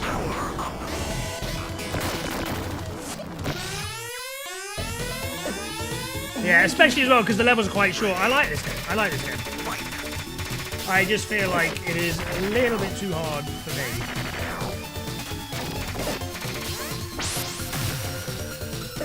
But I'll put a bit of practice into it, you never know. What about the speedrun? This would be a really good speedrun game. It is. I know why you chose Robotnik's Revenge as well, because this is essentially the same thing, right? Boss rush. Out of ammo, yeah, I keep forgetting the change ammo button. Oh, is that properly game over?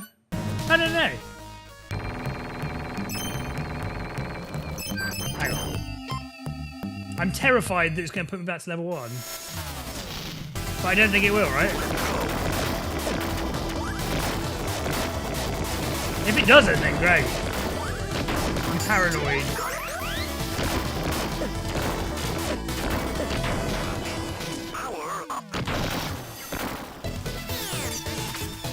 Ah, that sucks as well. You get hit when you're choosing weapons.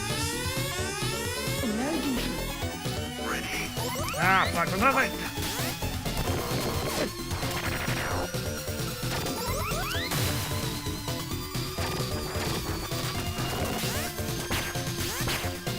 What? Ah, fuck. Ah, that's so annoying. Turn around, dickhead. I'm confused when my dash can hurt him and when it can't. It seems kind of random.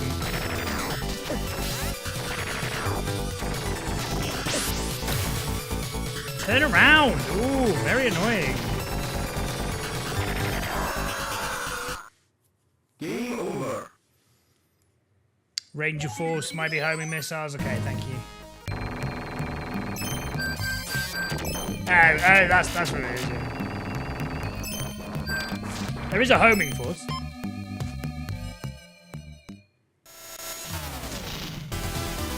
Let's go. Force bar on the top has to be. Okay, got ya. Oh, what the fuck?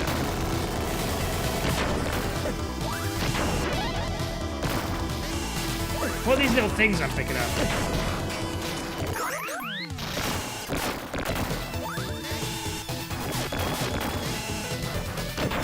It's fucking annoying as well. There's little bombs. I don't know how to avoid them.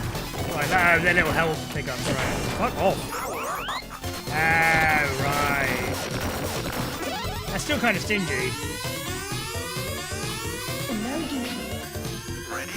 No.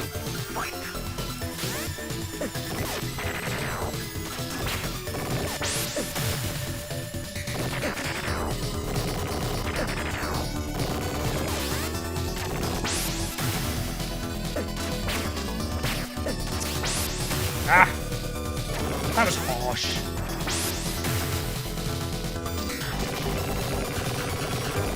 Come on, my son. No, wrong way. Oh my god, that was close. Hello. Survive for over 15 seconds at 1 HP. Oh, bitch. Game over. Okay, yeah. This is fun. I'm enjoying this. It's absolutely insanely difficult. But this is good fun. I'm liking this. Blue and yellow spinball things are health. Full health? Full health? Okay, full health, that's not too bad. Okay, force is just ammo. Okay, that makes sense. Okay, that makes sense, because I was going to say, you don't seem to be able to pick up ammo anywhere, but you can pick up the little health things. Okay. So I guess you could do multiple of them as well, right? If you stay on full health.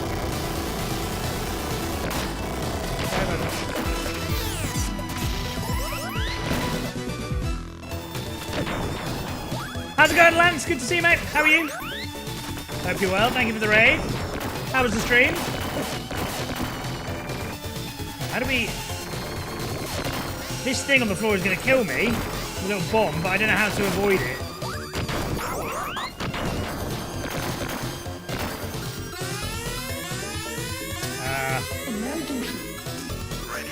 No. Great. It's really stingy that they don't let you, they don't pause the game when you're choosing weapons. Or you can still get hit when you're choosing a weapon. Not doing enough damage.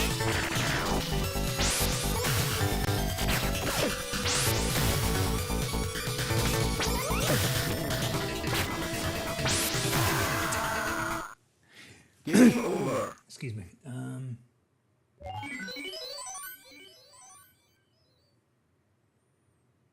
Well, King's Quest 3 Brutality. Watching you out here on 2 different times. Very kind of you, Lionheart. Thank you very much. Appreciate it. Yeah. Love a good Sega remote.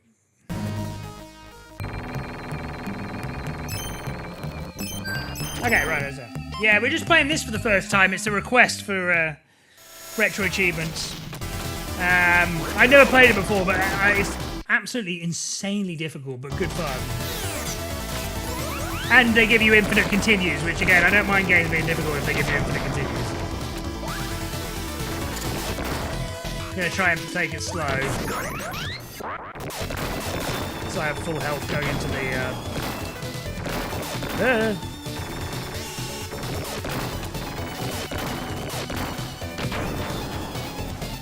What the fuck? Got hit right at the end, yeah, typical. No.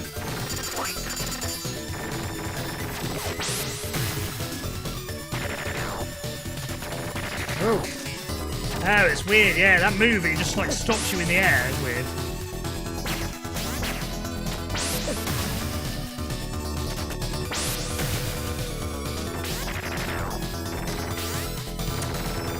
Nice, okay, we're doing well. I reckon we'll get it this time.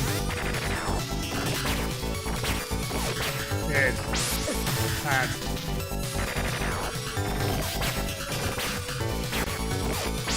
Yeah, I just gotta get good at the game. Get good. Idiots.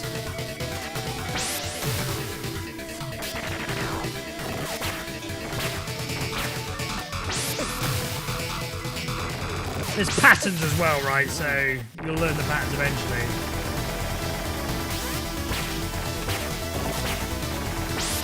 Oh, I tried ducking. I pressed the wrong fucking button. Oh, I thought we had it. Game over. I don't know if you noticed, but every time you get the health upgrade, it increases even after it continues. You could abuse of it. Sorry, what increases? What, my health, my like total health increases? Right, so I get 704. Right, I got 704. I get some health. It goes to like 750 and stay there forever. Got you. Ah, that's useful. Okay. Yeah, that's it. I don't mind games that are a little difficult if they give you that kind of thing in return.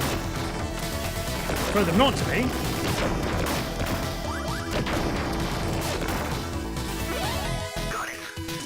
Oh, yeah. Oh, so when you get the... Yeah, okay. I got it. So it's when you get these things here, and it gives you a choice of either ammo, extra life, or a new gun. Got you. Oh, and we got it. Okay, nice. We've got full health. Dark Souls and Mega Drive. Come on. Yeah, baby. It did absolutely no damage, but... Well, it did damage, but not enough. What the fuck? Why is that not doing anything? Ah, there you go.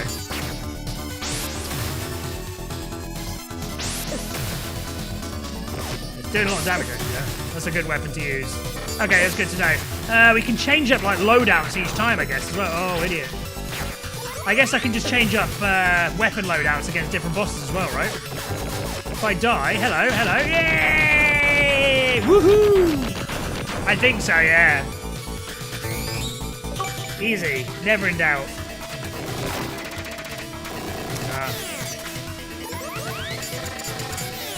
Need ammo.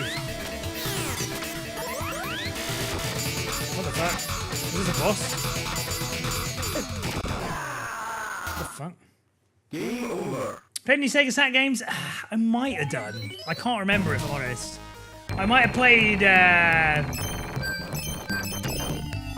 some as a kid. I never owned a Saturn, but I had a friend who had a Saturn or Dreamcast. I always get confused anyway. So I might have done, but not a lot, and I can't remember anything about it. Come on. Oh, is that his shtick? Right, okay. What the fuck? How do we, Oh, yeah, of course.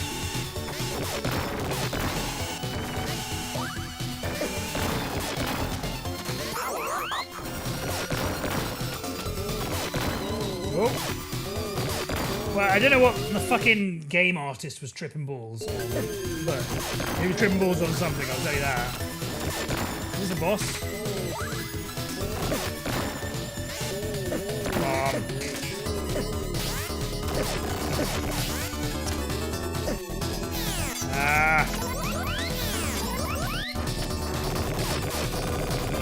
What's going on here? Ah!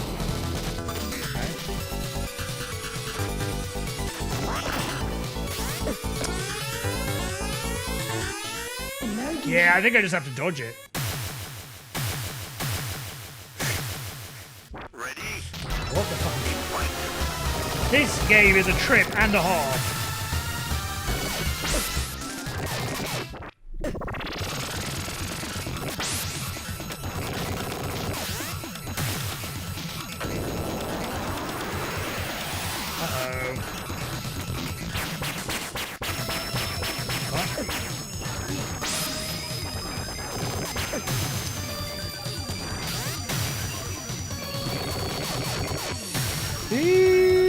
Help!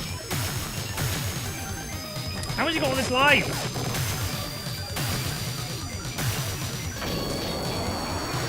Don't like that noise, don't like the noise.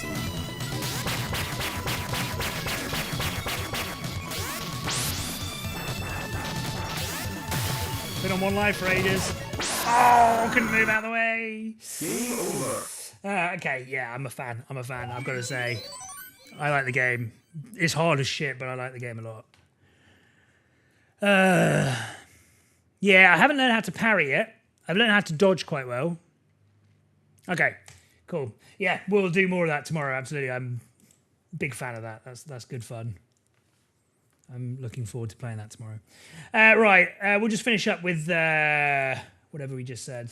The Robotnik's Revenge. 20 achievements. This is a Sanic DOS mod hack.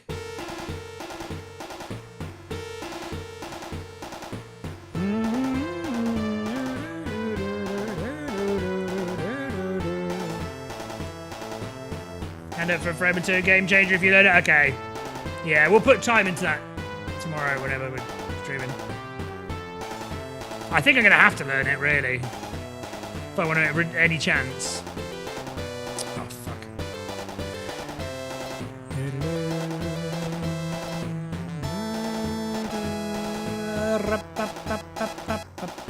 Right, okay. This will just be complete level 1, complete level 2. Oh, is that it? Hit dodge run it. Okay, that's fine. Okay. Okay. So the only thing there is, well, the two tricky ones are these last two. But the rest of them should be fine.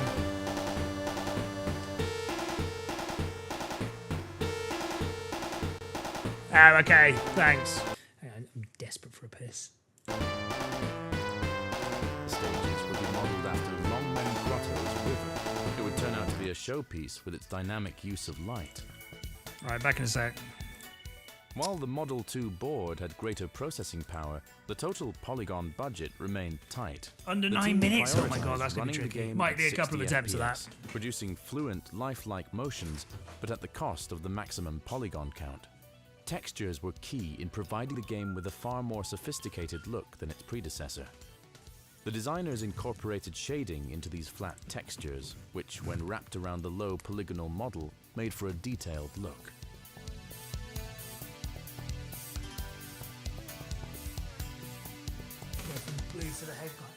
The AM2 team also continued to take full advantage of newly added Softimage features, like the support for motion capture. They would use the Flock of Birds motion capture solution to capture roughly 1,000 moves. The captured data was tweaked afterward to fit the gameplay. Only a selection of the capture data ended up in the final game, but these specific moves made for a huge improvement and added a liveliness to these computer characters. Virtua Fighter 2 hit the arcades hardly a year after its predecessor, but was nevertheless a monumental step forward. The cutting-edge visuals were accompanied by more refined game mechanics, building upon the strong foundation of the first game. Each of the returning characters had additional moves, and so simulated that they'd gone into training to return stronger in this new tournament.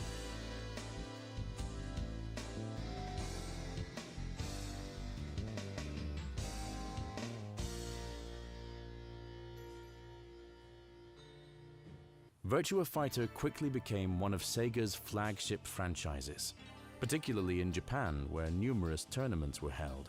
One would even challenge the most skilled players to win from 100 competitors in a row. Meanwhile, the characters enjoyed popularity both inside and outside the arcades. Virtua Fighter had been, from the start, a benchmark for polygonal human characters in video games. The computer-generated characters even became the center point of an art exhibition in 1995. Visitors to Tokyo's Very, Oji Gallery vaporwave. were presented with the art of Arii Nobutaka. His work was described by the press as digital photography design. He followed up the exhibition Such amazing with an art. book named Model 2. Nobutaka was one among a group of designers working inside Sega's publishing department, creating images for game covers and promotional use. Their work also made it to a series of standalone Saturn discs, each centered around one of the fighters. These came out in the era when development of the third entry began and acted as a benchmark for the level of detail.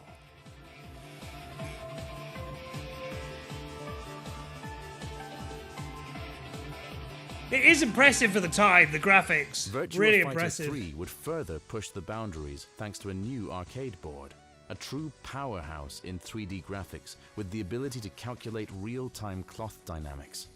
With the extended polygon count, the fights would take place in immersive full 3D environments, featuring uneven terrain and fog effects. Thanks to the top-class hardware and the more refined gameplay, Virtua Fighter 3 widened the gap with the competition. It had been unprecedented, the giant leaps AM2 had made since their work on Virtua Racing. They were at the heart of the CGI revolution, showcasing the most powerful hardware in gaming and advanced production techniques, applying advanced texture mapping technology and motion capture, but also creating a new subgenre of fighters in the process. It's indisputable that Virtua Fighter was a true milestone for the industry.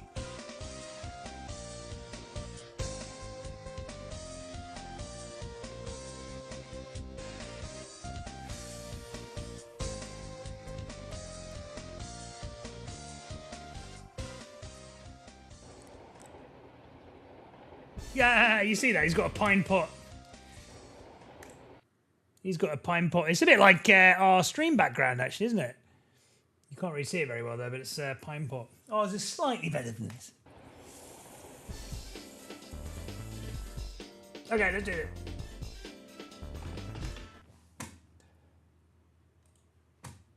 Oops. Right, we're not going to one-shot the whole thing. We might one-shot one-shot a win, but we're not going to get every achievement. We'll get a good chunk of them. We'll get a good chunk of them. I might need to sort the controls out. No, I don't. Oh, we start with this? Oh, yeah. Feels like this... Am I being stupid? It feels like the floor is too high up. It should be...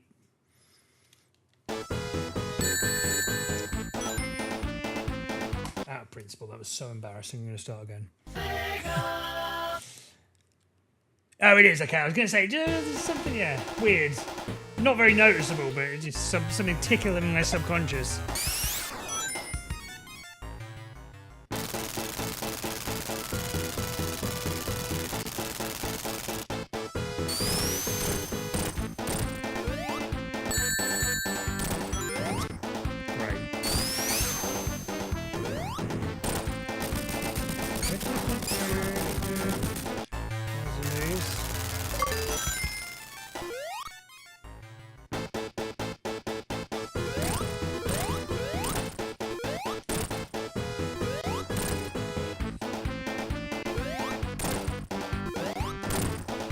Idiots. Ah, we lost it. Gonna get more anyway. Yeah. Don't need that. Ah! Oh my god. We don't need that many rings anyway, we just need to get in between each of them.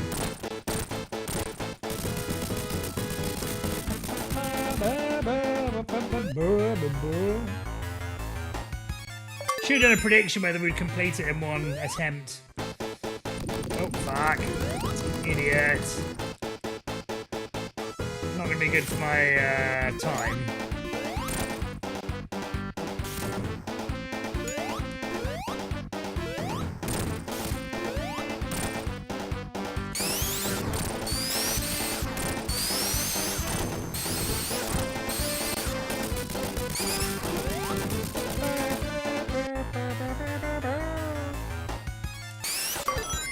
Oh yeah, that's not. Good. Do it. Oh, five. Oh my god, so bad. Oh dear. Ah!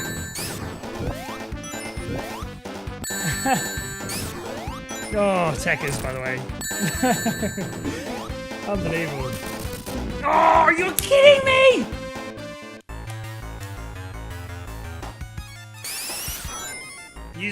Really? When you say usually, are you on about 100% of the time, or...?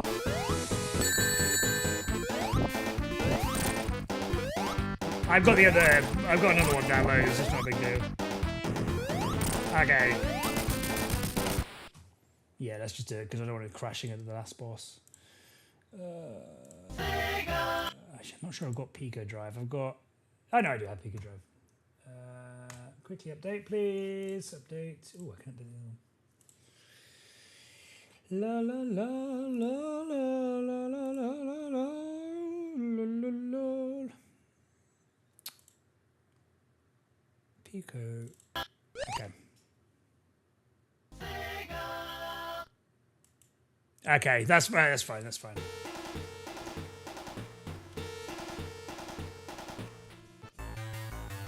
We're on the other one now anyway, so we should be alright. That's my practice runs. Yeah, I don't think I've ever used Pico Drive. I've got it downloaded. I'm not sure I've ever used it for anything. What are you doing? Oh my god. I wonder if the positioning is slightly off from what it is on the original Sonic game, Sonic 2. Or I am just playing shit. Probably that. Not good for the time. What was it? 9 minutes for the thing. 17 bosses, so 30 seconds on each? Yeah, it might be.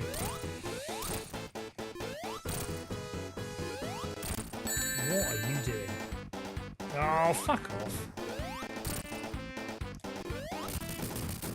Under 9 minutes for S-Rank, okay. Well, we're on that pace. Not playing very well. Careful. Ooh, you lucky git. 7, 8, thank you. That's better.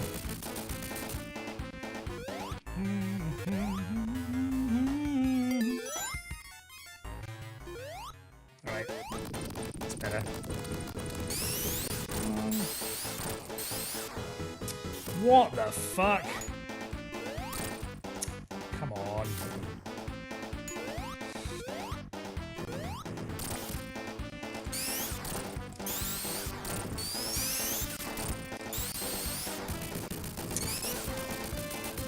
I think it's probably still quicker than what would have got me an S rank, but still.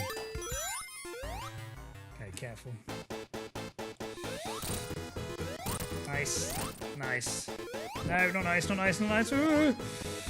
4, is it? 5. Lost count already. 6, 7. Yeah, we got it. Nice. Okay, cool. Better.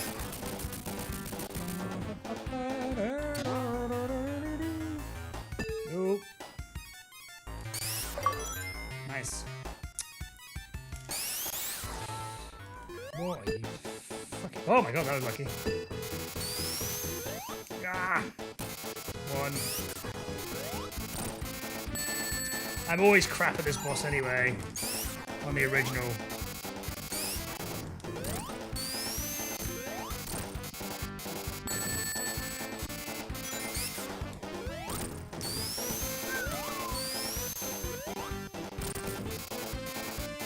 The actual speedrunners just keep bouncing off the top of his head each time. I have to keep rolling around.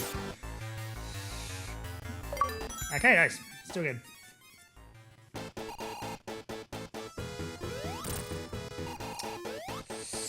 Yeesh. Seriously? 2, quickly. Get out of the way.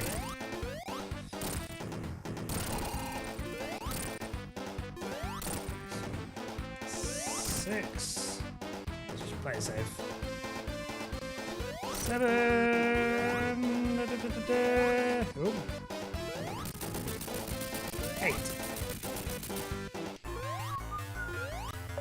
Nice. Oh, I hate this fucking.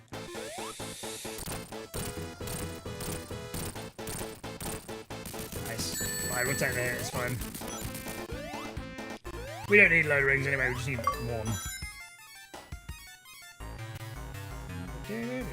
Oh yeah.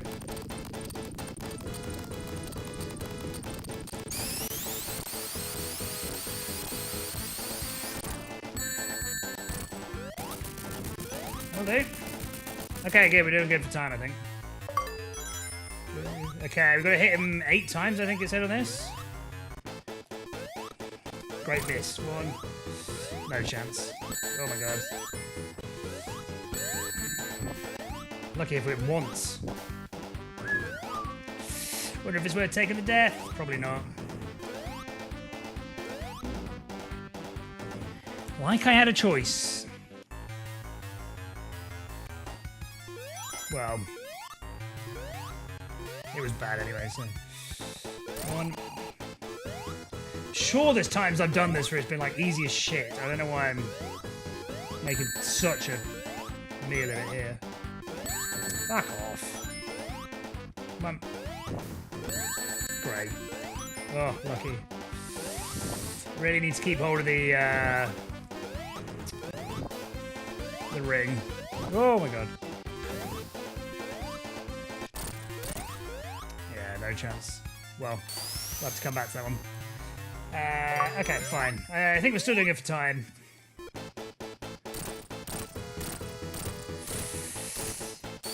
Yeah, can do it on 8 if you're really good. Unlucky. You can do 8 on that if you're really good, but I'm not.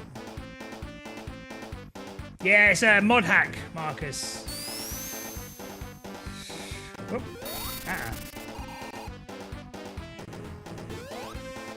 I think, well, I don't actually know how good you got to get for S rank, but I think we're ahead of pace for the S rank at the moment. Provided this doesn't go badly. Fuck, already fucked it, idiot. Oh god, 2, 3. Okay, that was alright actually. 4, nice. 5, 6, yeah. Speedrun strat's coming in handy. Surprised how many we've executed pretty good actually. Oops. And again.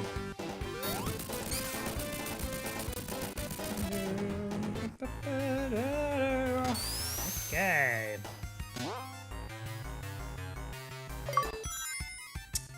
This is a slow one.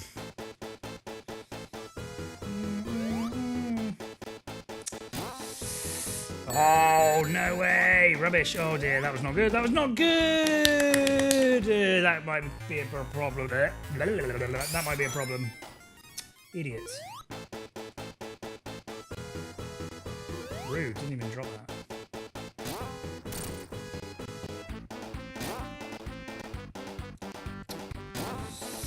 Dang it. Ah! 2, this is what I mean, it's kind of hard. 3.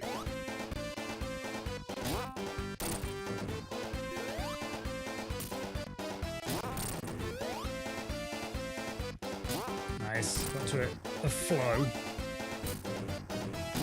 Nice, and again.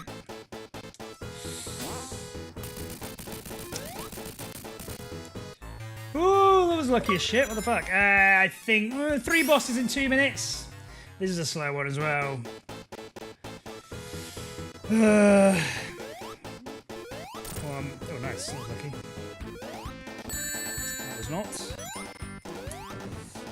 Terrible.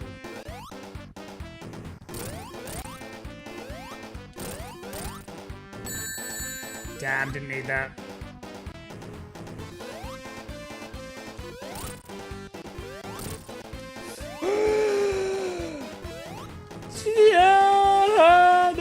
No, come on, one more hit. Oh, you fucking lucky gear, right. A minute to get 2 of them, and I think it's the actual death egg, right?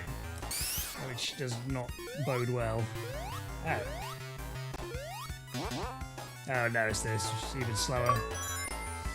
Okay.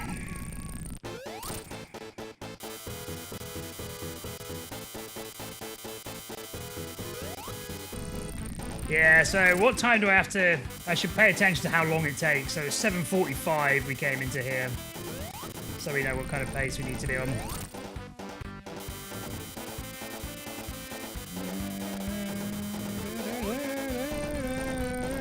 To be fair, I've done alright. Considering I've just YOLO'd it. Yeah, that was really cool that they did that with the Olympics. Was that 5 hits? I think so. Ah, no! Star! That's the worst thing. Right at the end of that phase as well. Why did I do that twice? The absolute worst place to stand.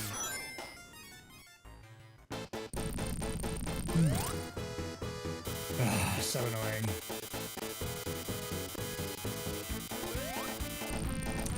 Do it again, why don't you? Just do not stand there under any circumstances. 2. 3. There you go.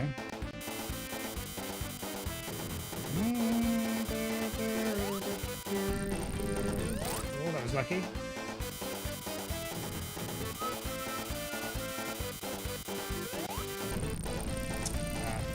Fine, I'll take it.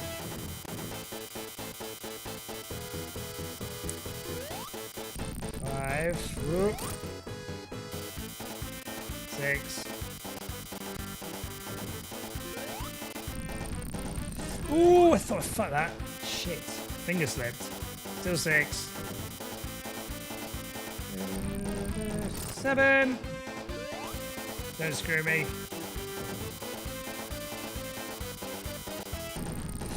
Oh, you fucking idiot. I stood in the second worst place I could have stood. Just don't stand in the middle. What is wrong with you? 1. Oh my god. Dumb. Last hit. Twice. That was my last hit. I was standing there again. What's wrong with me? 1. Yeah, Final Zone music is great, to be fair. Really, really good theme.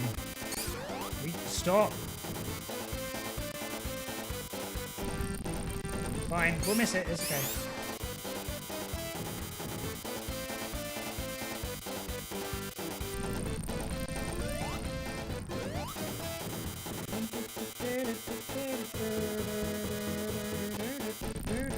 Yeah, 3. Doing it. Stand in the middle. Move. 4.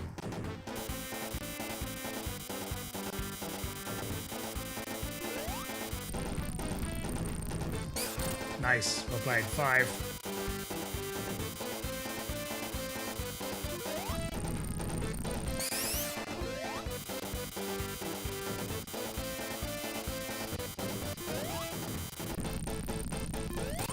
6. Come on, surely.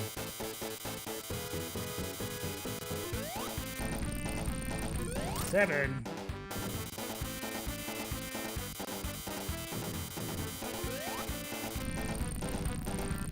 7.5.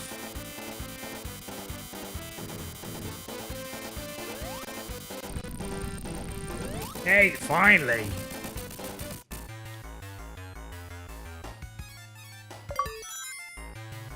Right. See if we can do it first time.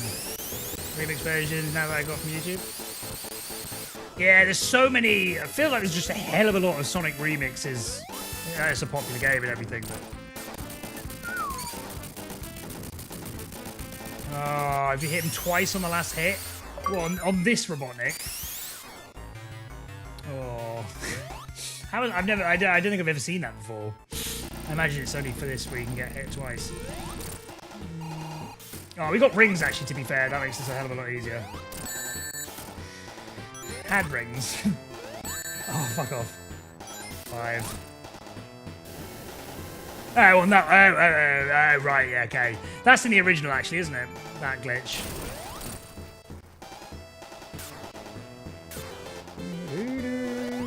What a tune. Are we going to get 8 or 12 bits? This is going to be 7. 12. Shit. Oh no.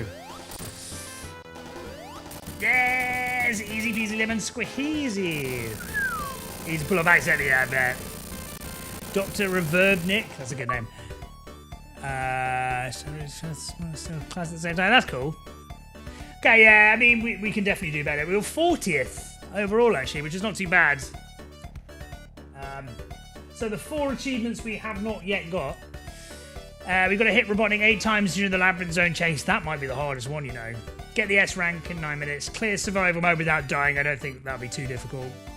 So yeah, I reckon the hit Robotnik 8 times is going to be the tricky one. I'm not sure how we'll do that. Yeah. Maybe we'll come back to that tomorrow as well. Cool. Right, so I'm hoping I will be on tomorrow. You bear with me with all the house stuff. But yeah, I should be on for a day stream tomorrow. That's my intention. And it'll be a similar kind of thing to today, I think. So yeah, I'll catch you tomorrow then. Discord link is there, as always. And yeah, I'll catch you in a bit. Let's find someone to read.